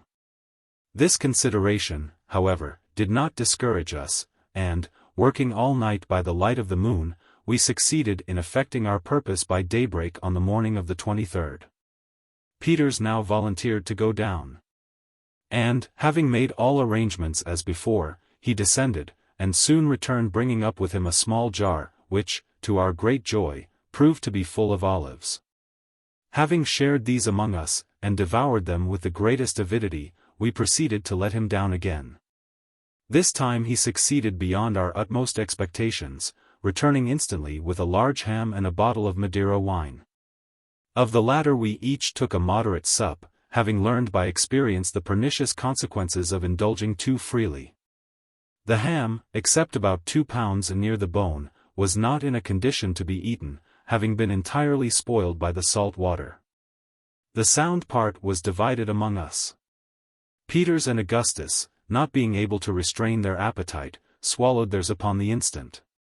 But I was more cautious, and ate but a small portion of mine, dreading the thirst which I knew would ensue. We now rested a while from our labors, which had been intolerably severe. By noon, feeling somewhat strengthened and refreshed, we again renewed our attempt at getting up provisions, Peters and myself going down alternately, and always with more or less success, until sundown. During this interval we had the good fortune to bring up, altogether, 4 more small jars of olives, another ham, a carboy containing nearly 3 gallons of excellent Cape Madeira wine, and, what gave us still more delight, a small tortoise of the Gallipago breed, several of which had been taken on board by Captain Barnard, as the Grampus was leaving port, from the schooner Mary Pitts, just returned from a sealing voyage in the Pacific. In a subsequent portion of this narrative I shall have frequent occasion to mention this species of tortoise. It is found principally, as most of my readers may know, in the group of islands called the Galapagos, which, indeed, derive their name from the animal, the Spanish word Galapago meaning a freshwater terrapin. From the peculiarity of their shape and action they have been sometimes called the elephant tortoise. They are frequently found of an enormous size. I have myself seen several which would weigh from 12 to 1500 pounds, although I do not remember that any navigator speaks of having seen them weighing more than 800. Their appearance is singular, and even disgusting. Their steps are very slow, measured, and heavy, their bodies being carried about a foot from the ground. Their neck is long, and exceedingly slender, from 18 inches to 2 feet is a very common length, and I killed one, where the distance from the shoulder to the extremity of the head was no less than 3 feet 10 inches. The head has a striking resemblance to that of a serpent. They can exist without food for an almost incredible length of time. Instances having been known where they have been thrown into the hold of a vessel and lain 2 years without nourishment of any kind, being as fat, and, in every respect, in as good order at the expiration of the time as when they were first put in. In one particular these extraordinary animals bear a resemblance to the dromedary, or camel of the desert. In a bag at the root of the neck they carry with them a constant supply of water. In some instances, upon killing them after a full year's deprivation of all nourishment, as much as 3 gallons of perfectly sweet and fresh water have been found in their bags. Their food is chiefly wild parsley and celery, with purslane, sea kelp, and prickly pears, upon which latter vegetable they thrive wonderfully. A great quantity of it being usually found on the hillsides near the shore wherever the animal itself is discovered. They are excellent and highly nutritious food, and have, no doubt, been the means of preserving the lives of thousands of seamen employed in the whale fishery and other pursuits in the Pacific. The one which we had the good fortune to bring up from the storeroom was not of a large size, weighing probably 65 or 70 pounds. It was a female, and in excellent condition, being exceedingly fat, and having more than a quart of limpid and sweet water in its bag. This was indeed a treasure. And, falling on our knees with one accord, we returned fervent thanks to God for so seasonable a relief. We had great difficulty in getting the animal up through the opening, as its struggles were fierce and its strength prodigious. It was upon the point of making its escape from Peter's grasp, and slipping back into the water, when Augustus, throwing a rope with a slip knot around its throat, held it up in this manner until I jumped into the hole by the side of Peter's, and assisted him in lifting it out. The water we drew carefully from the bag into the jug, which, it will be remembered, had been brought up before from the cabin. Having done this, we broke off the neck of a bottle so as to form, with the cork, a kind of glass, holding not quite half a gill. We then each drank one of these measures full, and resolved to limit ourselves to this quantity per day as long as it should hold out. During the last 2 or 3 days, the weather having been dry and pleasant, the bedding we had obtained from the cabin, as well as our clothing, had become thoroughly dry. So that we passed this night, that of the 23rd, in comparative comfort, enjoying a tranquil repose, after having supped plentifully on olives and ham, with a small allowance of the wine. Being afraid of losing some of our stores overboard during the night, in the event of a breeze springing up, we secured them as well as possible with cordage to the fragments of the windlass. Our tortoise, which we were anxious to preserve alive as long as we could, we threw on its back, and otherwise carefully fastened. Chapter 13. July 24th. This morning saw us wonderfully recruited in spirits and strength. Notwithstanding the perilous situation in which we were still placed, ignorant of our position, although certainly at a great distance from land, without more food than would last us for a fortnight even with great care, almost entirely without water, and floating about at the mercy of every wind and wave on the merest wreck in the world. Still the infinitely more terrible distresses and dangers from which we had so lately and so providentially been delivered caused us to regard what we now endured as but little more than an ordinary evil, so strictly comparative is either good or ill. At sunrise we were preparing to renew our attempts at getting up something from the storeroom, when, a smart shower coming on, with some lightning, we turned our attention to the catching of water by means of the sheet we had used before for this purpose. We had no other means of collecting the rain than by holding the sheet spread out with one of the forechain plates in the middle of it. The water, thus conducted to the center, was drained through into our jug. We had nearly filled it in this manner, when a heavy squall coming on from the northward obliged us to desist. As the hulk began once more to roll so violently that we could no longer keep our feet, we now went forward, and, lashing ourselves securely to the remnant of the windlass as before, awaited the event with far more calmness than could have been anticipated or would have been imagined possible under the circumstances. At noon the wind had freshened into a two-reef breeze, and by night into a stiff gale, accompanied with a tremendously heavy swell. Experience having taught us, however, the best method of arranging our lashings, we weathered this dreary night in tolerable security, although thoroughly drenched at almost every instant by the sea, and in momentary dread of being washed off. Fortunately, the weather was so warm as to render the water rather grateful than otherwise. July 25. This morning the gale had diminished to a mere 10-knot breeze, and the sea had gone down with it so considerably that we were able to keep ourselves dry upon the deck. To our great grief, however, we found that 2 jars of our olives, as well as the whole of our ham, had been washed overboard, in spite of the careful manner in which they had been fastened. We determined not to kill the tortoise as yet, and contented ourselves for the present with a breakfast on a few of the olives, and a measure of water each, which latter we mixed half and half with wine, finding great relief and strength from the mixture, without the distressing intoxication which had ensued upon drinking the port. The sea was still far too rough for the renewal of our efforts at getting up provision from the storeroom. Several articles, of no importance to us in our present situation, floated up through the opening during the day, and were immediately washed overboard. We also now observed that the hulk lay more along than ever, so that we could not stand an instant without lashing ourselves. On this account we passed a gloomy and uncomfortable day. At noon the sun appeared to be nearly vertical, and we had no doubt that we had been driven down by the long succession of northward and northwesterly winds into the near vicinity of the equator. Toward evening we saw several sharks, and were somewhat alarmed by the audacious manner in which an enormously large one approached us. At one time, a lurch throwing the deck very far beneath the water, the monster actually swam in upon us, floundering for some moments just over the companion hatch, and striking Peters violently with his tail. A heavy sea at length hurled him overboard, much to our relief. In moderate weather we might have easily captured him. July 26. This morning, the wind having greatly abated, and the sea not being very rough, we determined to renew our exertions in the storeroom. After a great deal of hard labor during the whole day, we found that nothing further was to be expected from this quarter, the partitions of the room having been stove during the night, and its contents swept into the hold. This discovery, as may be supposed, filled us with despair. July 27. The sea nearly smooth, with a light wind, and still from the northward and westward. The sun coming out hotly in the afternoon, we occupied ourselves in drying our clothes. Found great relief from thirst, and much comfort otherwise, by bathing in the sea.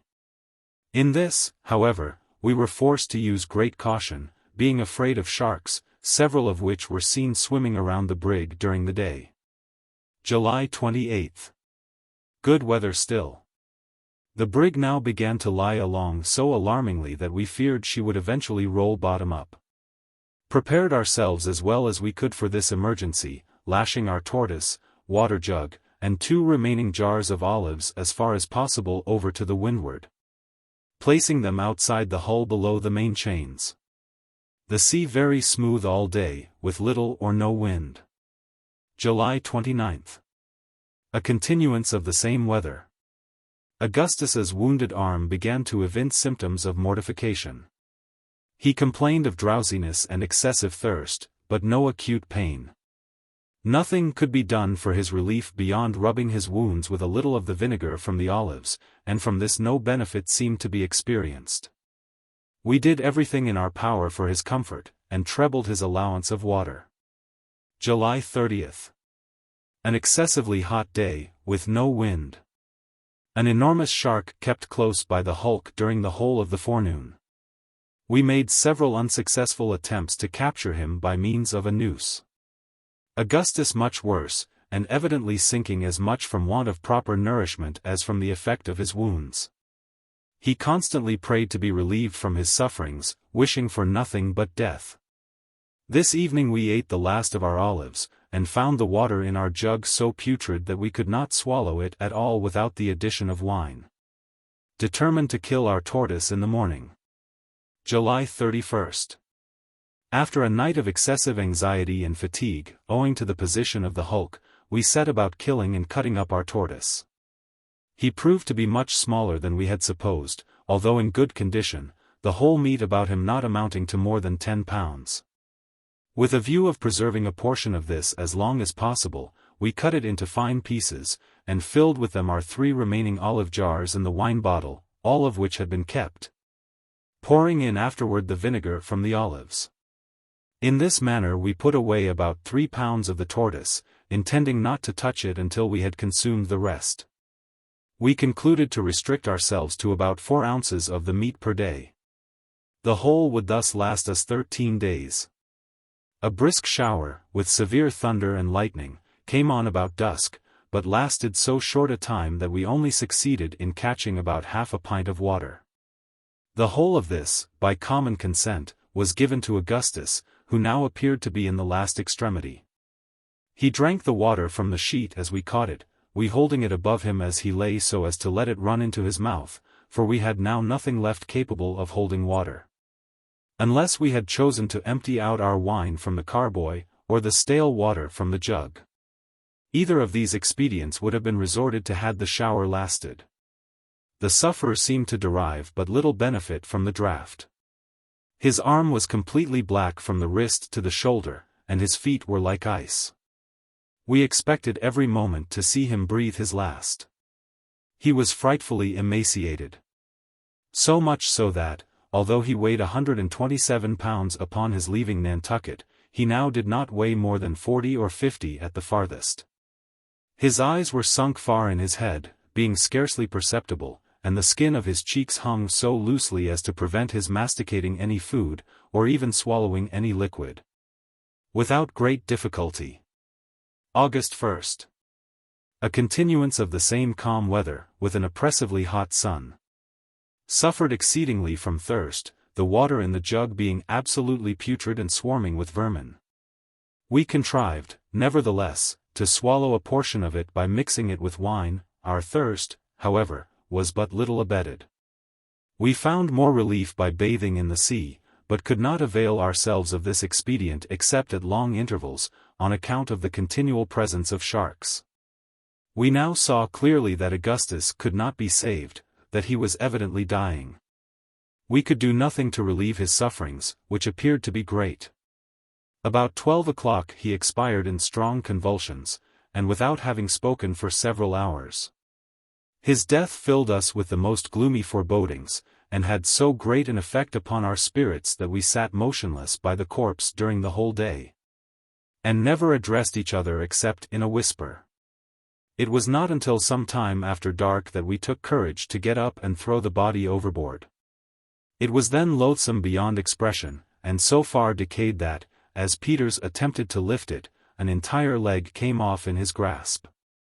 As the mass of putrefaction slipped over the vessel's side into the water, the glare of phosphoric light with which it was surrounded plainly discovered to us 7 or 8 large sharks, the clashing of whose horrible teeth, as their prey was torn to pieces among them, might have been heard at the distance of a mile.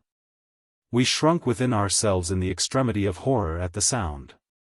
August 2nd. The same fearfully calm and hot weather. The dawn found us in a state of pitiable dejection as well as bodily exhaustion. The water in the jug was now absolutely useless, being a thick gelatinous mass. Nothing but frightful-looking worms mingled with slime. We threw it out, and washed the jug well in the sea, afterward pouring a little vinegar in it from our bottles of pickled tortoise. Our thirst could now scarcely be endured, and we tried in vain to relieve it by wine, which seemed only to add fuel to the flame, and excited us to a high degree of intoxication. We afterward endeavored to relieve our sufferings by mixing the wine with seawater, but this instantly brought about the most violent retchings, so that we never again attempted it. During the whole day we anxiously sought an opportunity of bathing, but to no purpose. For the hulk was now entirely besieged on all sides with sharks, no doubt the identical monsters who had devoured our poor companion on the evening before, and who were in momentary expectation of another similar feast. This circumstance occasioned us the most bitter regret and filled us with the most depressing and melancholy forebodings. We had experienced indescribable relief in bathing, and to have this resource cut off in so frightful a manner was more than we could bear. Nor, indeed, were we altogether free from the apprehension of immediate danger, for the least slip or false movement would have thrown us at once within reach of those voracious fish, who frequently thrust themselves directly upon us, swimming up to leeward. No shouts or exertions on our part seemed to alarm them. Even when one of the largest was struck with an axe by Peters and much wounded, he persisted in his attempts to push in where we were. A cloud came up at dusk, but, to our extreme anguish, passed over without discharging itself. It is quite impossible to conceive our sufferings from thirst at this period. We passed a sleepless night, both on this account and through dread of the sharks. August 3rd. No prospect of relief, and the brig lying still more and more along, so that now we could not maintain a footing upon deck at all. Busied ourselves in securing our wine and tortoise meat, so that we might not lose them in the event of our rolling over. Got out 2 stout spikes from the forechains, and, by means of the axe, drove them into the hull to windward within a couple of feet of the water, this not being very far from the keel, as we were nearly upon our beam ends. To these spikes we now lashed our provisions, as being more secure than their former position beneath the chains. Suffered great agony from thirst during the whole day, no chance of bathing on account of the sharks, which never left us for a moment. Found it impossible to sleep. August 4th. A little before daybreak we perceived that the hulk was heeling over, and aroused ourselves to prevent being thrown off by the movement. At first the roll was slow and gradual, and we contrived to clamber over to windward very well, having taken the precaution to leave ropes hanging from the spikes we had driven in for the provision. But we had not calculated sufficiently upon the acceleration of the impetus, for, presently the heel became too violent to allow of our keeping pace with it. And, before either of us knew what was to happen, we found ourselves hurled furiously into the sea, and struggling several fathoms beneath the surface, with the huge hull immediately above us. In going under the water I had been obliged to let go my hold upon the rope.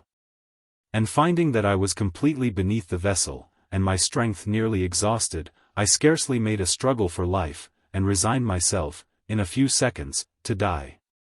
But here again I was deceived, not having taken into consideration the natural rebound of the hull to windward. The whirl of the water upward, which the vessel occasioned in rolling partially back, brought me to the surface still more violently than I had been plunged beneath. Upon coming up I found myself about 20 yards from the hulk, as near as I could judge. She was lying keel up, rocking furiously from side to side, and the sea in all directions around was much agitated, and full of strong whirlpools. I could see nothing of Peters. An oil cask was floating within a few feet of me, and various other articles from the brig were scattered about. My principal terror was now on account of the sharks, which I knew to be in my vicinity. In order to deter these, if possible, from approaching me, I splashed the water vigorously with both hands and feet as I swam towards the hulk, creating a body of foam. I have no doubt that to this expedient, simple as it was, I was indebted for my preservation. For the sea all round the brig, just before her rolling over, was so crowded with these monsters, that I must have been, and really was, in actual contact with some of them during my progress. By great good fortune, however, I reached the side of the vessel in safety. Although so utterly weakened by the violent exertion I had used that I should never have been able to get upon it but for the timely assistance of Peters, who, now, to my great joy, made his appearance, having scrambled up to the keel from the opposite side of the hull, and threw me the end of a rope, one of those which had been attached to the spikes. Having barely escaped this danger, our attention was now directed to the dreadful imminency of another, that of absolute starvation. Our whole stock of provision had been swept overboard in spite of all our care in securing it. And seeing no longer the remotest possibility of obtaining more, we gave way both of us to despair, weeping aloud like children, and neither of us attempting to offer consolation to the other. Such weakness can scarcely be conceived, and to those who have never been similarly situated will, no doubt, appear unnatural. But it must be remembered that our intellects were so entirely disordered by the long course of privation and terror to which we had been subjected, that we could not justly be considered, at that period, in the light of rational beings. In subsequent perils, nearly as great, if not greater, I bore up with fortitude against all the evils of my situation, and Peter's, it will be seen, evinced a stoical philosophy nearly as incredible as his present childlike supineness and imbecility. The mental condition made the difference. The overturning of the brig, even with the consequent loss of the wine and turtle, would not, in fact, have rendered our situation more deplorable than before. Except for the disappearance of the bedclothes by which we had been hitherto enabled to catch rainwater, and of the jug in which we had kept it when caught. For we found the whole bottom, from within 2 or 3 feet of the bends as far as the keel, together with the keel itself, thickly covered with large barnacles, which proved to be excellent and highly nutritious food. Thus, in 2 important respects, the accident we had so greatly dreaded proved to be a benefit rather than an injury. It had opened to us a supply of provisions which we could not have exhausted, using it moderately, in a month. And it had greatly contributed to our comfort as regards position, we being much more at ease, and in infinitely less danger, than before. The difficulty, however, of now obtaining water blinded us to all the benefits of the change in our condition. That we might be ready to avail ourselves, as far as possible, of any shower which might fall, we took off our shirts, to make use of them as we had of the sheets, not hoping, of course, to get more in this way, even under the most favorable circumstances, than half a gill at a time. No signs of a cloud appeared during the day, and the agonies of our thirst were nearly intolerable. At night, Peters obtained about an hour's disturbed sleep, but my intense sufferings would not permit me to close my eyes for a single moment. August 5. Today, a gentle breeze springing up carried us through a vast quantity of seaweed, among which we were so fortunate as to find 11 small crabs, which afforded us several delicious meals. Their shells being quite soft, we ate them entire, and found that they irritated our thirst far less than the barnacles. Seeing no trace of sharks among the seaweed, we also ventured to bathe, and remained in the water for 4 or 5 hours, during which we experienced a very sensible diminution of our thirst. We were greatly refreshed, and spent the night somewhat more comfortably than before, both of us snatching a little sleep. August 6. This day we were blessed by a brisk and continual rain, lasting from about noon until after dark. Bitterly did we now regret the loss of our jug and carboy. For, in spite of the little means we had of catching the water, we might have filled one, if not both of them. As it was, we contrived to satisfy the cravings of thirst by suffering the shirts to become saturated, and then wringing them so as to let the grateful fluid trickle into our mouths. In this occupation we passed the entire day. August 7. Just at daybreak we both at the same instant descried a sail to the eastward, and evidently coming towards us. We hailed the glorious sight with a long, although feeble shout of rapture, and began instantly to make every signal in our power, by flaring the shirts in the air, leaping as high as our weak condition would permit, and even by hallooing with all the strength of our lungs. Although the vessel could not have been less than 15 miles distant. However, she still continued to near our hulk, and we felt that, if she but held her present course, she must eventually come so close as to perceive us.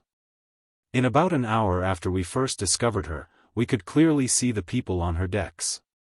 She was a long, low, and rakish-looking topsail schooner, with a black ball in her foretopsail, and had, apparently, a full crew. We now became alarmed, for we could hardly imagine it possible that she did not observe us, and were apprehensive that she meant to leave us to perish as we were, an act of fiendish barbarity, which, however incredible it may appear, has been repeatedly perpetuated at sea, under circumstances very nearly similar, and by beings who were regarded as belonging to the human species. In this instance, however, by the mercy of God, we were destined to be most happily deceived. For, presently we were aware of a sudden commotion on the deck of the stranger, who immediately afterward ran up a British flag, and, hauling her wind, bore up directly upon us. In half an hour more we found ourselves in her cabin.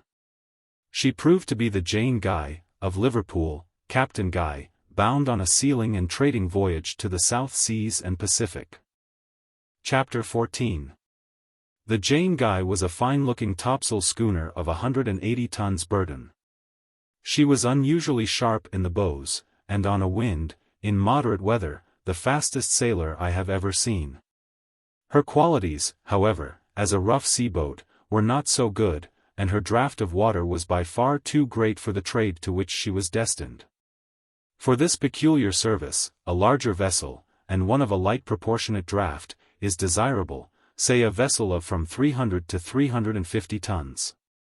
She should be bark-rigged, and in other respects of a different construction from the usual South Sea ships. It is absolutely necessary that she should be well armed. She should have, say 10 or 12 12-pound carronades, and 2 or 3 long 12s, with brass blunderbusses, and watertight arm-chests for each top. Her anchors and cables should be of far greater strength than is required for any other species of trade, and, above all, her crew should be numerous and efficient, not less.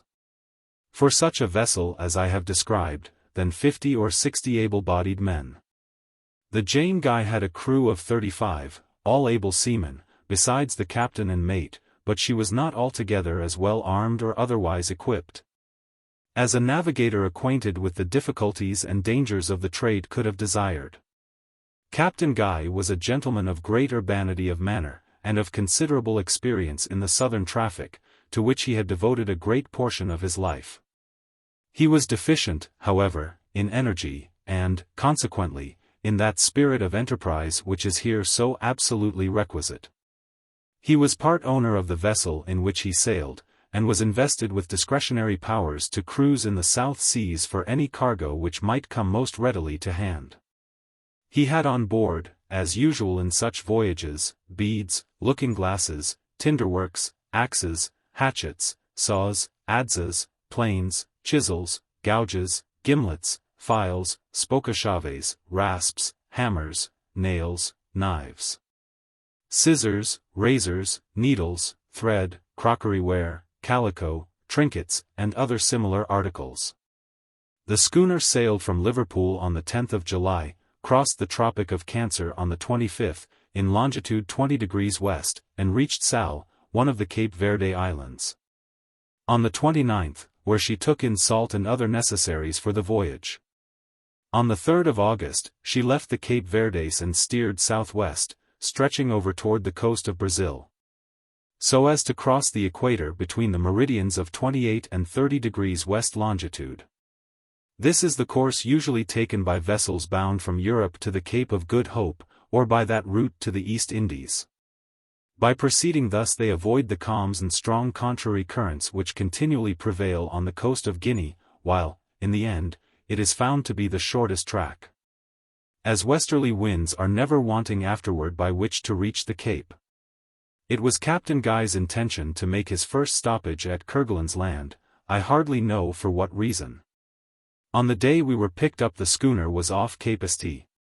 Roque, in longitude 31 degrees west, so that, when found, we had drifted probably, from north to south, not less than 25 degrees. On board the Jane Guy we were treated with all the kindness our distressed situation demanded. In about a fortnight, during which time we continued steering to the southeast, with gentle breezes and fine weather, both Peters and myself recovered entirely from the effects of our late privation and dreadful sufferings. And we began to remember what had passed rather as a frightful dream from which we had been happily awakened, than as events which had taken place in sober and naked reality. I have since found that this species of partial oblivion is usually brought about by sudden transition. Whether from joy to sorrow or from sorrow to joy, the degree of forgetfulness being proportioned to the degree of difference in the exchange. Thus, in my own case, now feel it impossible to realize the full extent of the misery which I endured during the days spent upon the hulk. The incidents are remembered, but not the feelings which the incidents elicited at the time of their occurrence. I only know, that when they did occur, I then thought human nature could sustain nothing more of agony. We continued our voyage for some weeks without any incidents of greater moment than the occasional meeting with whaling ships, and more frequently with the black or right whale, so called in contradistinction to the spermaceti.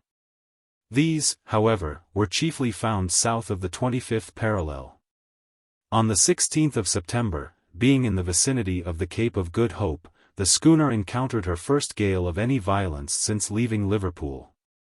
In this neighborhood, but more frequently to the south and east of the promontory, we were to the westward. Navigators have often to contend with storms from the northward, which rage with great fury. They always bring with them a heavy sea, and one of their most dangerous features is the instantaneous chopping round of the wind, an occurrence almost certain to take place during the greatest force of the gale. A perfect hurricane will be blowing at one moment from the northward or northeast, and in the next not a breath of wind will be felt in that direction, while from the southwest it will come out all at once with a violence almost inconceivable. A bright spot to the southward is the sure forerunner of the change, and vessels are thus enabled to take the proper precautions. It was about 6 in the morning when the blow came on with a white squall, and, as usual, from the northward. By 8 it had increased very much, and brought down upon us one of the most tremendous seas I had then ever beheld.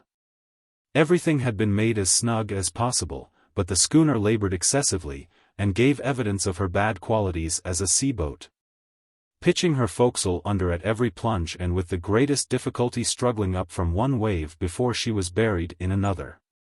Just before sunset the bright spot for which we had been on the lookout made its appearance in the southwest, and in an hour afterward we perceived the little headsail we carried flapping listlessly against the mast.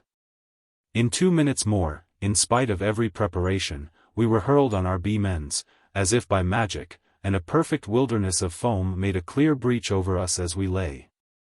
The blow from the southwest, however, luckily proved to be nothing more than a squall, and we had the good fortune to right the vessel without the loss of a spar. A heavy cross sea gave us great trouble for a few hours after this, but toward morning we found ourselves in nearly as good condition as before the gale. Captain Guy considered that he had made an escape little less than miraculous. On the 13th of October we came in sight of Prince Edward's Island, in latitude 46 degrees 53 minutes south, longitude 37 degrees 46 minutes east. 2 days afterward we found ourselves near Possession Island, and presently passed the islands of Crozet, in latitude 42 degrees 59 minutes south, longitude 48 degrees east. On the 18th we made Kerguelen's or Desolation Island, in the southern Indian Ocean, and came to anchor in Christmas Harbor, having 4 fathoms of water. This island, or rather group of islands, bears southeast from the Cape of Good Hope, and is distant therefrom nearly 800 leagues. It was first discovered in 1772, by the Baron de Kerguelen, or Kerguelen, a Frenchman, who, thinking the land to form a portion of an extensive southern continent, carried home information to that effect, which produced much excitement at the time. The government, taking the matter up, sent the Baron back in the following year for the purpose of giving his new discovery a critical examination, when the mistake was discovered. In 1777, Captain Cook fell in with the same group, and gave to the principal one the name of Desolation Island, a title which it certainly well deserves. Upon approaching the land, however, the navigator might be induced to suppose otherwise, as the sides of most of the hills, from September to March, are clothed with very brilliant verdure. This deceitful appearance is caused by a small plant resembling saxifrage, which is abundant, growing in large patches on a species of crumbling moss. Besides this plant there is scarcely a sign of vegetation on the island, if we except some coarse rank grass near the harbor, some lichen, and a shrub which bears resemblance to a cabbage shooting into seed, and which has a bitter and acrid taste. The face of the country is hilly, although none of the hills can be called lofty. Their tops are perpetually covered with snow. There are several harbors, of which Christmas Harbor is the most convenient. It is the first to be met with on the northeast side of the island after passing Cape Francois, which forms the northern shore, and, by its peculiar shape, serves to distinguish the harbor.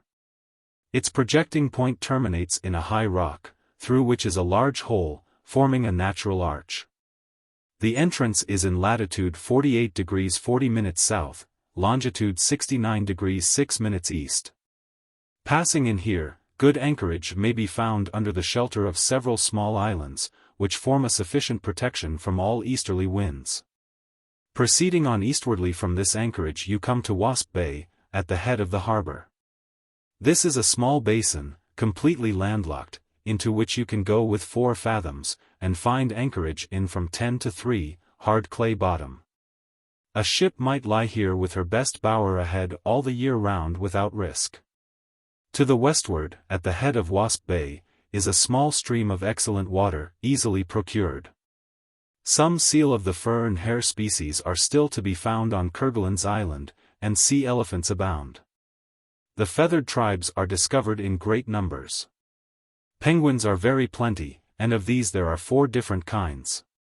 The royal penguin, so called from its size and beautiful plumage, is the largest. The upper part of the body is usually gray, sometimes of a lilac tint, the under portion of the purest white imaginable. The head is of a glossy and most brilliant black, the feet also. The chief beauty of plumage, however, consists in 2 broad stripes of a gold color, which pass along from the head to the breast. The bill is long, and either pink or bright scarlet. These birds walk erect, with a stately carriage.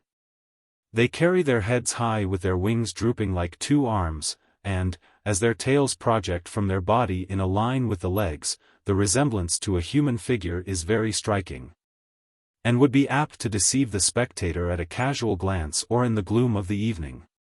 The royal penguins which we met with on Kerguelen's Land were rather larger than a goose. The other kinds are the macaroni, the jackass, and the rookery penguin. These are much smaller, less beautiful in plumage, and different in other respects. Besides the penguin many other birds are here to be found, among which may be mentioned sea hens, blue peterels, teal, ducks, Port Egmont hens, shags, Cape pigeons, the Nelly, sea swallows, terns. Sea gulls, mother carries chickens, mother carries geese, or the great petrel, and, lastly, the albatross. The great petrel is as large as the common albatross, and is carnivorous. It is frequently called the breakbones, or osprey petrel. They are not at all shy, and, when properly cooked, are palatable food.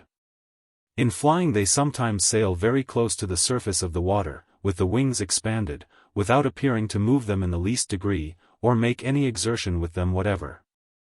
The albatross is one of the largest and fiercest of the South Sea birds. It is of the gull species, and takes its prey on the wing, never coming on land except for the purpose of breeding. Between this bird and the penguin the most singular friendship exists.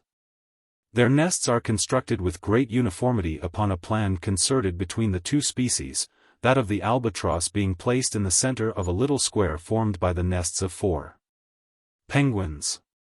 Navigators have agreed in calling an assemblage of such encampments a rookery. These rookeries have been often described, but as my readers may not all have seen these descriptions, and as I shall have occasion hereafter to speak of the penguin and albatross, it will not be amiss to say something here of their mode of building and living. When the season for incubation arrives, the birds assemble in vast numbers, and for some days appear to be deliberating upon the proper course to be pursued.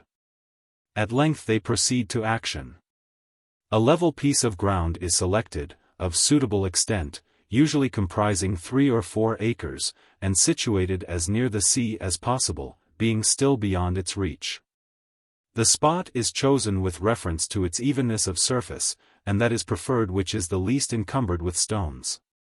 This matter being arranged, the birds proceed, with one accord, and actuated apparently by one mind, to trace out, with mathematical accuracy, either a square or other parallelogram, as may best suit the nature of the ground, and of just sufficient size to accommodate easily all the birds assembled. And no more, in this particular seeming determined upon preventing the access of future stragglers who have not participated in the labor of the encampment. One side of the place thus marked out runs parallel with the water's edge, and is left open for ingress or egress. Having defined the limits of the rookery, the colony now begin to clear it of every species of rubbish, picking up stone by stone, and carrying them outside of the lines, and close by them, so as to form a wall on the 3 inland sides. Just within this wall a perfectly level and smooth walk is formed, from 6 to 8 feet wide, and extending around the encampment, thus serving the purpose of a general promenade. The next process is to partition out the whole area into small squares exactly equal in size. This is done by forming narrow paths, very smooth, and crossing each other at right angles throughout the entire extent of the rookery. At each intersection of these paths the nest of an albatross is constructed, and a penguin's nest in the center of each square, thus every penguin is surrounded by 4 albatrosses, and each albatross by a like number of penguins. The penguin's nest consists of a hole in the earth, very shallow, being only just of sufficient depth to keep her single egg from rolling. The albatross is somewhat less simple in her arrangements, erecting a hillock about a foot high and 2 in diameter. This is made of earth, seaweed, and shells. On its summit she builds her nest. The birds take especial care never to leave their nests unoccupied for an instant during the period of incubation, or, indeed, until the young progeny are sufficiently strong to take care of themselves. While the male is absent at sea in search of food, the female remains on duty, and it is only upon the return of her partner that she ventures abroad. The eggs are never left uncovered at all, while one bird leaves the nest the other nestling in by its side. This precaution is rendered necessary by the thieving propensities prevalent in the rookery, the inhabitants making no scruple to purloin each other's eggs at every good opportunity. Although there are some rookeries in which the penguin and albatross are the sole population, yet in most of them a variety of oceanic birds are to be met with, enjoying all the privileges of citizenship, and scattering their nests here and there, wherever they can find room, never interfering, however, with the stations of the larger species. The appearance of such encampments, when seen from a distance, is exceedingly singular. The whole atmosphere just above the settlement is darkened with the immense number of the albatross, mingled with the smaller tribes, which are continually hovering over it, either going to the ocean or returning home.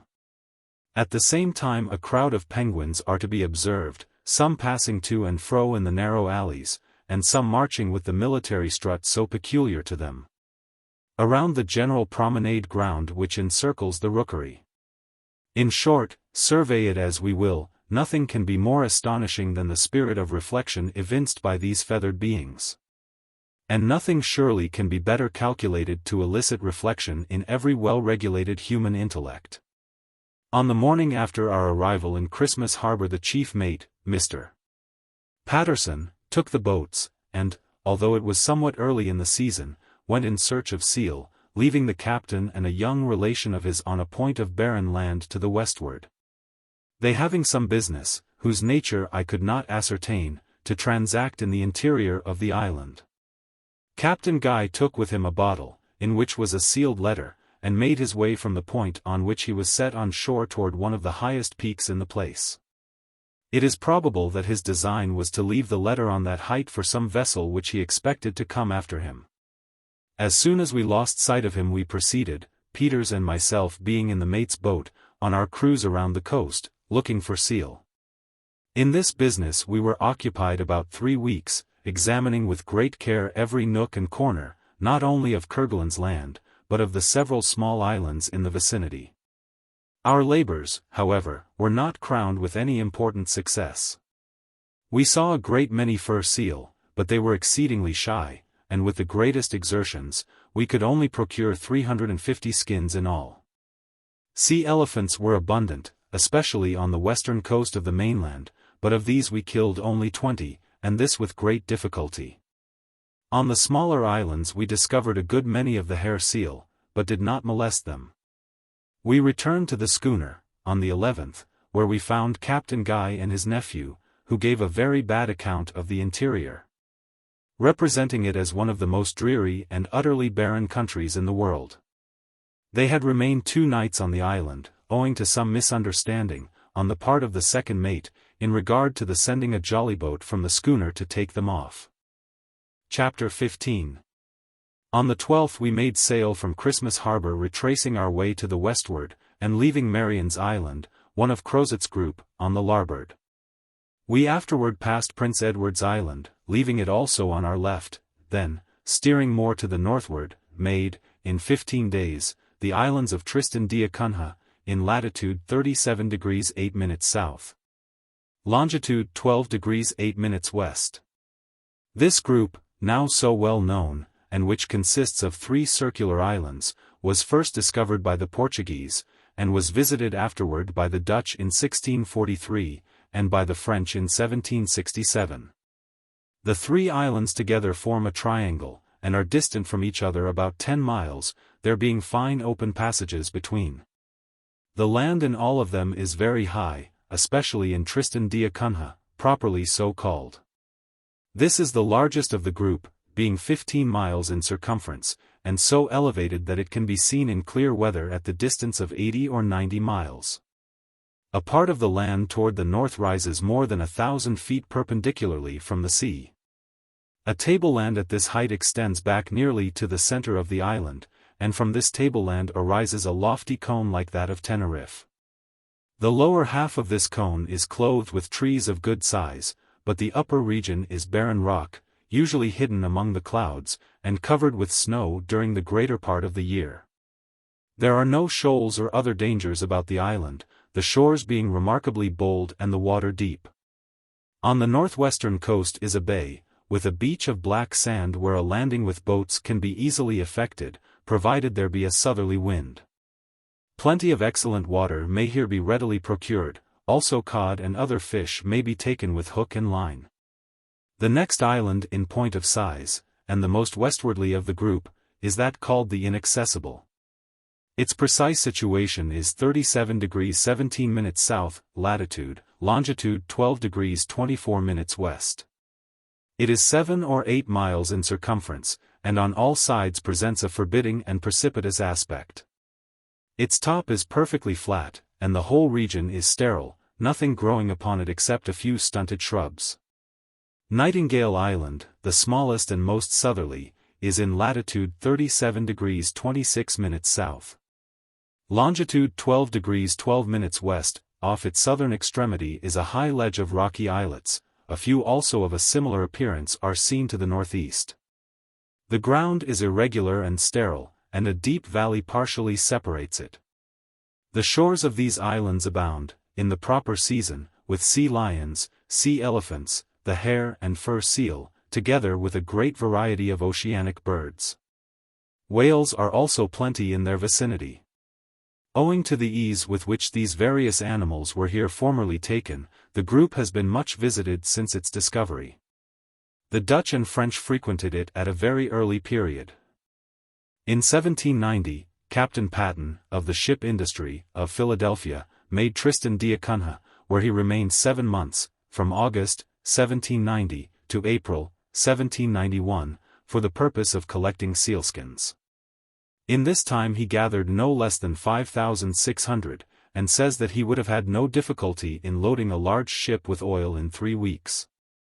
Upon his arrival he found no quadrupeds, with the exception of a few wild goats. The island now abounds with all our most valuable domestic animals, which have been introduced by subsequent navigators. I believe it was not long after Captain Patton's visit that Captain Calhoun, of the American brig Betsy, touched at the largest of the islands for the purpose of refreshment. He planted onions, potatoes, cabbages, and a great many other vegetables, an abundance of all which is now to be met with. In 1811, a Captain Haywood, in the Nereus, visited Tristan. He found there 3 Americans, who were residing upon the island to prepare sealskins and oil. One of these men was named Jonathan Lambert, and he called himself the sovereign of the country. He had cleared and cultivated about 60 acres of land, and turned his attention to raising the coffee plant and sugarcane, with which he had been furnished by the American minister at Rio Janeiro. This settlement, however, was finally abandoned, and in 1817 the islands were taken possession of by the British government, who sent a detachment for that purpose from the Cape of Good Hope. They did not, however, retain them long, but, upon the evacuation of the country as a British possession, 2 or 3 English families took up their residence there independently of the government. On the 25th of March, 1824, the barrack, Captain Jeffrey, from London to Van Diemen's Land, arrived at the place, where they found an Englishman of the name of Glass, formerly a corporal in the British artillery. He claimed to be supreme governor of the islands, and had under his control 21 men and 3 women. He gave a very favorable account of the salubrity of the climate and of the productiveness of the soil. The population occupied themselves chiefly in collecting sealskins and sea elephant oil, with which they traded to the Cape of Good Hope, Glass owning a small schooner. At the period of our arrival the governor was still a resident, but his little community had multiplied, there being 56 persons upon Tristan, besides a smaller settlement of 7 on Nightingale Island. We had no difficulty in procuring almost every kind of refreshment which we required: sheep, hogs, bullocks, rabbits, poultry, goats, fish in great variety, and vegetables were abundant. Having come to anchor close in with the large island, in 18 fathoms, we took all we wanted on board very conveniently. Captain Guy also purchased of Glass 500 sealskins and some ivory. We remained here a week, during which the prevailing winds were from the northward and westward, and the weather somewhat hazy. On the 5th of November we made sail to the southward and westward, with the intention of having a thorough search for a group of islands called the Auroras, respecting whose existence a great diversity of opinion has existed. These islands are said to have been discovered as early as 1762, by the commander of the ship Aurora. In 1790, Captain Manuel de Oyarvido, in the ship Princess, belonging to the Royal Philippine Company, sailed, as he asserts, directly among them. In 1794, the Spanish corvette Atrevida went with the determination of ascertaining their precise situation, and, in a paper published by the Royal Hydrographical Society of Madrid in the year 1809. The following language is used respecting this expedition: the corvette Atrevida practiced, in their immediate vicinity, from the 21st to the 27th of January. All the necessary observations, and measured by chronometers the difference of longitude between these islands and the port of Soledad in the Manillas. The islands are 3, they are very nearly in the same meridian, the center one is rather low, and the other 2 may be seen at 9 leagues distance. The observations made on board the Atrevida give the following results as the precise situation of each island. The most northern is in latitude 52 degrees 37 minutes 24 s, longitude 47 degrees, 43 foot 15 w. The middle one in latitude 53 degrees 2 minutes 40 s, longitude 47 degrees 55 minutes 15 w, and the most southern in latitude 53 degrees 15 minutes 22 s, longitude 47 degrees 57 minutes 15 w. On the 27th of January, 1820, Captain James Weddell, of the British Navy, sailed from Staten Land also in search of the Auroras. He reports that, having made the most diligent search and passed not only immediately over the spots indicated by the commander of the Atrevida, but in every direction throughout the vicinity of these spots, he could discover no indication of land. These conflicting statements have induced other navigators to look out for the islands. And, strange to say, while some have sailed through every inch of sea where they are supposed to lie without finding them, there have been not a few who declare positively that they have seen them, and even been close in with their shores. It was Captain Guy's intention to make every exertion within his power to settle the question so oddly in dispute. 3. We kept on our course, between the south and west, with variable weather, until the 20th of the month, when we found ourselves on the debated ground, being in latitude 53 degrees 15 minutes south. Longitude 47 degrees 58 minutes W, that is to say, very nearly upon the spot indicated as the situation of the most southern of the group. Not perceiving any sign of land, we continued to the westward of the parallel of 53 degrees south, as far as the meridian of 50 degrees west. We then stood to the north as far as the parallel of 52 degrees south, when we turned to the eastward, and kept our parallel by double altitudes, morning and evening, and meridian altitudes of the planets and moon. Having thus gone eastwardly to the meridian of the western coast of Georgia, we kept that meridian until we were in the latitude from which we set out. We then took diagonal courses throughout the entire extent of sea circumscribed, keeping a lookout constantly at the masthead, and repeating our examination with the greatest care for a period of 3 weeks, during which the weather was remarkably pleasant and fair, with no haze whatsoever. Of course we were thoroughly satisfied that, whatever islands might have existed in this vicinity at any former period, no vestige of them remained at the present day. Since my return home I find that the same ground was traced over, with equal care, in 1822, by Captain Johnson, of the American schooner Henry, and by Captain Morrell in the American schooner Wasp, in both cases with the same result as in our own. Chapter XVI. It had been Captain Guy's original intention, after satisfying himself about the auroras, to proceed through the Strait of Magellan, and up along the western coast of Patagonia. But information received at Tristan d'Acunha induced him to steer to the southward, in the hope of falling in with some small island said to lie about the parallel of 60 degrees south, longitude 41 degrees 20 minutes west. In the event of his not discovering these lands, he designed, should the season prove favorable, to push on toward the pole. Accordingly, on the 12th of December, we made sail in that direction. On the 18th we found ourselves about the station indicated by Glass, and cruised for 3 days in that neighborhood without finding any traces of the islands he had mentioned. On the 21st, the weather being unusually pleasant, we again made sail to the southward, with the resolution of penetrating in that course as far as possible.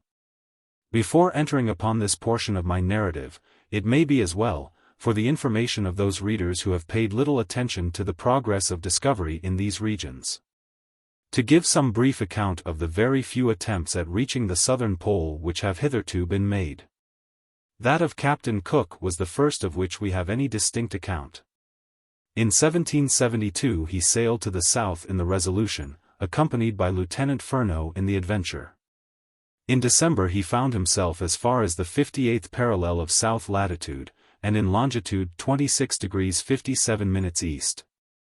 Here he met with narrow fields of ice, about 8 or 10 inches thick, and running northwest and southeast. This ice was in large cakes, and usually it was packed so closely that the vessel had great difficulty in forcing a passage. At this period Captain Cook supposed, from the vast number of birds to be seen, and from other indications, that he was in the near vicinity of land. He kept on to the southward, the weather being exceedingly cold, until he reached the 64th parallel, in longitude 38 degrees 14 minutes east. Here he had mild weather, with gentle breezes, for 5 days, the thermometer being at 36. In January, 1773, the vessels crossed the Antarctic Circle, but did not succeed in penetrating much farther. For upon reaching latitude 67 degrees 15 minutes they found all farther progress impeded by an immense body of ice, extending all along the southern horizon as far as the eye could reach. This ice was of every variety, and some large floes of it, miles in extent, formed a compact mass, rising 18 or 20 feet above the water. It being late in the season, and no hope entertained of rounding these obstructions, Captain Cook now reluctantly turned to the northward. In the November following he renewed his search in the Antarctic. In latitude 59 degrees 40 minutes he met with a strong current setting to the southward. In December, when the vessels were in latitude 67 degrees 31 minutes, longitude 142 degrees 54 minutes west, the cold was excessive, with heavy gales and fog. Here also birds were abundant. The albatross, the penguin, and the petrel especially. In latitude 70 degrees 23 minutes some large islands of ice were encountered, and shortly afterward the clouds to the southward were observed to be of a snowy whiteness, indicating the vicinity of field ice. In latitude 71 degrees 10 minutes, longitude 106 degrees 54 minutes west, the navigators were stopped, as before, by an immense frozen expanse, which filled the whole area of the southern horizon. The northern edge of this expanse was ragged and broken, so firmly wedged together as to be utterly impassable, and extending about a mile to the southward. Behind it the frozen surface was comparatively smooth for some distance, until terminated in the extreme background by gigantic ranges of ice mountains, the one towering above the other. Captain Cook concluded that this vast field reached the southern pole or was joined to a continent. Mr. J.N. Reynolds, whose great exertions and perseverance have at length succeeded in getting set on foot a national expedition, partly for the purpose of exploring these regions, thus speaks of the attempt of the Resolution. We are not surprised that Captain Cook was unable to go beyond 71 degrees 10 minutes, but we are astonished that he did attain that point on the meridian of 106 degrees 54 minutes west longitude. Palmer's Land lies south of the Shetland, latitude 64 degrees, and tends to the southward and westward farther than any navigator has yet penetrated. Cook was standing for this land when his progress was arrested by the ice, which, we apprehend, must always be the case in that point. And so early in the season as the 6th of January, and we should not be surprised if a portion of the icy mountains described was attached to the main body of Palmer's Land, or to some other portions of land lying farther to the southward and westward. In 1803, Captains Kreutzenstern and Lisiowski were dispatched by Alexander of Russia for the purpose of circumnavigating the globe. In endeavoring to get south, they made no farther than 59 degrees 58 minutes, in longitude 70 degrees 15 minutes west. They here met with strong currents setting eastwardly. Whales were abundant, but they saw no ice. In regard to this voyage, Mr. Reynolds observes that, if Kreutzenstern had arrived where he did earlier in the season, he must have encountered ice. It was March when he reached the latitude specified.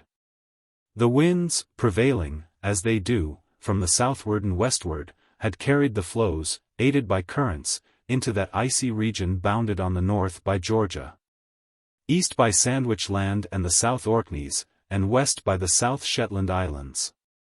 In 1822, Captain James Weddell, of the British Navy, with 2 very small vessels, penetrated farther to the south than any previous navigator, and this, too, without encountering extraordinary difficulties.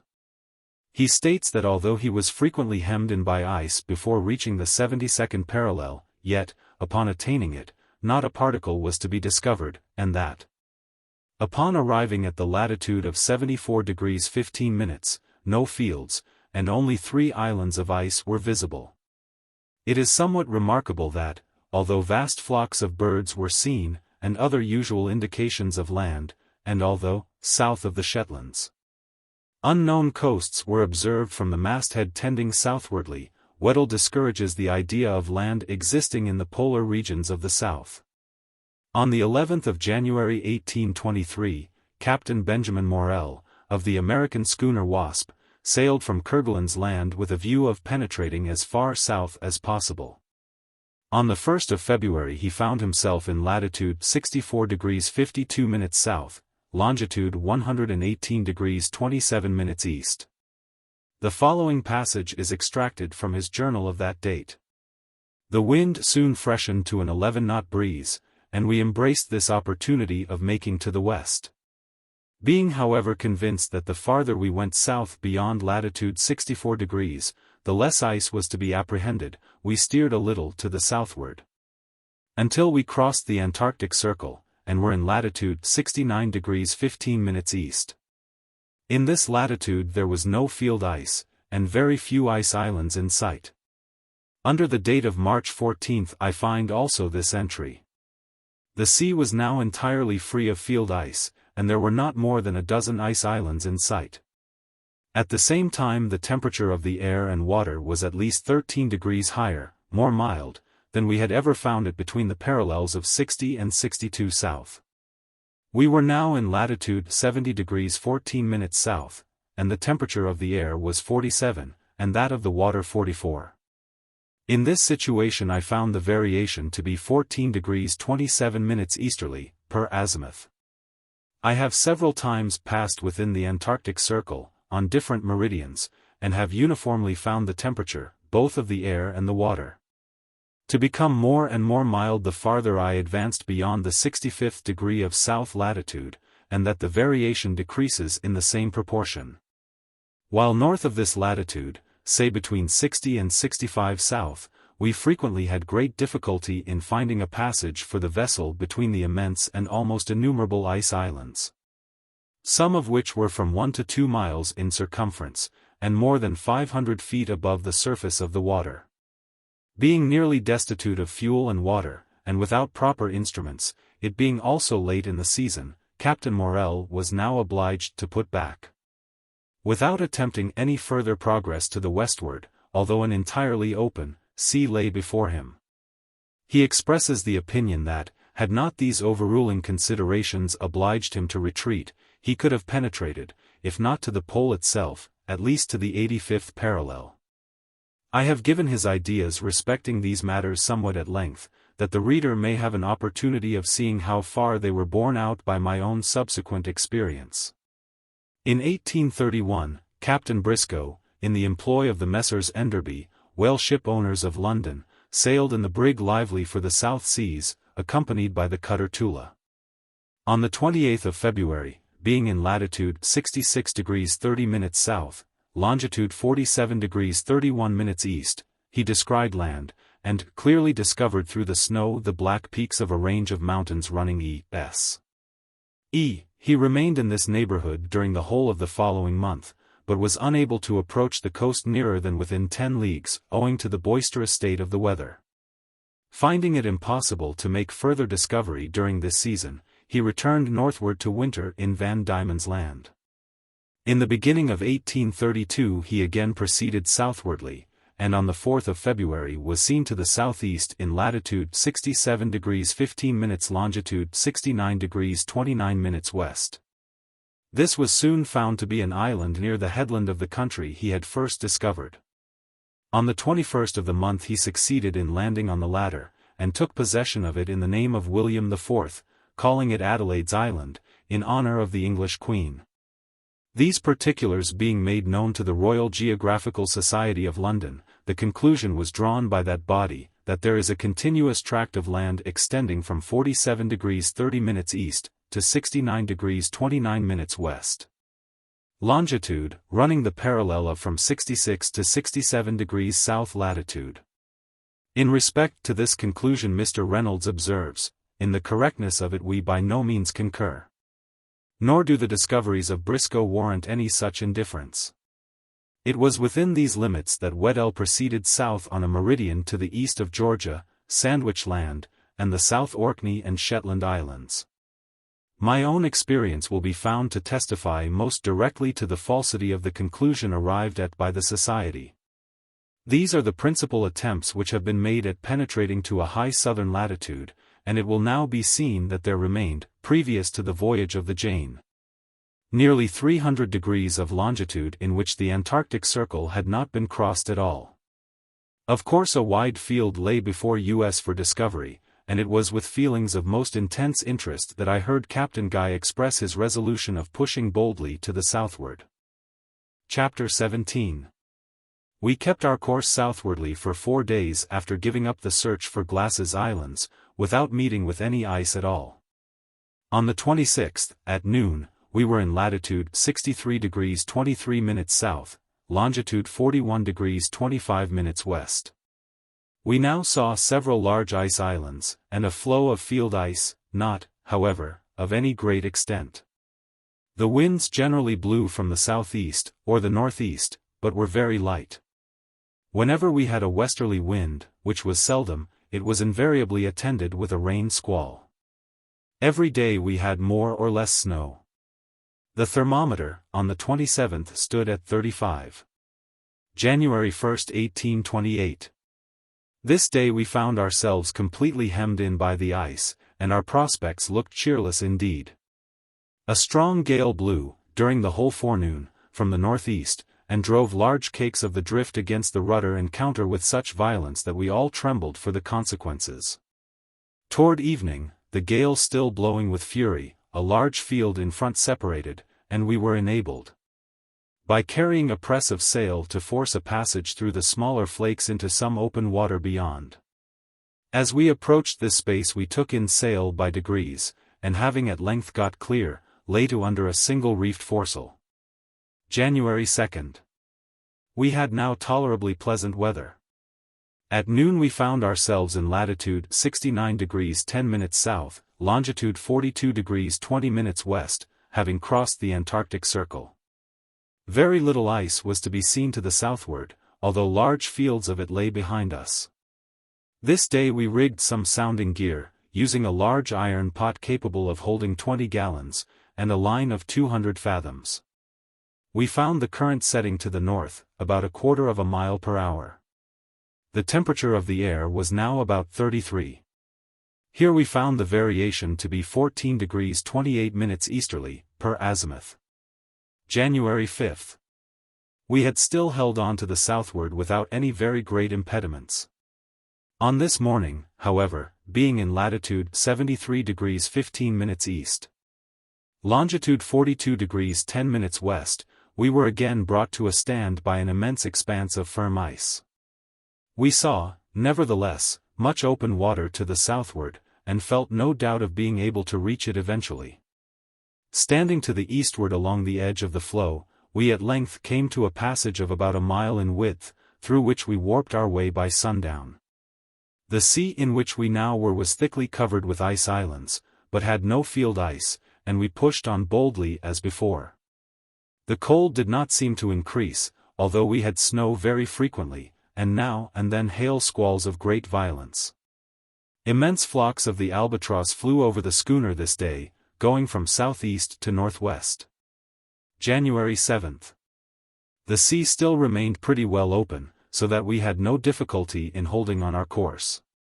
To the westward we saw some icebergs of incredible size, and in the afternoon passed very near one whose summit could not have been less than 400 fathoms from the surface of the ocean.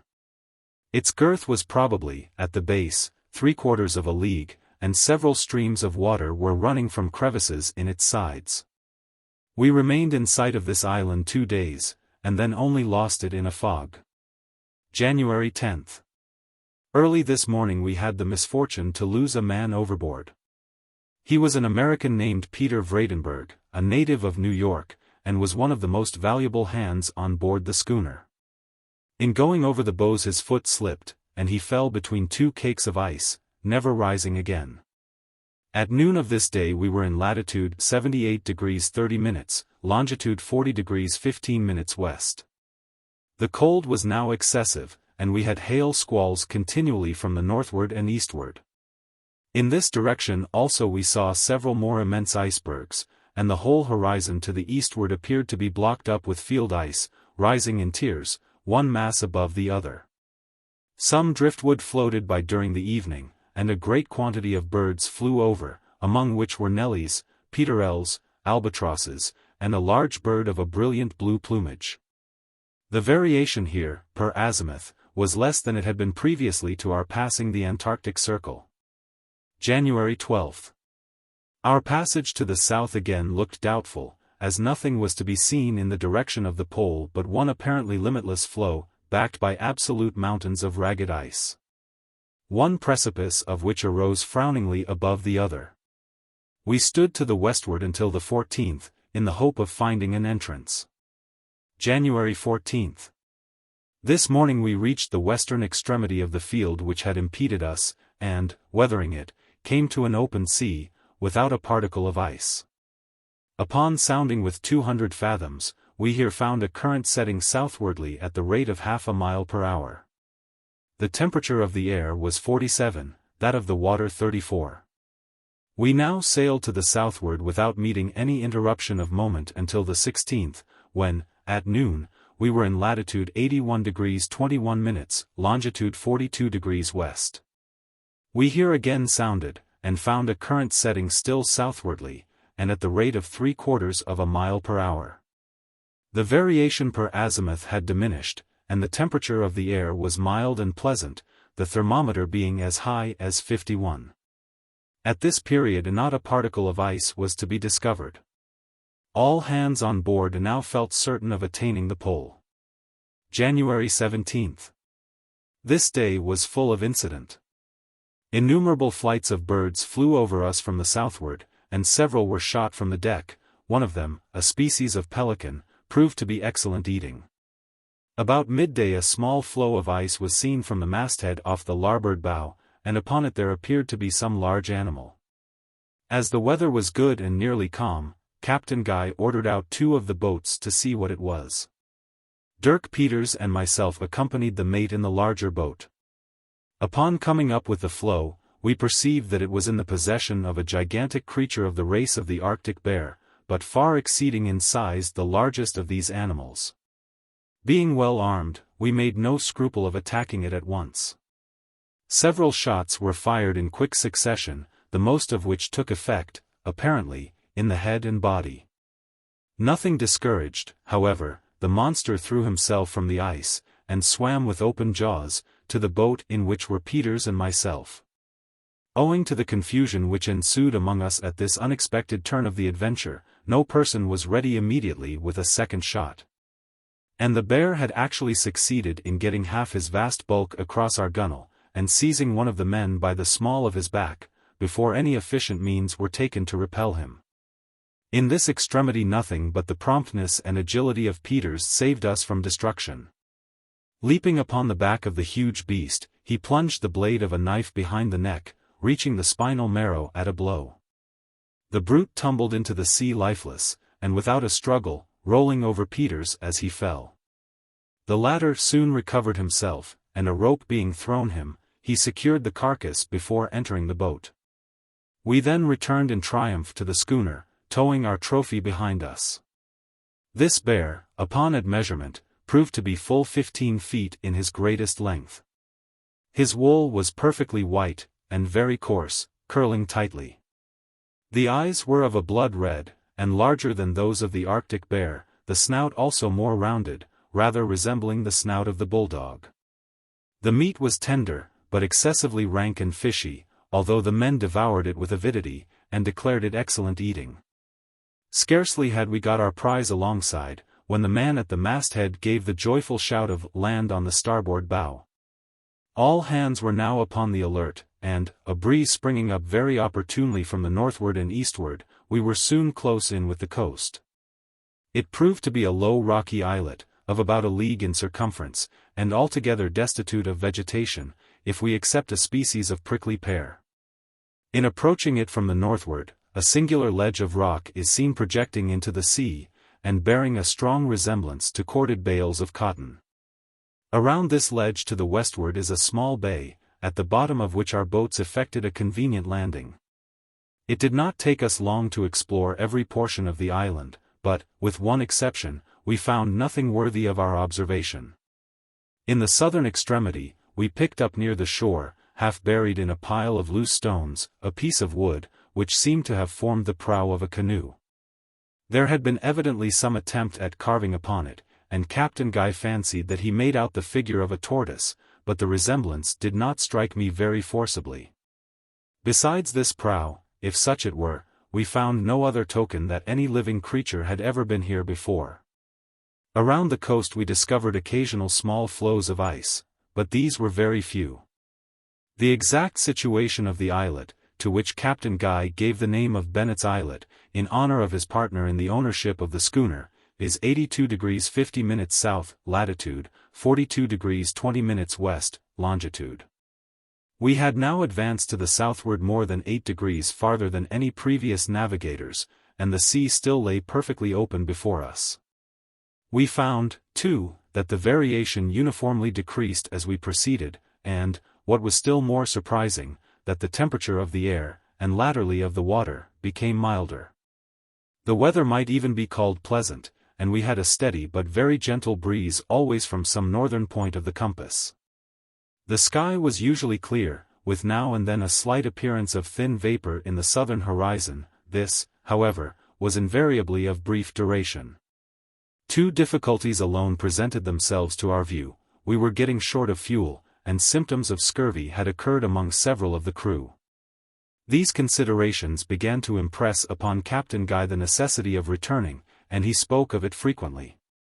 For my own part, confident as I was of soon arriving at land of some description upon the course we were pursuing, and having every reason to believe, from present appearances, that we should not find it the sterile soil met with in the higher Arctic latitudes, I warmly pressed upon him the expediency of persevering, at least for a few days longer, in the direction we were now holding. So tempting an opportunity of solving the great problem in regard to an Antarctic continent had never yet been afforded to man.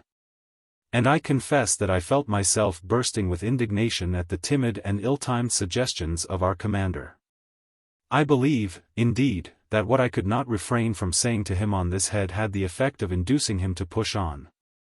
While, therefore, I cannot but lament the most unfortunate and bloody events which immediately arose from my advice, I must still be allowed to feel some degree of gratification at having been instrumental, however remotely, in opening to the eye of science one of the most intensely exciting secrets which has ever engrossed its attention.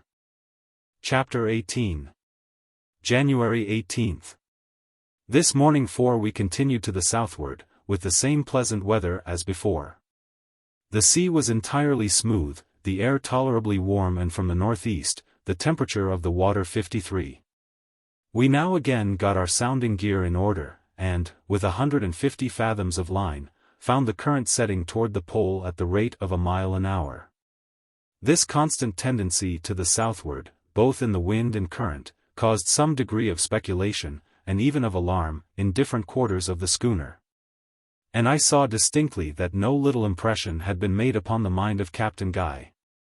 He was exceedingly sensitive to ridicule, however, and I finally succeeded in laughing him out of his apprehensions.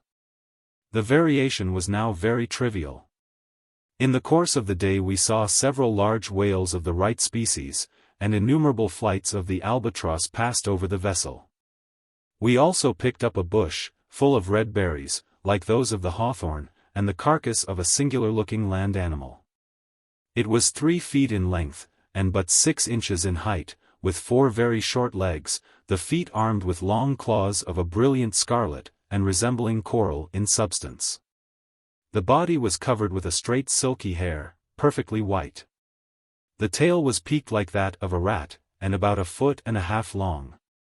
The head resembled a cat's, with the exception of the ears; these were flopped like the ears of a dog. The teeth were of the same brilliant scarlet as the claws. January 19th. Today, being in latitude 83 degrees 20 minutes, longitude 43 degrees 5 minutes west. The sea being of an extraordinarily dark color, we again saw land from the masthead, and, upon a closer scrutiny, found it to be one of a group of very large islands. The shore was precipitous, and the interior seemed to be well wooded, a circumstance which occasioned us great joy. In about 4 hours from our first discovering the land we came to anchor in 10 fathoms, sandy bottom, a league from the coast, as a high surf, with strong ripples here and there, rendered a nearer approach of doubtful expediency. The 2 largest boats were now ordered out, and a party, well armed, among whom were Peters and myself, proceeded to look for an opening in the reef which appeared to encircle the island. After searching about for some time, we discovered an inlet, which we were entering, when we saw 4 large canoes put off from the shore, filled with men who seemed to be well armed. We waited for them to come up, and, as they moved with great rapidity, they were soon within hail. Captain Guy now held up a white handkerchief on the blade of an oar, when the strangers made a full stop, and commenced a loud jabbering all at once, intermingled with occasional shouts, in which we could distinguish the words Anamomu and Lama Lama. They continued this for at least half an hour, during which we had a good opportunity of observing their appearance. In the 4 canoes, which might have been 50 feet long and 5 broad, there were 110 savages in all. They were about the ordinary stature of Europeans, but of a more muscular and brawny frame. Their complexion a jet black, with thick and long woolly hair. They were clothed in skins of an unknown black animal, shaggy and silky, and made to fit the body with some degree of skill, the hair being inside, except where turned out about the neck, wrists, and ankles. Their arms consisted principally of clubs, of a dark, and apparently very heavy wood. Some spears, however, were observed among them, headed with flint, and a few slings. The bottoms of the canoes were full of black stones about the size of a large egg. When they had concluded their harangue, for it was clear they intended their jabbering for such, one of them who seemed to be the chief stood up in the prow of his canoe, and made signs for us to bring our boats alongside of him. This hint we pretended not to understand, thinking it the wiser plan to maintain, if possible, the interval between us, as their number more than quadrupled our own.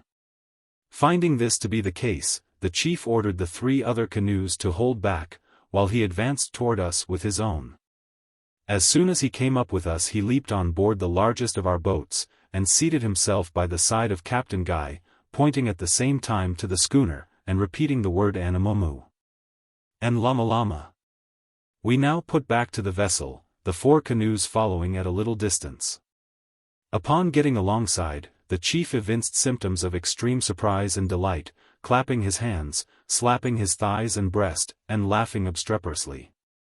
His followers behind joined in his merriment, and for some minutes the din was so excessive as to be absolutely deafening. Quiet being at length restored, Captain Guy ordered the boats to be hoisted up, as a necessary precaution, and gave the chief, whose name we soon found to be Too-wit, to understand that we could admit no more than 20 of his men on deck at one time. With this arrangement he appeared perfectly satisfied, and gave some directions to the canoes, when one of them approached, the rest remaining about 50 yards off.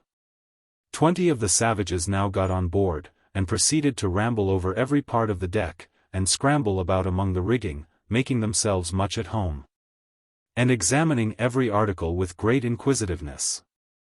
It was quite evident that they had never before seen any of the white race, from whose complexion, indeed, they appeared to recoil. They believed the Jane to be a living creature, and seemed to be afraid of hurting it with the points of their spears, carefully turning them up. Our crew were much amused with the conduct of Too-wit in one instance. The cook was splitting some wood near the galley, and, by accident, struck his axe into the deck, making a gash of considerable depth. The chief immediately ran up, and pushing the cook on one side rather roughly, commenced a half-whine, half-howl, strongly indicative of sympathy in what he considered the sufferings of the schooner. Patting and smoothing the gash with his hand, and washing it from a bucket of sea-water which stood by. This was a degree of ignorance for which we were not prepared, and for my part one could not help thinking some of it affected. When the visitors had satisfied, as well as they could, their curiosity in regard to our upper works, they were admitted below, when their amazement exceeded all bounds. Their astonishment now appeared to be far too deep for words, for they roamed about in silence, broken only by low ejaculations. The arms afforded them much food for speculation, and they were suffered to handle and examine them at leisure. I do not believe that they had the least suspicion of their actual use, but rather took them for idols, seeing the care we had of them, and the attention with which we watched their movements while handling them. At the great guns their wonder was redoubled.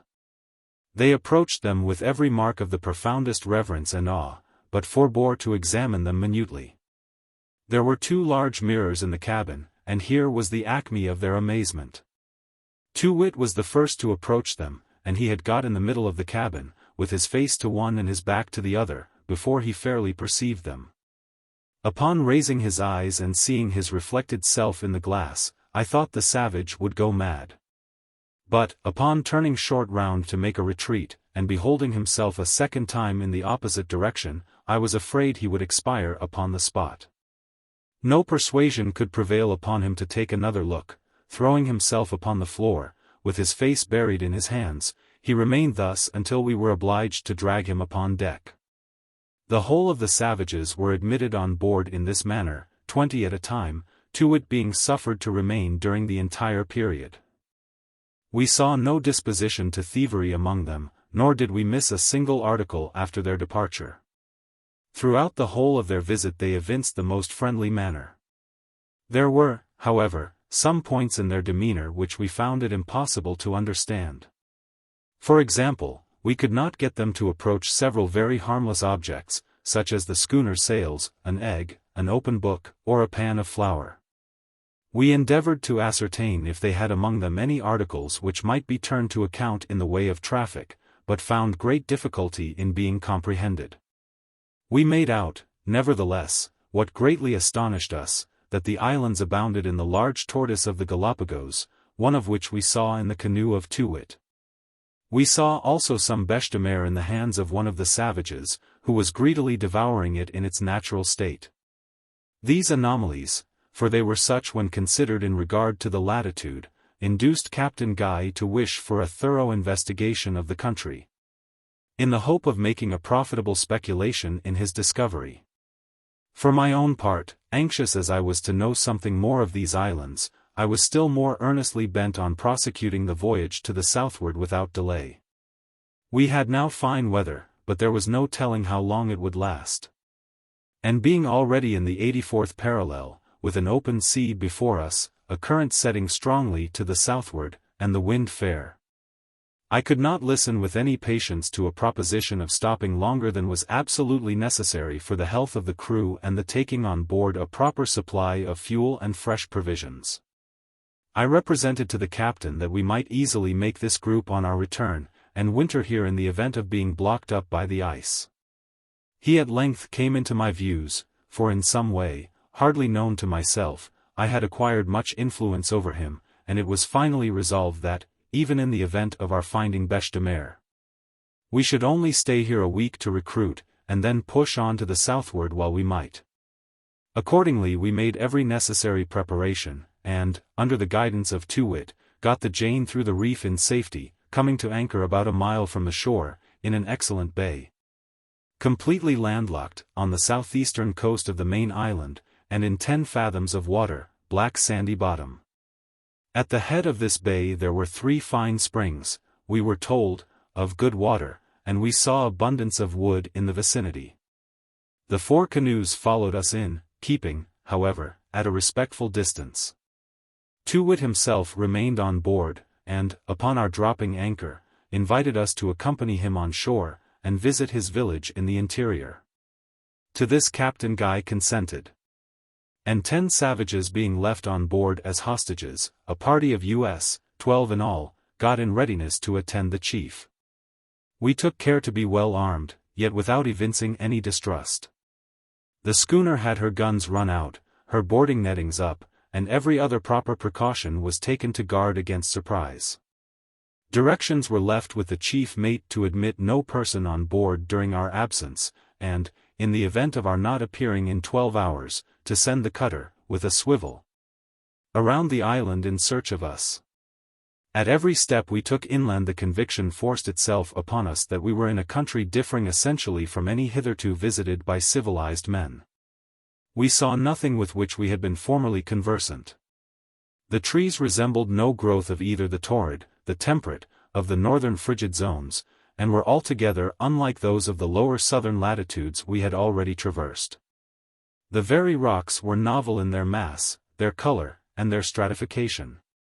And the streams themselves, utterly incredible as it may appear, had so little in common with those of other climates, that we were scrupulous of tasting them, and, indeed, had difficulty in bringing ourselves to believe that their qualities were purely those of nature.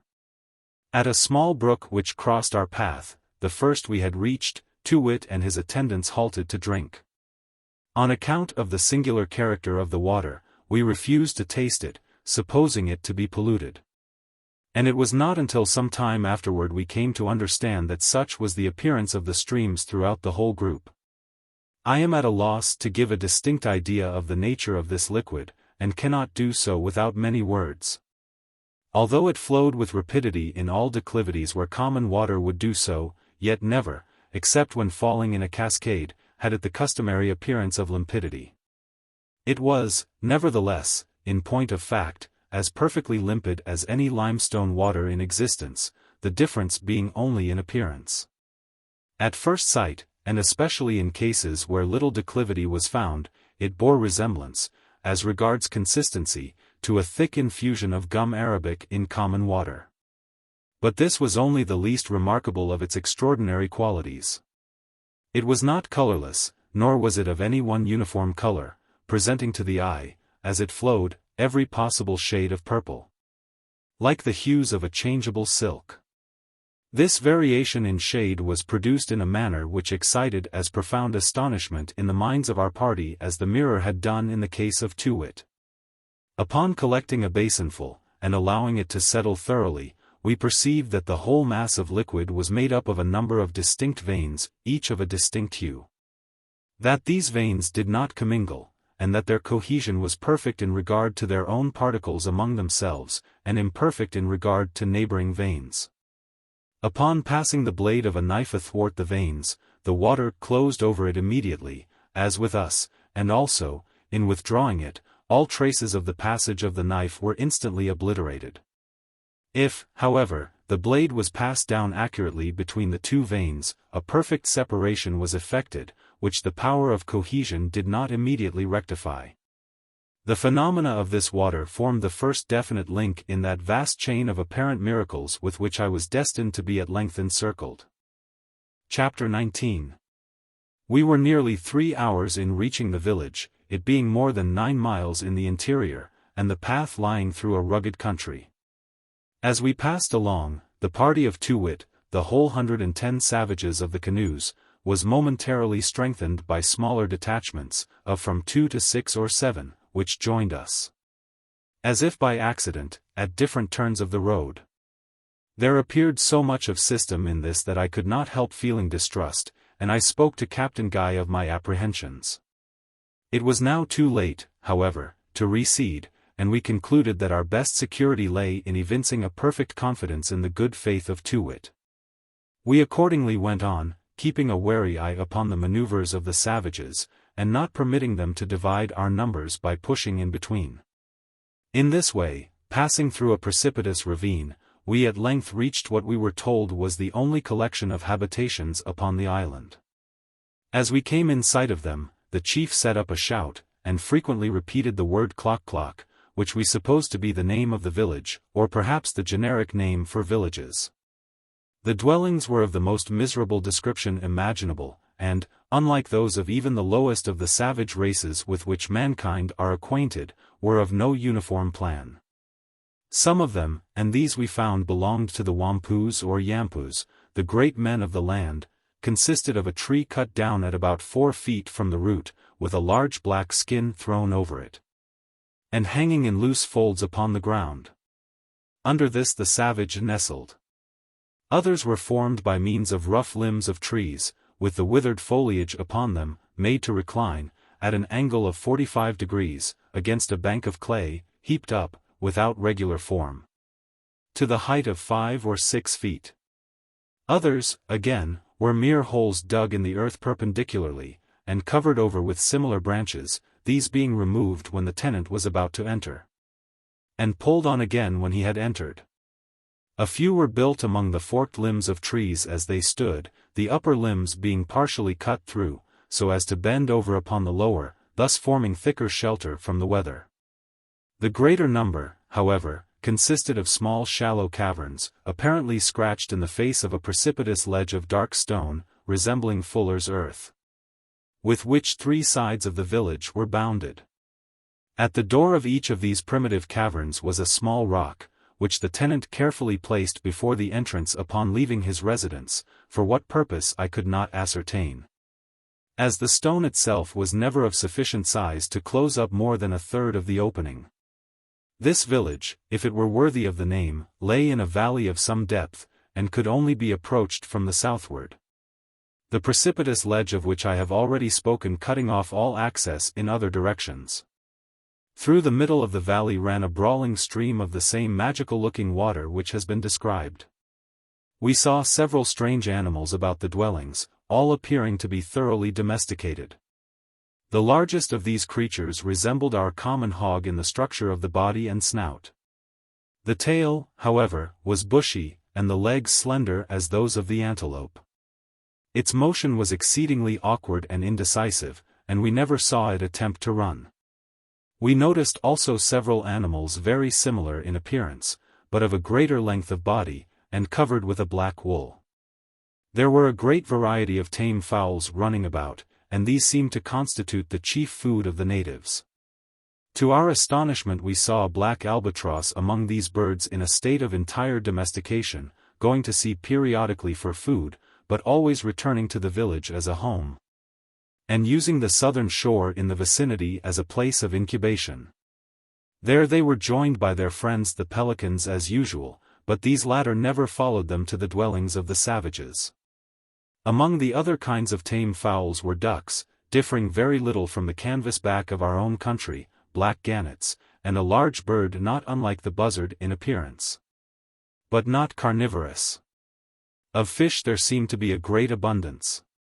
We saw, during our visit, a quantity of dried salmon, rock cod, blue dolphins, mackerel, blackfish, skate, conger eels, elephant fish, mullets, soles, parrotfish, leather jackets, gurnards, hake, flounders, paracutas, and innumerable other varieties. We noticed, too, that most of them were similar to the fish about the group of Lord Auckland Islands, in a latitude as low as 51 degrees south. The Galapagos tortoise was also very plentiful. We saw but few wild animals, and none of a large size, or of a species with which we were familiar. One or two serpents of a formidable aspect crossed our path, but the natives paid them little attention, and we concluded that they were not venomous. As we approached the village with Too-wit and his party, a vast crowd of the people rushed out to meet us, with loud shouts, among which we could only distinguish the everlasting Anamomu and Lama Lama. We were much surprised at perceiving that, with one or two exceptions, these newcomers were entirely naked, and skins being used only by the men of the canoes. All the weapons of the country seemed also to be in the possession of the latter, for there was no appearance of any among the villagers. There were a great many women and children, the former not altogether wanting in what might be termed personal beauty. They were straight, tall, and well-formed, with a grace and freedom of carriage not to be found in civilized society. Their lips, however, like those of the men, were thick and clumsy, so that, even when laughing, the teeth were never disclosed. Their hair was of a finer texture than that of the males.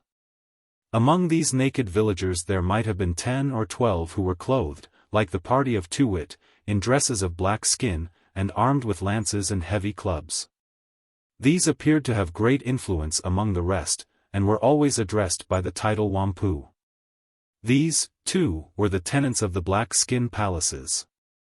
That of Too-wit was situated in the center of the village, and was much larger and somewhat better constructed than others of its kind. The tree which formed its support was cut off at a distance of 12 feet or thereabouts from the root, and there were several branches left just below the cut, these serving to extend the covering, and in this way prevent its flapping about the trunk. The covering, too, which consisted of 4 very large skins fastened together with wooden skewers, was secured at the bottom with pegs driven through it and into the ground. The floor was strewed with a quantity of dry leaves by way of carpet. To this hut we were conducted with great solemnity, and as many of the natives crowded in after us as possible. Too-wit seated himself on the leaves, and made signs that we should follow his example. This we did, and presently found ourselves in a situation peculiarly uncomfortable, if not indeed critical. We were on the ground, 12 in number, with the savages, as many as 40, sitting on their hams so closely around us that, if any disturbance had arisen, we should have found it impossible to make use of our arms, or indeed to have risen to our feet. The pressure was not only inside the tent, but outside, where probably was every individual on the whole island. The crowd being prevented from trampling us to death only by the incessant exertions and vociferations of Too-wit. Our chief security lay, however, in the presence of Too-wit himself among us, and we resolved to stick by him closely, as the best chance of extricating ourselves from the dilemma, sacrificing him immediately upon the first appearance of hostile design.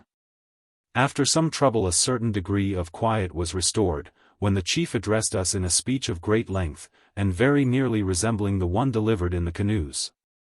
With the exception that the animomus were now somewhat more strenuously insisted upon than the lama-lamas. We listened in profound silence until the conclusion of this harangue, when Captain Guy replied by assuring the chief of his eternal friendship and goodwill, concluding what he had to say be a present of several strings of blue beads and a knife.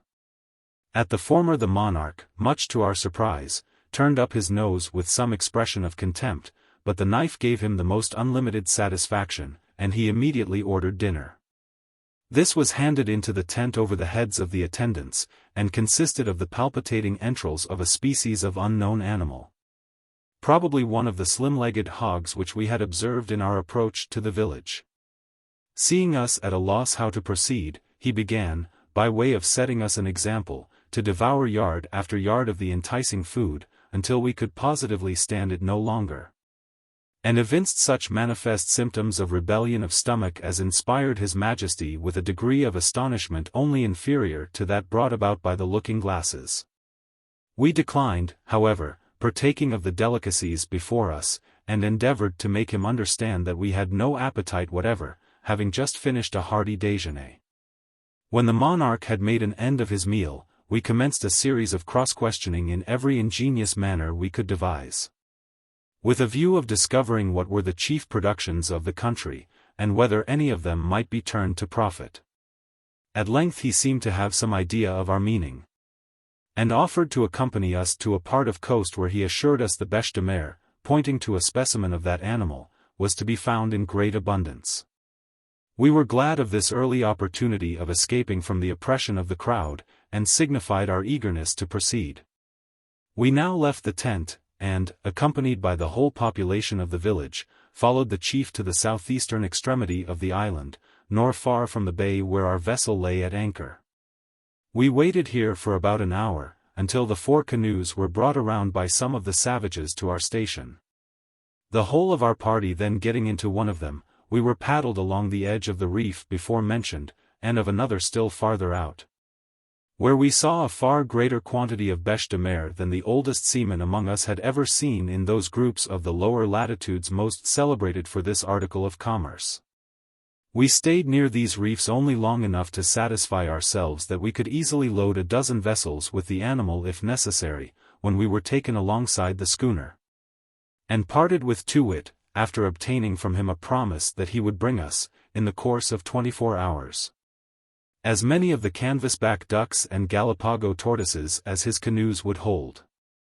In the whole of this adventure we saw nothing in the demeanor of the natives calculated to create suspicion, with the single exception of the systematic manner in which their party was strengthened during our route from the schooner to the village. Chapter 20. The chief was as good as his word, and we were soon plentifully supplied with fresh provisions. We found the tortoises as fine as we had ever seen, and the duck surpassed our best species of wild fowl, being exceedingly tender, juicy, and well-flavored. Besides these, the savages brought us, upon our making them comprehend our wishes, a vast quantity of brown celery and scurvy grass, with a canoe-load of fresh fish and some dried. The celery was a treat indeed, and the scurvy grass proved of incalculable benefit in restoring those of our men who had shown symptoms of disease. In a very short time we had not a single person on the sick list. We had also plenty of other kinds of fresh provisions, among which may be mentioned a species of shellfish resembling the mussel in shape, but with the taste of an oyster. Shrimps, too, and prawns were abundant, and albatross and other birds' eggs with dark shells. We took in, too, a plentiful stock of the flesh of the hog which I have mentioned before. Most of the men found it a palatable food, but I thought it fishy and otherwise disagreeable. In return for these good things we presented the natives with blue beads, brass trinkets, nails, knives, and pieces of red cloth, they being fully delighted in the exchange. We established a regular market on shore, just under the guns of the schooner, where our barterings were carried on with every appearance of good faith, and a degree of order which their conduct at the village of Clock had not led us to expect from the savages. Matters went on thus very amicably for several days, during which parties of the natives were frequently on board the schooner, and parties of our men frequently on shore, making long excursions into the interior, and receiving no molestation whatever.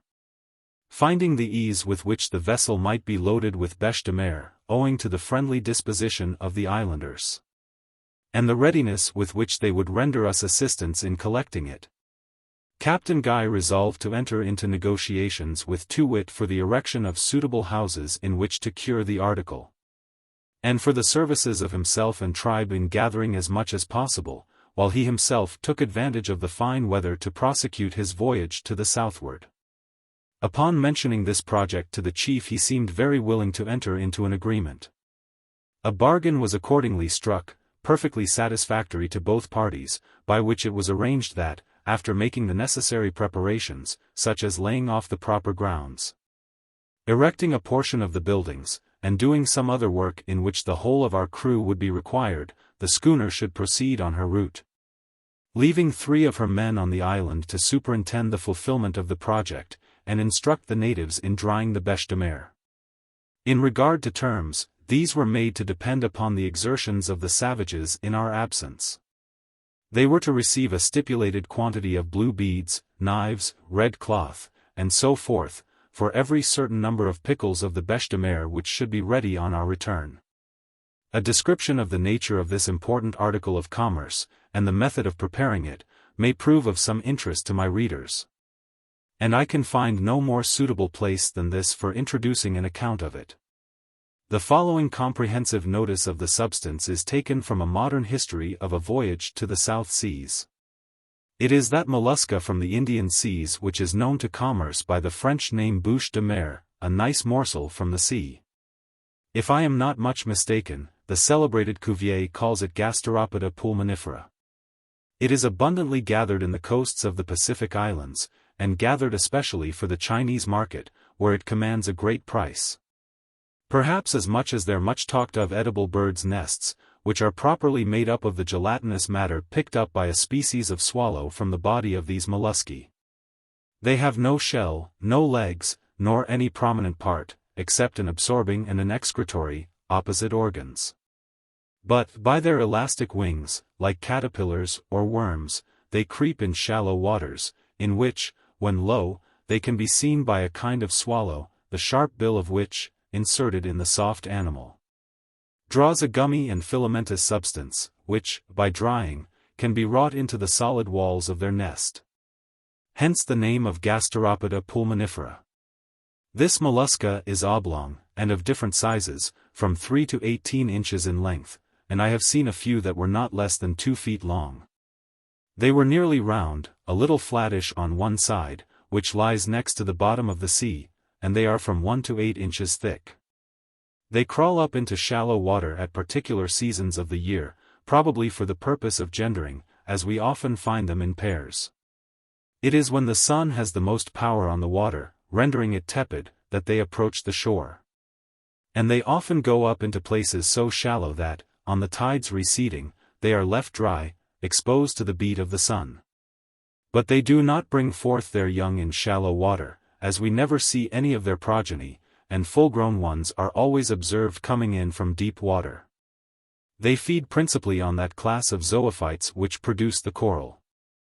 The bêche de mer is generally taken in 3 or 4 feet of water, after which they are brought on shore, and split at one end with a knife, the incision being 1 inch or more, according to the size of the mollusca. Through this opening the entrails are forced out by pressure, and they are much like those of any other small tenant of the deep. The article is then washed, and afterward boiled to a certain degree, which must not be too much or too little. They are then buried in the ground for 4 hours, then boiled again for a short time, after which they are dried, either by the fire or the sun. Those cured by the sun are worth the most. But where 1 pickle, 133 1/3 pounds, can be cured that way, I can cure 30 pickles by the fire. When once properly cured, they can be kept in a dry place for 2 or 3 years without any risk. But they should be examined once in every few months, say 4 times a year, to see if any dampness is likely to affect them. The Chinese, as before stated, consider bêche de mer a very great luxury, believing that it wonderfully strengthens and nourishes the system, and renews the exhausted system of the immoderate voluptuary. The first quality commands a high price in Canton, being worth $90 a pickle, the second quality, $75, the third, $50, the fourth, $30. The fifth, $20, the sixth, $12, the seventh, $8, and the eighth, $4. Small cargoes, however, will often bring more in Manila, Singapore, and Batavia. An agreement having been thus entered into, we proceeded immediately to land everything necessary for preparing the buildings and clearing the ground. A large flat space near the eastern shore of the bay was selected, where there was plenty of both wood and water, and within a convenient distance of the principal reefs on which the bêche de mer was to be procured. We now all set to work in good earnest, and soon, to the great astonishment of the savages, had felled a sufficient number of trees for our purpose, getting them quickly in order for the framework of the houses, which in 2 or 3 days were so far under way that we could safely trust the rest of the work to the 3 men whom we intended to leave behind. These were John Carson, Alfred Harris, and Peterson, all natives of London, I believe, who volunteered their services in this respect. By the last of the month we had everything in readiness for departure. We had agreed, however, to pay a formal visit of leave-taking to the village, and Too-wit insisted so pertinaciously upon our keeping the promise that we did not think it advisable to run the risk of offending him by a final refusal. I believe that not one of us had at this time the slightest suspicion of the good faith of the savages.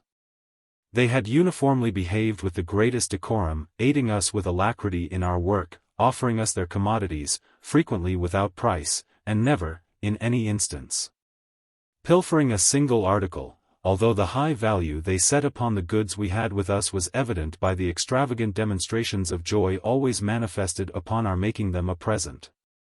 The women especially were most obliging in every respect, and, upon the whole, we should have been the most suspicious of human beings had we entertained a single thought of perfidy on the part of a people who treated us so well.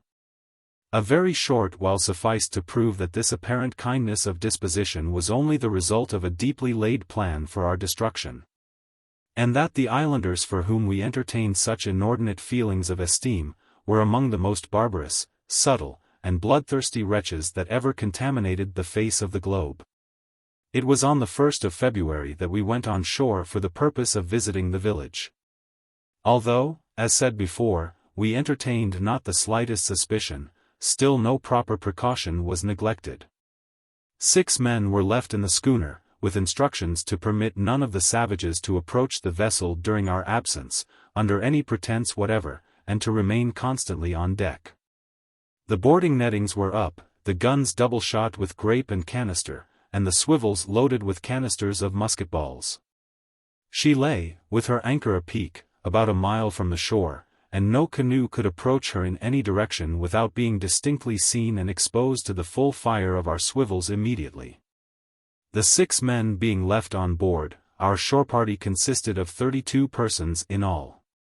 We were armed to the teeth, having with us muskets, pistols, and cutlasses. Besides, each had a long kind of seaman's knife, somewhat resembling the bowie knife now so much used throughout our western and southern country. 100 of the black-skin warriors met us at the landing for the purpose of accompanying us on our way. We noticed, however, with some surprise, that they were now entirely without arms. And, upon questioning Too-wit in relation to this circumstance, he merely answered that mati non we pa pa asai, meaning that there was no need of arms where all were brothers. We took this in good part, and proceeded. We had passed the spring and rivulet of which I before spoke, and were now entering upon a narrow gorge leading through the chain of soapstone hills among which the village was situated. This gorge was very rocky and uneven, so much so that it was with no little difficulty we scrambled through it on our first visit to Clock Clock. The whole length of the ravine might have been 1.5 miles, or probably 2 miles. It wound in every possible direction through the hills, having apparently formed, at some remote period, the bed of a torrent. in no instance proceeding more than 20 yards without an abrupt turn. The sides of this dell would have averaged, I am sure, 70 or 80 feet in perpendicular altitude throughout the whole of their extent, and in some portions they arose to an astonishing height, overshadowing the pass so completely that but little of the light of day could penetrate. The general width was about 40 feet, and occasionally it diminished so as not to allow the passage of more than 5 or 6 persons abreast. In short, there could be no place in the world better adapted for the consummation of an ambuscade, and it was no more than natural that we should look carefully to our arms as we entered upon it. When I now think of our egregious folly, the chief subject of astonishment seems to be, that we should have ever ventured, under any circumstances, so completely into the power of unknown savages as to permit them to march both before and behind us in our progress through this ravine. Yet such was the order we blindly took up, trusting foolishly to the force of our party, the unarmed condition of Too-wit and his men, the certain efficacy of our firearms, whose effect was yet a secret to the natives, and, more than all, to the long-sustained pretension of friendship kept up by these infamous wretches. 5 or 6 of them went on before, as if to lead the way, ostentatiously busying themselves in removing the larger stones and rubbish from the path. Next came our own party. We walked closely together, taking care only to prevent separation. Behind followed the main body of the savages, observing unusual order and decorum. Dirk Peters, a man named Wilson Allen, and myself were on the right of our companions, examining, as we went along, the singular stratification of the precipice which overhung us. A fissure in the soft rock attracted our attention. It was about wide enough for one person to enter without squeezing, and extended back into the hill some 18 or 20 feet in a straight course, sloping afterward to the left. The height of the opening, as far as we could see into it from the main gorge, was perhaps 60 or 70 feet. There were 1 or 2 stunted shrubs growing from the crevices, bearing a species of filbert which I felt some curiosity to examine, and pushed in briskly for that purpose, gathering 5 or 6 of the nuts at a grasp, and then hastily retreating. As I turned, I found that Peters and Allen had followed me. I desired them to go back, as there was not room for 2 persons to pass, saying they should have some of my nuts. They accordingly turned, and were scrambling back, Allen being close to the mouth of the fissure, when I was suddenly aware of a concussion resembling nothing I had ever before experienced, and which impressed me with a vague conception, if indeed I then thought of anything, that the whole foundations of the solid globe were suddenly rent asunder, and that the day of universal dissolution was at hand. Chapter 21. As soon as I could collect my scattered senses, I found myself nearly suffocated, and groveling in utter darkness among a quantity of loose earth, which was also falling upon me heavily in every direction, threatening to bury me entirely. Horribly alarmed at this idea, I struggled to gain my feet, and at last succeeded. I then remained motionless for some moments, endeavoring to conceive what had happened to me, and where I was. Presently I heard a deep groan just at my ear, and afterward the smothered voice of Peters calling to me for aid in the name of God. I scrambled 1 or 2 paces forward, when I fell directly over the head and shoulders of my companion, who, I soon discovered, was buried in a loose mass of earth as far as his middle, and struggling desperately to free himself from the pressure. I tore the dirt from around him with all the energy I could command, and at length succeeded in getting him out.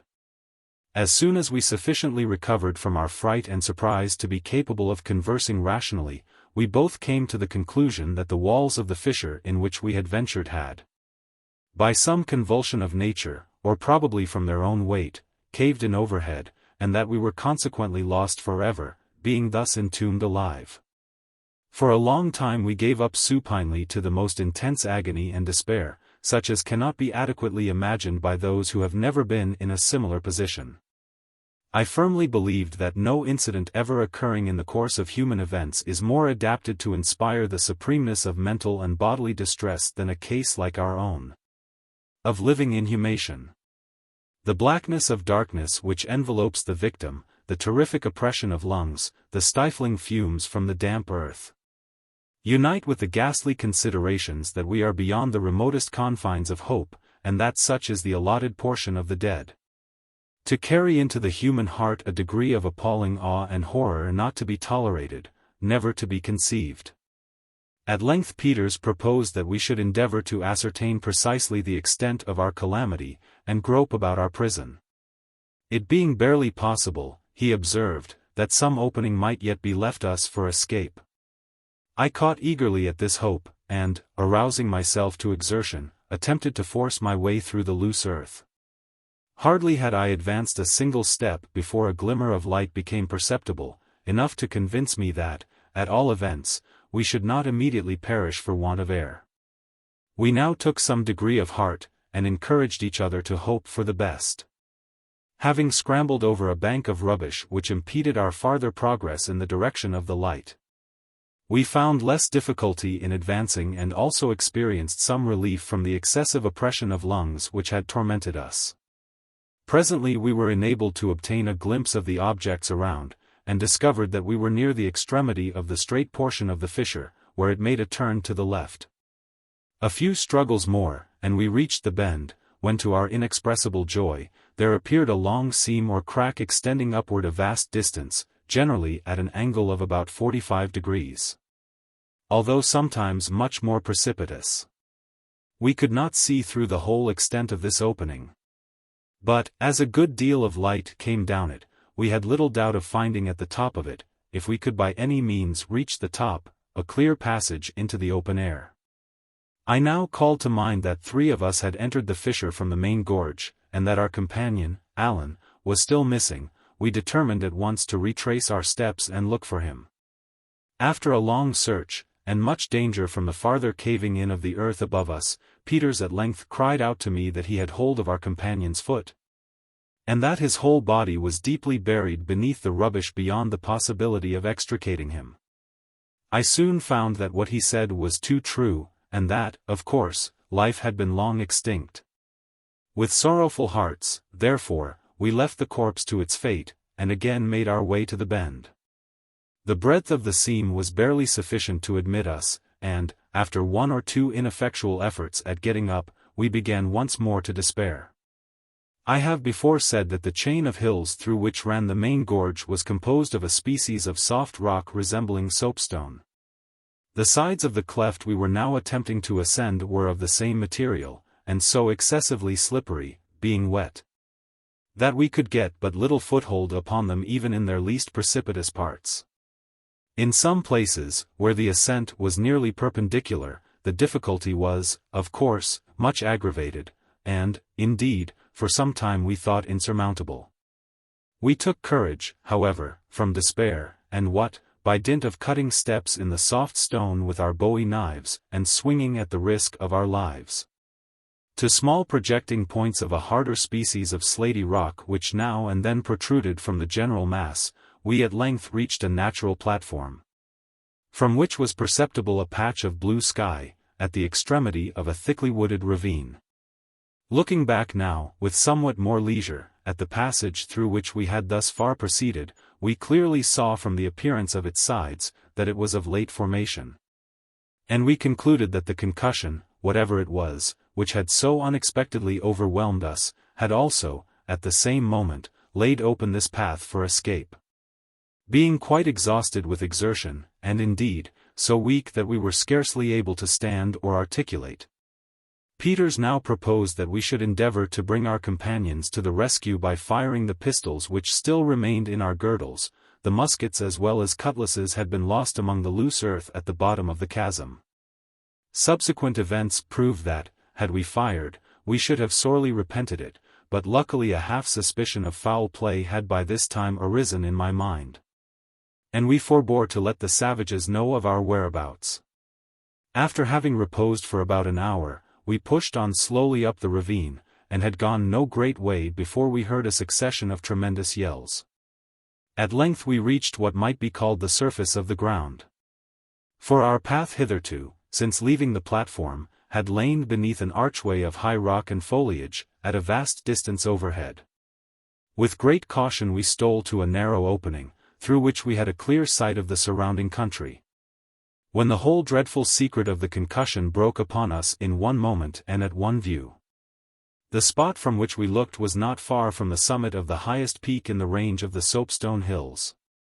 The gorge in which our party of 32 had entered ran within 50 feet to the left of us. But, for at least 100 yards. The channel or bed of this gorge was entirely filled up with the chaotic ruins of more than 1,000,000 tons of earth and stone that had been artificially tumbled within it. The means by which the vast mass had been precipitated were not more simple than evident, for sure traces of the murderous work were yet remaining. In several spots along the top of the eastern side of the gorge, we were now on the western, might be seen stakes of wood driven into the earth. In these spots the earth had not given way, but throughout the whole extent of the face of the precipice from which the mass had fallen, it was clear. From marks left in the soil resembling those made by the drill of the rock blaster, that stakes similar to those we saw standing had been inserted, at not more than a yard apart. For the length of perhaps 300 feet, and ranging at about 10 feet back from the edge of the gulf. Strong cords of grapevine were attached to the stakes still remaining on the hill, and it was evident that such cords had also been attached to each of the other stakes. I have already spoken of the singular stratification of these soapstone hills.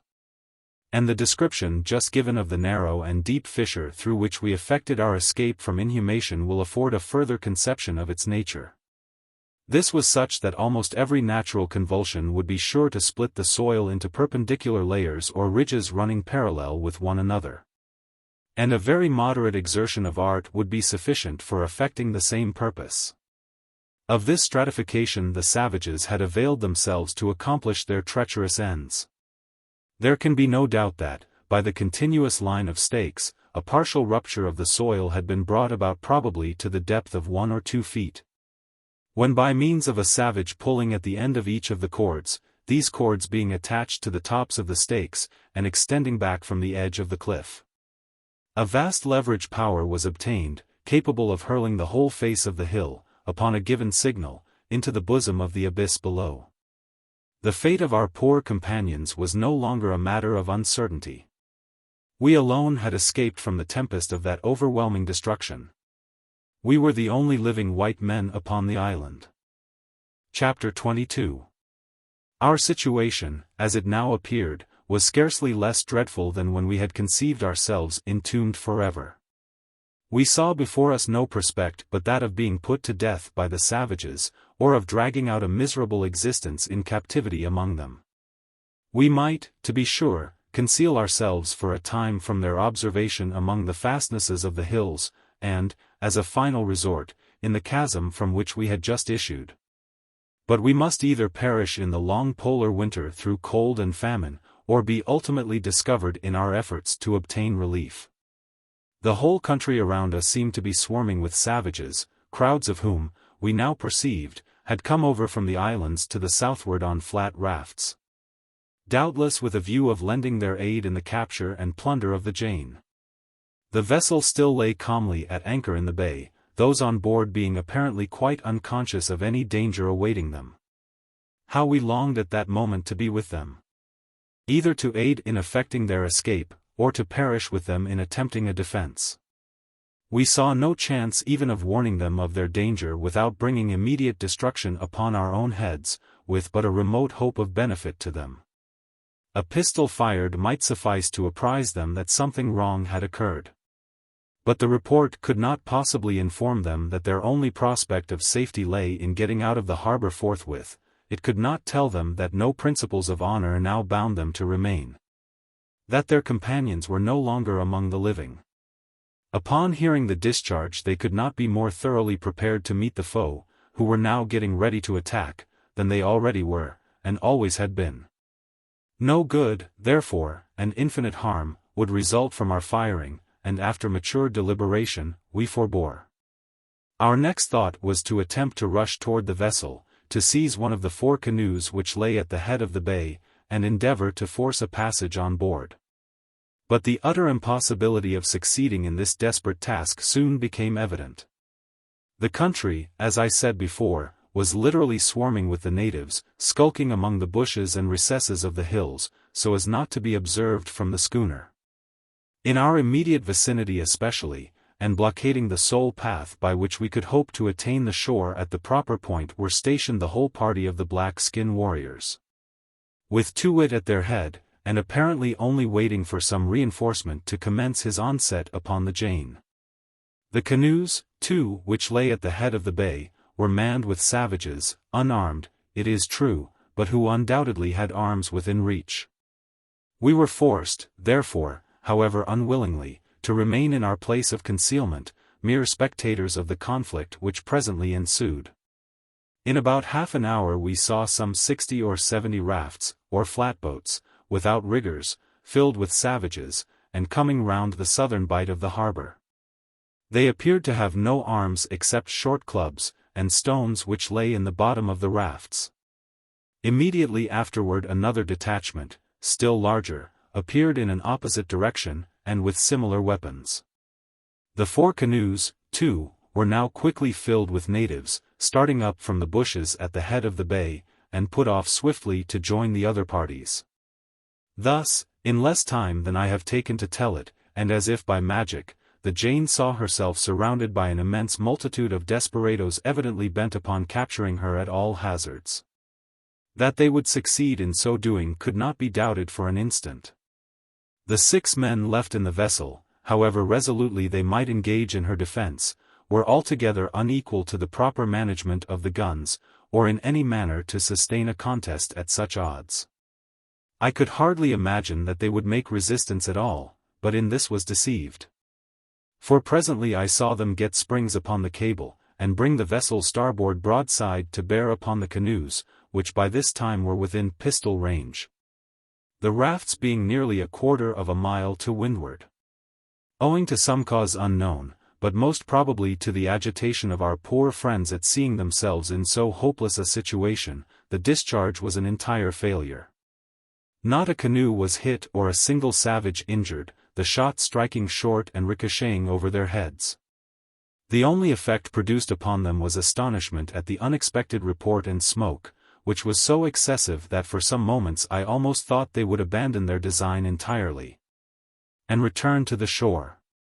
And this they would most likely have done had our men followed up their broadside by a discharge of small arms, in which, as the canoes were now so near at hand, they could not have failed in doing some execution, sufficient, at least, to deter this party from a farther advance, until they could have given the rafts also a broadside.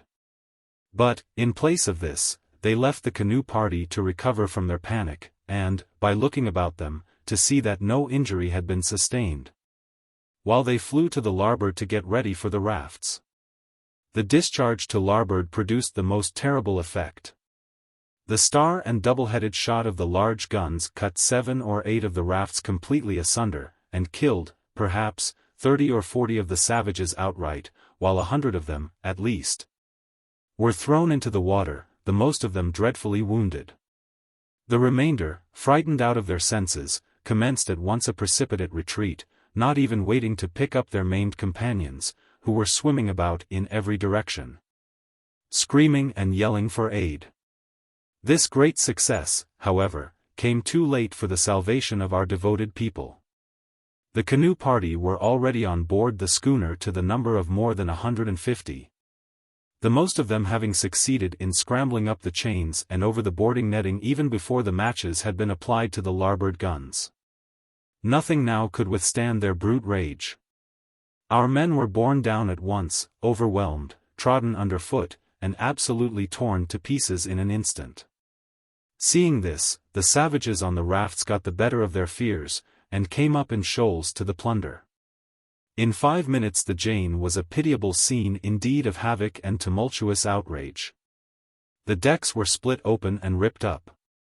The cordage, sails, and everything movable on deck demolished as if by magic, while, by dint of pushing at the stern, towing with the canoes, and hauling at the sides, as they swam in thousands around the vessel, the wretches finally forced her on shore, the cable having been slipped, and delivered her over to the good offices of Too-wit, who, during the whole of the engagement, had maintained, like a skilful general, his post of security and reconnaissance among the hills, but, now that the victory was completed to his satisfaction, condescended to scamper down with his warriors of the black skin, and become a partaker in the spoils. 2 wits' descent left us at liberty to quit our hiding place and reconnoiter the hill in the vicinity of the chasm. At about 50 yards from the mouth of it we saw a small spring of water, at which we slaked the burning thirst that now consumed us. Not far from the spring we discovered several of the filbert bushes which I mentioned before. Upon tasting the nuts we found them palatable, and very nearly resembling in flavor the common English filbert. We collected our hats full immediately, deposited them within the ravine, and returned for more. While we were busily employed in gathering these, a rustling in the bushes alarmed us, and we were upon the point of stealing back to our covert, when a large black bird of the bittern species strugglingly and slowly arose above the shrubs. I was so much startled that I could do nothing, but Peters had sufficient presence of mind to run up to it before it could make its escape, and seize it by the neck. Its struggles and screams were tremendous, and we had thoughts of letting it go, lest the noise should alarm some of the savages who might be still lurking in the neighborhood. A stab with a bowie knife, however, at length brought it to the ground, and we dragged it into the ravine, congratulating ourselves that, at all events, we had thus obtained a supply of food enough to last us for a week. We now went out again to look about us, and ventured a considerable distance down the southern declivity of the hill, but met with nothing else which could serve us for food. We therefore collected a quantity of dry wood and returned, seeing 1 or 2 large parties of the natives on their way to the village, laden with the plunder of the vessel, and who, we were apprehensive, might discover us in passing beneath the hill. Our next care was to render our place of concealment as secure as possible, and with this object, we arranged some brushwood over the aperture which I have before spoken of as the one through which we saw the patch of blue sky, on reaching the platform from the interior of the chasm. We left only a very small opening just wide enough to admit of our seeing the bay, without the risk of being discovered from below. Having done this, we congratulated ourselves upon the security of the position. For we were now completely excluded from observation, as long as we chose to remain within the ravine itself, and not venture out upon the hill. We could perceive no traces of the savages having ever been within this hollow. But, indeed, when we came to reflect upon the probability that the fissure through which we attained it had been only just now created by the fall of the cliff opposite, and that no other way of attaining it could be perceived, we were not so much rejoiced at the thought of being secure from molestation as fearful lest there should be absolutely no means left us for descent. We resolved to explore the summit of the hill thoroughly, when a good opportunity should offer. In the meantime we watched the motions of the savages through our loophole. They had already made a complete wreck of the vessel, and were now preparing to set her on fire. In a little while we saw the smoke ascending in huge volumes from her main hatchway, and, shortly afterward, a dense mass of flame burst up from the forecastle. The rigging, masts, and what remained of the sails caught immediately, and the fire spread rapidly along the decks. Still a great many of the savages retained their stations about her, hammering with large stones, axes, and cannon balls at the bolts and other iron and copper work. On the beach, and in canoes and rafts, there were not less, altogether, in the immediate vicinity of the schooner, than 10,000 natives, besides the shoals of them who, laden with booty, were making their way inland and over to the neighboring islands. We now anticipated a catastrophe, and were not disappointed. First of all there came a smart shock, which we felt as distinctly where we were as if we had been slightly galvanized, but unattended with any visible signs of an explosion. The savages were evidently startled, and paused for an instant from their labors and yellings. They were upon the point of recommencing, when suddenly a mass of smoke puffed up from the decks, resembling a black and heavy thundercloud, then, as if from its bowels, arose a tall stream of vivid fire to the height, apparently, of 1/4 mile, then there came a sudden circular expansion of the flame, then the whole atmosphere was magically crowded. In a single instant, with a wild chaos of wood, and metal, and human limbs, and, lastly, came the concussion in its fullest fury, which hurled us impetuously from our feet. While the hills echoed and re-echoed the tumult, and a dense shower of the minutest fragments of the ruins tumbled headlong in every direction around us. The havoc among the savages far exceeded our utmost expectation, and they had now, indeed, reaped the full and perfect fruits of their treachery. Perhaps 1,000 perished by the explosion, while at least an equal number were desperately mangled. The whole surface of the bay was literally strewn with the struggling and drowning wretches, and on shore matters were even worse. They seemed utterly appalled by the suddenness and completeness of their discomfiture, and made no efforts at assisting one another. At length we observed a total change in their demeanor. From absolute stupor, they appeared to be, all at once, aroused to the highest pitch of excitement, and rushed wildly about, going to and from a certain point on the beach. With the strangest expressions of mingled horror, rage, and intense curiosity depicted on their countenances, and shouting, at the top of their voices, "Tekeli-li! Tekeli-li!" Presently we saw a large body go off into the hills, whence they returned in a short time, carrying stakes of wood. These they brought to the station where the crowd was the thickest, which now separated so as to afford us a view of the object of all this excitement. We perceived something white lying upon the ground, but could not immediately make out what it was. At length we saw that it was the carcass of the strange animal with the scarlet teeth and claws which the schooner had picked up at sea on the 18th of January. Captain Guy had had the body preserved for the purpose of stuffing the skin and taking it to England. I remember he had given some directions about it just before our making the island, and it had been brought into the cabin and stowed away in one of the lockers. It had now been thrown on shore by the explosion, but why it had occasioned so much concern among the savages was more than we could comprehend.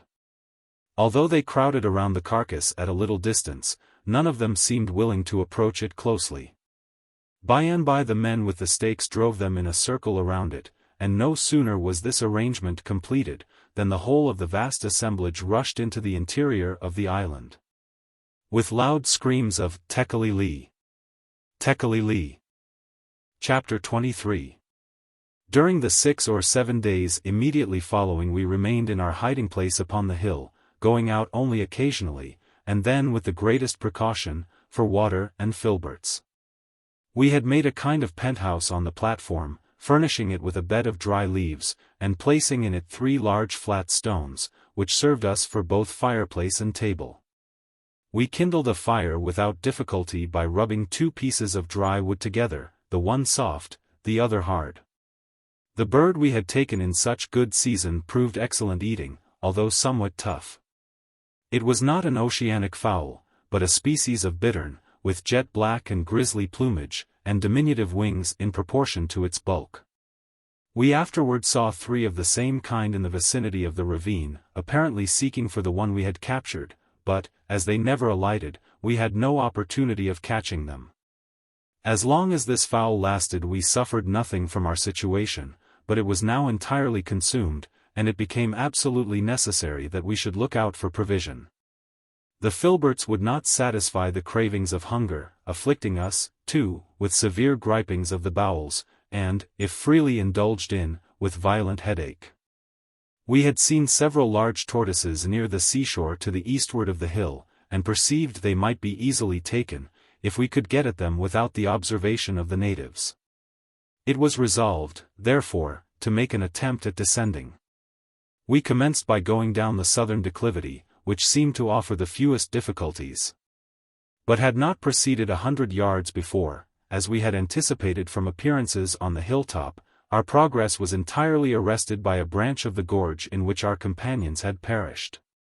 We now passed along the edge of this for about 1/4 of a mile, when we were again stopped by a precipice of immense depth, and, not being able to make our way along the brink of it, we were forced to retrace our steps by the main ravine. We now pushed over to the eastward, but with precisely similar fortune. After an hour's scramble, at the risk of breaking our necks, we discovered that we had merely descended into a vast pit of black granite, with fine dust at the bottom, and whence the only egress was by the rugged path in which we had come down. Toiling again up this path, we now tried the northern edge of the hill. Here we were obliged to use the greatest possible caution in our maneuvers, as the least indiscretion would expose us to the full view of the savages in the village. We crawled along, therefore, on our hands and knees, and, occasionally, were even forced to throw ourselves at full length, dragging our bodies along by means of the shrubbery. In this careful manner we had proceeded but a little way, when we arrived at a chasm far deeper than any we had yet seen, and leading directly into the main gorge. Thus our fears were fully confirmed, and we found ourselves cut off entirely from access to the world below. Thoroughly exhausted by our exertions, we made the best of our way back to the platform, and throwing ourselves upon the bed of leaves, slept sweetly and soundly for some hours. For several days after this fruitless search we were occupied in exploring every part of the summit of the hill, in order to inform ourselves of its actual resources. We found that it would afford us no food, with the exception of the unwholesome filberts, and a rank species of scurvy grass, which grew in a little patch of not more than 4 rods square, and would be soon exhausted. On the 15th of February, as near as I can remember, there was not a blade of this left, and the nuts were growing scarce. Our situation, therefore, could hardly be more lamentable. 5 On the 16th we again went round the walls of our prison, in hope of finding some avenue of escape, but to no purpose. We also descended the chasm in which we had been overwhelmed, with the faint expectation of discovering, through this channel, some opening to the main ravine. Here, too, we were disappointed, although we found and brought up with us a musket. On the 17th we set out with the determination of examining more thoroughly the chasm of black granite into which we had made our way in the first search. We remembered that one of the fissures in the sides of this pit had been but partially looked into, and we were anxious to explore it, although with no expectation of discovering here any opening. We found no great difficulty in reaching the bottom of the hollow as before, and were now sufficiently calm to survey it with some attention. It was, indeed, one of the most singular-looking places imaginable, and we could scarcely bring ourselves to believe it altogether the work of nature. The pit, from its eastern to its western extremity, was about 500 yards in length, when all its windings were threaded. The distance from east to west in a straight line not being more, should suppose, having no means of accurate examination, than 40 or 50 yards. Upon first descending into the chasm, that is to say, for 100 feet downward from the summit of the hill, the sides of the abyss bore little resemblance to each other, and, apparently, had at no time been connected, the one surface being of the soapstone, and the other of marl, granulated with some metallic matter. The average breadth or interval between the two cliffs was probably here 60 feet, but there seemed to be no regularity of formation. Passing down, however, beyond the limit spoken of, the interval rapidly contracted, and the sides began to run parallel, although, for some distance farther, they were still dissimilar in their material and form of surface. Upon arriving within 50 feet of the bottom, a perfect regularity commenced. The sides were now entirely uniform in substance, in color, and in lateral direction, the material being a very black and shining granite, and the distance between the two sides, at all points facing each other, exactly 20 yards. The precise formation of the chasm will be best understood by means of a delineation taken upon the spot. For I had luckily with me a pocket-book and pencil, which I preserved with great care through a long series of subsequent adventure, and to which I am indebted for memoranda of many subjects which would otherwise have been crowded from my remembrance. Figure 1. This figure gives the general outlines of the chasm, without the minor cavities in the sides, of which there were several, each cavity having a corresponding protuberance opposite.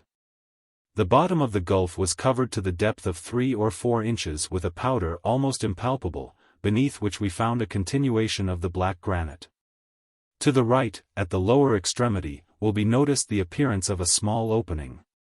This is the fissure alluded to above, and to examine which more minutely than before was the object of our second visit. We now pushed into it with vigor, cutting away a quantity of brambles which impeded us, and removing a vast heap of sharp flints somewhat resembling arrowheads in shape. We were encouraged to persevere, however, by perceiving some little light proceeding from the farther end. We at length squeezed our way for about 30 feet, and found that the aperture was a low and regularly formed arch, having a bottom of the same impalpable powder as that in the main chasm.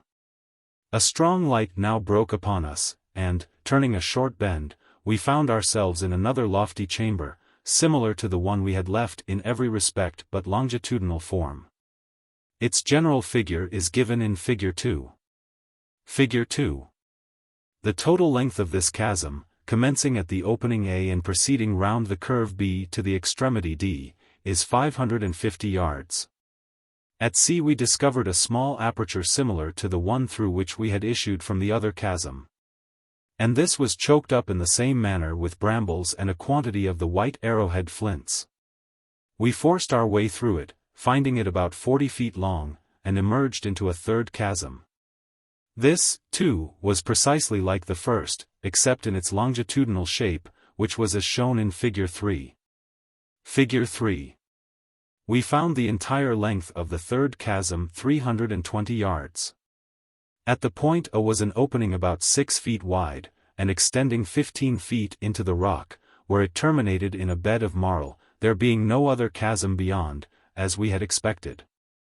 We were about leaving this fissure, into which very little light was admitted, when Peters called my attention to a range of singular-looking indentures in the surface of the marl forming the termination of the cul-de-sac.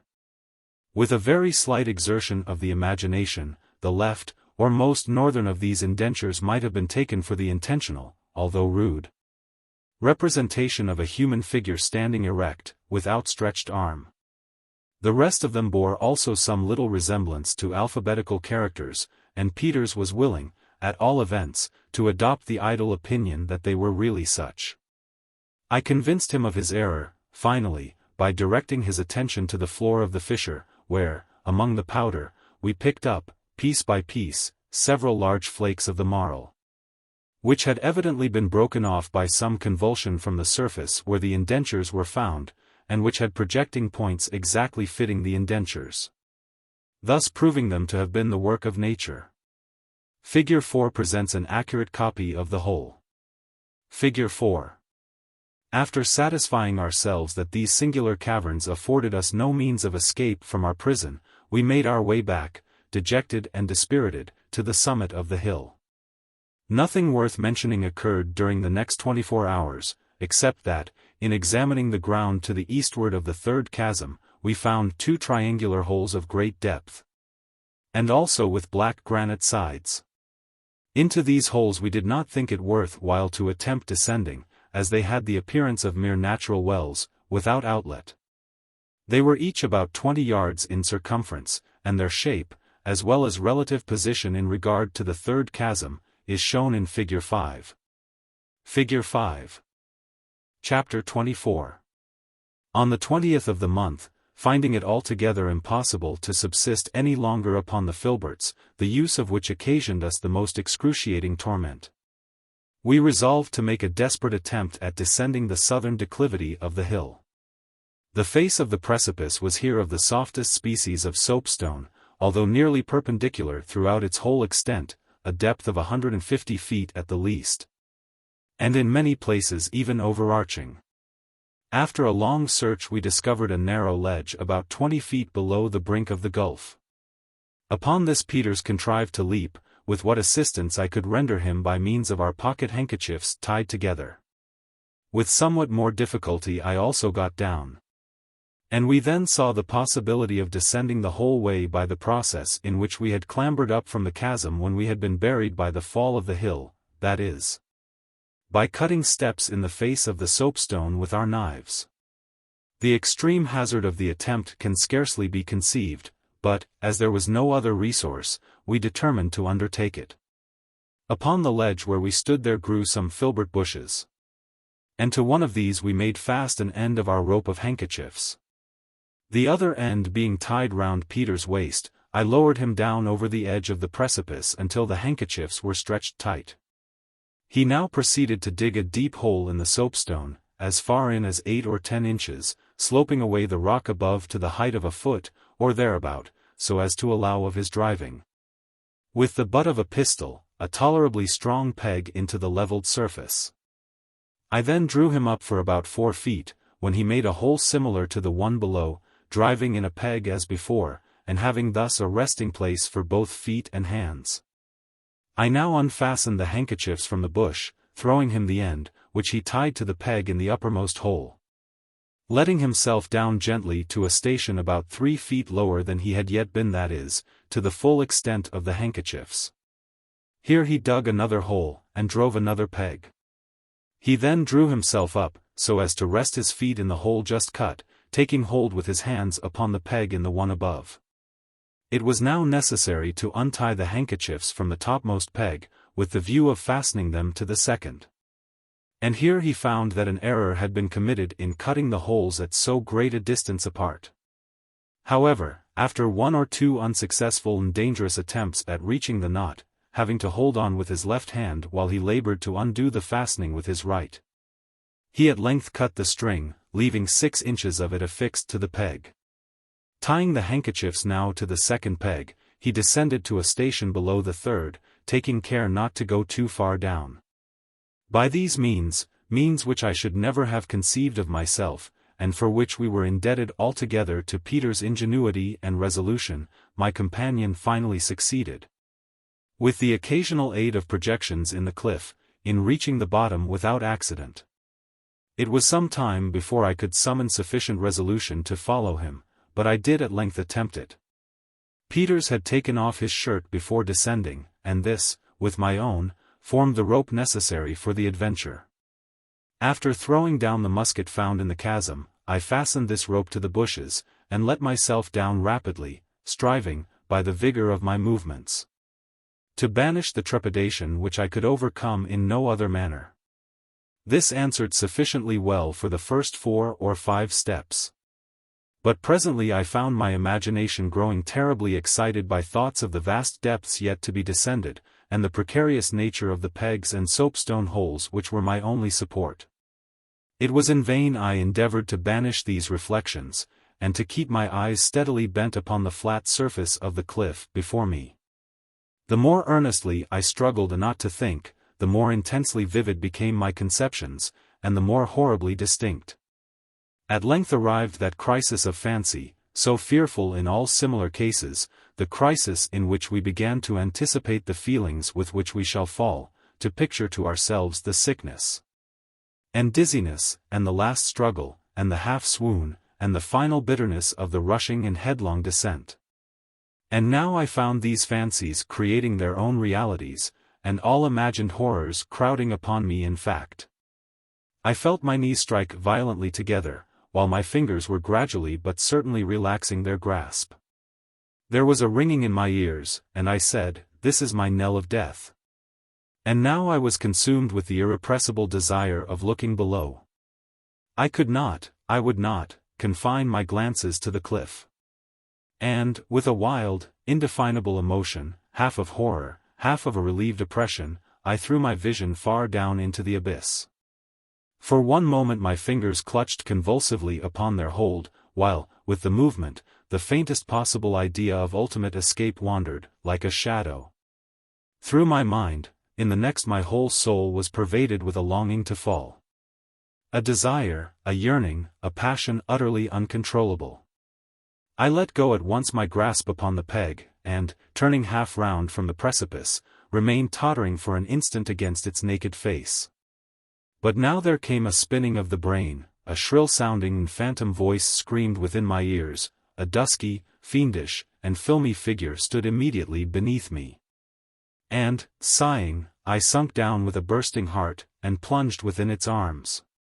I had swooned, and Peters had caught me as I fell. He had observed my proceedings from his station at the bottom of the cliff, and perceiving my imminent danger, had endeavored to inspire me with courage by every suggestion he could devise. Although my confusion of mind had been so great as to prevent my hearing what he said, or being conscious that he had even spoken to me at all. At length, seeing me totter, he hastened to ascend to my rescue, and arrived just in time for my preservation. Had I fallen with my full weight, the rope of linen would inevitably have snapped, and I should have been precipitated into the abyss. As it was, he contrived to let me down gently, so as to remain suspended without danger until animation returned. This was in about 15 minutes. On recovery, my trepidation had entirely vanished. I felt a new being, and, with some little further aid from my companion, reached the bottom also in safety. We now found ourselves not far from the ravine which had proved the tomb of our friends, and to the southward of the spot where the hill had fallen. The place was one of singular wildness, and its aspect brought to my mind the descriptions given by travelers of those dreary regions marking the site of degraded Babylon. Not to speak of the ruins of the disrupted cliff, which formed a chaotic barrier in the vista to the northward, the surface of the ground in every other direction was strewn with huge tumuli. Apparently the wreck of some gigantic structures of art. Although, in detail, no semblance of art could be detected. Scoria were abundant, and large shapeless blocks of the black granite, intermingled with others of marl, and both granulated with metal. Of vegetation there were no traces whatsoever throughout the whole of the desolate area within sight. Several immense scorpions were seen, and various reptiles not elsewhere to be found in the high latitudes. As food was our most immediate object, we resolved to make our way to the seacoast, distant not more than half a mile, with a view of catching turtle, several of which we had observed from our place of concealment on the hill. We had proceeded some 100 yards, threading our route cautiously between the huge rocks and tumuli, when, upon turning a corner, 5 savages sprung upon us from a small cavern, felling Peters to the ground with a blow from a club.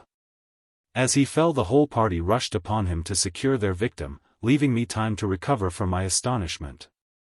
I still had the musket, but the barrel had received so much injury in being thrown from the precipice that I cast it aside as useless, preferring to trust my pistols, which had been carefully preserved in order.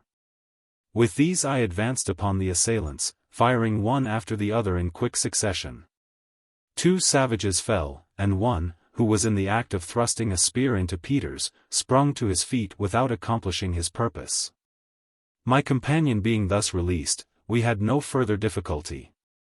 He had his pistols also, but prudently declined using them, confiding in his great personal strength, which far exceeded that of any person I have ever known. Seizing a club from one of the savages who had fallen, he dashed out the brains of the 3 who remained, killing each instantaneously with a single blow of the weapon, and leaving us completely masters of the field. So rapidly had these events passed, that we could scarcely believe in their reality, and were standing over the bodies of the dead in a species of stupid contemplation, when we were brought to recollection by the sound of shouts in the distance. It was clear that the savages had been alarmed by the firing, and that we had little chance of avoiding discovery. To regain the cliff, it would be necessary to proceed in the direction of the shouts, and even should we succeed in arriving at its base, we should never be able to ascend it without being seen. Our situation was one of the greatest peril, and we were hesitating in which path to commence a flight, when one of the savages whom I had shot and supposed dead, sprang briskly to his feet, and attempted to make his escape. We overtook him, however, before he had advanced many paces, and were about to put him to death, when Peter suggested that we might derive some benefit from forcing him to accompany us in our attempt to escape. We therefore dragged him with us, making him understand that we would shoot him if he offered resistance. In a few minutes he was perfectly submissive, and ran by our sides as we pushed in among the rocks, making for the seashore. So far, the irregularities of the ground we had been traversing hid the sea, except at intervals, from our sight, and, when we first had it fairly in view, it was perhaps 200 yards distant. As we emerged into the open beach we saw, to our great dismay, an immense crowd of the natives pouring from the village, and from all visible quarters of the island, making toward us with gesticulations of extreme fury, and howling like wild beasts. We were upon the point of turning upon our steps, and trying to secure a retreat among the fastnesses of the rougher ground, when I discovered the bows of 2 canoes projecting from behind a large rock which ran out into the water. Toward these we now ran with all speed, and, reaching them, found them unguarded, and without any other freight than 3 of the large Gallipago turtles and the usual supply of paddles for 60 rowers. We instantly took possession of one of them, and, forcing our captive on board, pushed out to sea with all the strength we could command. We had not made, however, more than 50 yards from the shore before we became sufficiently calm to perceive the great oversight of which we had been guilty in leaving the other canoe in the power of the savages, who, by this time, were not more than twice as far from the beach as ourselves, and were rapidly advancing to the pursuit. No time was now to be lost. Our hope was, at best, a forlorn one, but we had none other. It was very doubtful whether, with the utmost exertion, we could get back in time to anticipate them in taking possession of the canoe, but yet there was a chance that we could. We might save ourselves if we succeeded, while not to make the attempt was to resign ourselves to inevitable butchery. The canoe was modelled with the bow and stern alike, and, in place of turning it around, we merely changed our position in paddling. As soon as the savages perceived this they redoubled their yells, as well as their speed, and approached with inconceivable rapidity. We pulled, however, with all the energy of desperation, and arrived at the contested point before more than one of the natives had attained it. This man paid dearly for his superior agility, Peter shooting him through the head with a pistol as he approached the shore. The foremost among the rest of his party were probably some 20 or 30 paces distant as we seized upon the canoe. We at first endeavored to pull her into the deep water, beyond the reach of the savages, but, finding her too firmly aground, and there being no time to spare, Peters, with one or two heavy strokes from the butt of the musket, succeeded in dashing out a large portion of the bow and of one side. We then pushed off. Two of the natives by this time had got hold of our boat, obstinately refusing to let go, until we were forced to dispatch them with our knives. We were now clear off, and making great way out to sea. The main body of the savages, upon reaching the broken canoe, set up the most tremendous yell of rage and disappointment conceivable. In truth, from everything I could see of these wretches, they appeared to be the most wicked, hypocritical, vindictive, bloodthirsty, and altogether fiendish race of men upon the face of the globe. It is clear we should have had no mercy had we fallen into their hands. They made a mad attempt at following us in the fractured canoe, but, finding it useless, again vented their rage in a series of hideous vociferations, and rushed up into the hills. We were thus relieved from immediate danger, but our situation was still sufficiently gloomy. We knew that 4 canoes of the kind we had were at one time in the possession of the savages, and were not aware of the fact, afterward ascertained from our captive, that 2 of these had been blown to pieces in the explosion of the Jane Guy. We calculated, therefore, upon being yet pursued, as soon as our enemies could get round to the bay, distant about 3 miles, where the boats were usually laid up.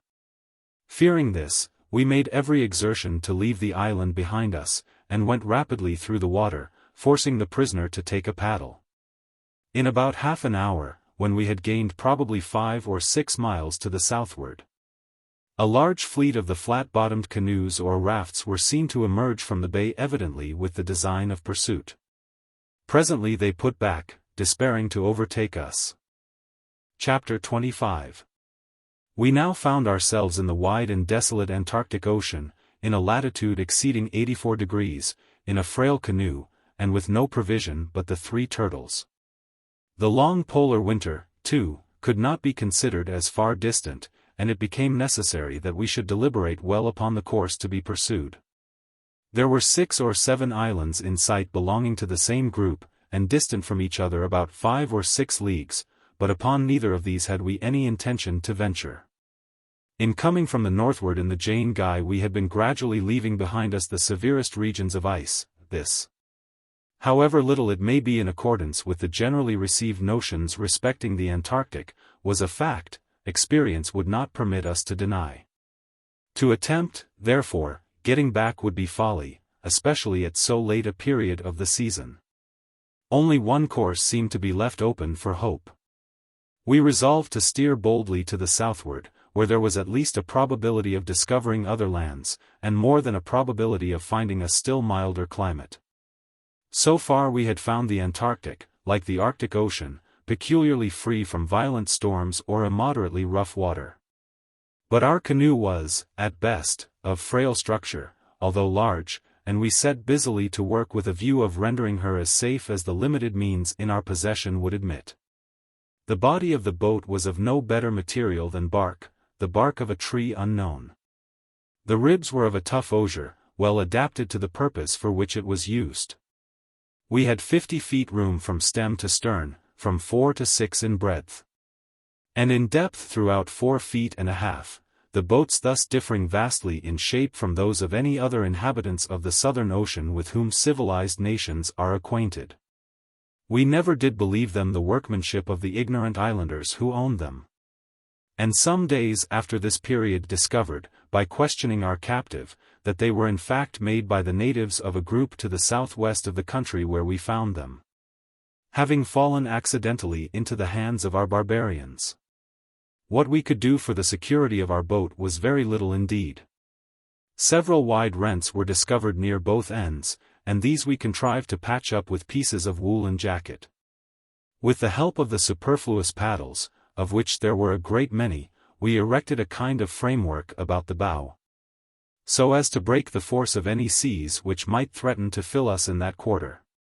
We also set up 2 paddle blades for masts, placing them opposite each other, one by each gunwale, thus saving the necessity of a yard.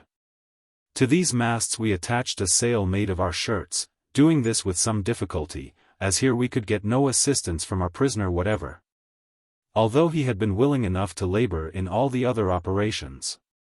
The sight of the linen seemed to affect him in a very singular manner. He could not be prevailed upon to touch it or go near it, shuddering when we attempted to force him, and shrieking out, "Tekeli-li." Having completed our arrangements in regard to the security of the canoe, we now set sail to the south-southeast for the present, with the view of weathering the most southerly of the group in sight. This being done, we turned the bow full to the southward. The weather could by no means be considered disagreeable. We had a prevailing and very gentle wind from the northward, a smooth sea, and continual daylight. No ice whatever was to be seen. Nor did I ever see one particle of this after leaving the parallel of Bennet's Islet. Indeed, the temperature of the water was here far too warm for its existence in any quantity. Having killed the largest of our tortoises, and obtained from him not only food but a copious supply of water, we continued on our course, without any incident of moment, for perhaps 7 or 8 days, during which period we must have proceeded a vast distance to the southward, as the wind blew constantly with us, and a very strong current set continually in the direction we were pursuing. March 1.7 Many unusual phenomena now indicated that we were entering upon a region of novelty and wonder. A high range of light gray vapor appeared constantly in the southern horizon, flaring up occasionally in lofty streaks, now darting from east to west, now from west to east, and again presenting a level and uniform summit, in short, having all the wild variations of the aurora borealis. The average height of this vapor, as apparent from our station, was about 25 degrees. The temperature of the sea seemed to be increasing momentarily, and there was a very perceptible alteration in its color. March 2. Today, by repeated questioning of our captive, we came to the knowledge of many particulars in regard to the island of the massacre, its inhabitants and customs, but with these how can I now detain the reader? I may say, however, that we learned there were 8 islands in the group, that they were governed by a common king, named Sailman or Sailmaun, who resided in one of the smallest of the islands. That the black skins forming the dress of the warriors came from an animal of huge size to be found only in a valley near the court of the king, that the inhabitants of the group fabricated no other boats than the flat-bottomed rafts, the 4 canoes being all of the kind in their possession, and, these having been obtained, by mere accident, from some large island in the southwest, that his own name was Nunu, that he had no knowledge of Bennet's Islet, and that the appellation of the island he had left was Tsalal. The commencement of the words Tsalman and Tsalal was given with a prolonged hissing sound, which we found it impossible to imitate, even after repeated endeavors, and which was precisely the same with the note of the black bittern we had eaten up on the summit of the hill. March 3. The heat of the water was now truly remarkable, and in color was undergoing a rapid change, being no longer transparent, but of a milky consistency and hue. In our immediate vicinity it was usually smooth, never so rough as to endanger the canoe, but we were frequently surprised at perceiving, to our right and left, at different distances, sudden and extensive agitations of the surface. These, we at length noticed, were always preceded by wild flickerings in the region of vapor to the southward. March 4th. Today, with the view of widening our sail, the breeze from the northward dying away perceptibly, I took from my coat pocket a white handkerchief. Nu was seated at my elbow, and the linen accidentally flaring in his face, he became violently affected with convulsions. These were succeeded by drowsiness and stupor, and low murmurings of "Tekeli-li. Tekeli-li." March 5th. The wind had entirely ceased, but it was evident that we were still hurrying on to the southward, under the influence of a powerful current. And now, indeed, it would seem reasonable that we should experience some alarm at the turn events were taking, but we felt none. The countenance of Peters indicated nothing of this nature, although it wore at times an expression I could not fathom. The polar winter appeared to be coming on, but coming without its terrors. I felt a numbness of body and mind, a dreaminess of sensation, but this was all. March 6th. The gray vapor had now arisen many more degrees above the horizon, and was gradually losing its grayness of tint. The heat of the water was extreme, even unpleasant to the touch, and its milky hue was more evident than ever. Today a violent agitation of the water occurred very close to the canoe. It was attended, as usual, with a wild flaring up of the vapor at its summit, and a momentary division at its base. A fine white powder, resembling ashes, but certainly not such, fell over the canoe and over a large surface of the water. As the flickering died away among the vapor and the commotion subsided in the sea, Nu now threw himself on his face in the bottom of the boat, and no persuasions could induce him to arise. March 7th. This day we questioned Nu concerning the motives of his countrymen in destroying our companions, but he appeared to be too utterly overcome by terror to afford us any rational reply. He still obstinately lay in the bottom of the boat, and, upon reiterating the questions as to the motive, made use only of idiotic gesticulations, such as raising with his forefinger the upper lip, and displaying the teeth which lay beneath it. These were black. We had never before seen the teeth of an inhabitant of XVIII. March 8th. Today there floated by us one of the white animals whose appearance upon the beach at XVIII had occasioned so wild a commotion among the savages. I would have picked it up, but there came over me a sudden listlessness, and I forbore. The heat of the water still increased, and the hand could no longer be endured within it. Peters spoke little, and I knew not what to think of his apathy. Nu breathed, and no more. March 9th. The whole ashy material fell now continually around us, and in vast quantities. The range of vapor to the southward had arisen prodigiously in the horizon, and began to assume more distinctness of form. I can liken it to nothing but a limitless cataract, rolling silently into the sea from some immense and far distant rampart in the heaven. The gigantic curtain ranged along the whole extent of the southern horizon. It emitted no sound. March 21st. A sullen darkness now hovered above us, but from out the milky depths of the ocean a luminous glare arose, and stole up along the bulwarks of the boat. We were nearly overwhelmed by the white ashy shower which settled upon us and upon the canoe, but melted into the water as it fell. The summit of the cataract was utterly lost in the dimness and the distance. Yet we were evidently approaching it with a hideous velocity. At intervals there were visible in it wide, yawning, but momentary rents, and from out these rents, within which was a chaos of flitting and indistinct images, there came rushing and mighty, but soundless winds, tearing up the enkindled ocean in their course. March 22nd.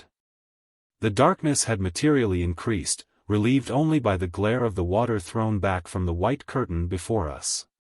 Many gigantic and pallidly white birds flew continuously now from beyond the veil, and their scream was the eternal Tekeli-li. As they retreated from our vision. Hereupon Nunu stirred in the bottom of the boat, but upon touching him we found his spirit departed. And now we rushed into the embraces of the cataract, where a chasm threw itself open to receive us. But there arose in our pathway a shrouded human figure, very far larger in its proportions than any dweller among men. And the hue of the skin of the figure was of the perfect whiteness of the snow. Note: the circumstances connected with the late sudden and distressing death of Mr. Pym are already well known to the public through the medium of the daily press. It is feared that the few remaining chapters which were to have completed his narrative, and which were retained by him, while the above were in type, for the purpose of revision, have been irrecoverably lost through the accident by which he perished himself. This, however, may prove not to be the case, and the papers, if ultimately found, will be given to the public. No means have been left untried to remedy the deficiency. The gentleman whose name is mentioned in the preface, and who, from the statement there made, might be supposed able to fill the vacuum, has declined the task, this, for satisfactory reasons connected with the general inaccuracy of the details afforded him, and his disbelief in the entire truth of the latter portions of the narration. Peters, from whom some information might be expected, is still alive, and a resident of Illinois, but cannot be met with at present. He may hereafter be found, and will, no doubt, afford material for a conclusion of Mr. Pym's account. The loss of 2 or 3 final chapters, for there were but 2 or 3, is the more deeply to be regretted, as it cannot be doubted they contained matter relative to the pole itself, or at least to regions in its very near proximity. And as, too, the statements of the author in relation to these regions may shortly be verified or contradicted by means of the governmental expedition now preparing for the Southern Ocean. On one point in the narrative some remarks may well be offered. And it would afford the writer of this appendix much pleasure if what he may here observe should have a tendency to throw credit, in any degree, upon the very singular pages now published. We allude to the chasms found in the island of XVIII, and to the whole of the figures upon pages 245, 47. Mr. Pym has given the figures of the chasms without comment, and speaks decidedly of the indentures found at the extremity of the most easterly of these chasms as having but a fanciful resemblance to alphabetical characters, and, in short, as being positively not such. This assertion is made in a manner so simple, and sustained by a species of demonstration so conclusive, viz. the fitting of the projections of the fragments found among the dust into the indentures upon the wall, that we are forced to believe the writer in earnest. And no reasonable reader should suppose otherwise. But as the facts in relation to all the figures are most singular, especially when taken in connection with statements made in the body of the narrative, it may be as well to say a word or two concerning them all, this, too, the more especially as the facts in question have, beyond doubt, escaped the attention of Mr. Poe. Figure 1, then, Figure 2, Figure 3, and Figure 5, when conjoined with one another in the precise order which the chasms themselves presented, and when deprived of the small lateral branches or arches, which, it will be remembered, served only as a means of communication between the main chambers, and were of totally distinct character, constitute an Ethiopian verbal root, the root, to be shady, whence all the inflections of shadow or darkness.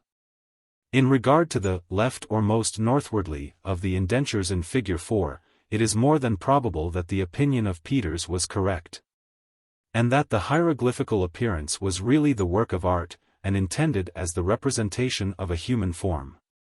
The delineation is before the reader, and he may, or may not, perceive the resemblance suggested, but the rest of the indentures afford strong confirmation of Peters' idea.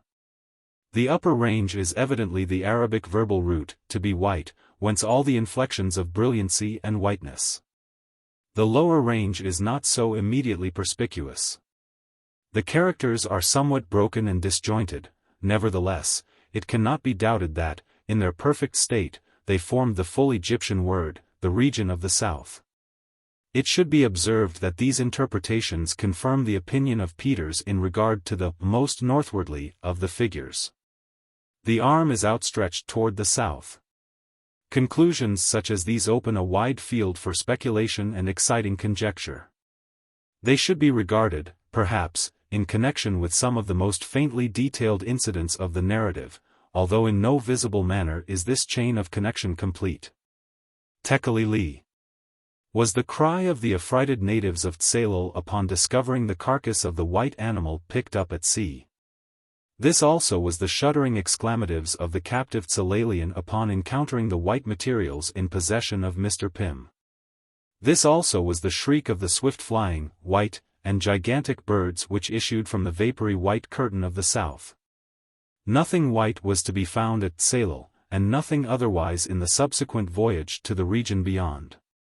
It is not impossible that XVIII, the appellation of the island of the chasms, may be found, upon minute philological scrutiny, to betray either some alliance with the chasms themselves, or some reference to the Ethiopian characters so mysteriously written in their windings. I have graven it within the hills, and my vengeance upon the dust within the rock.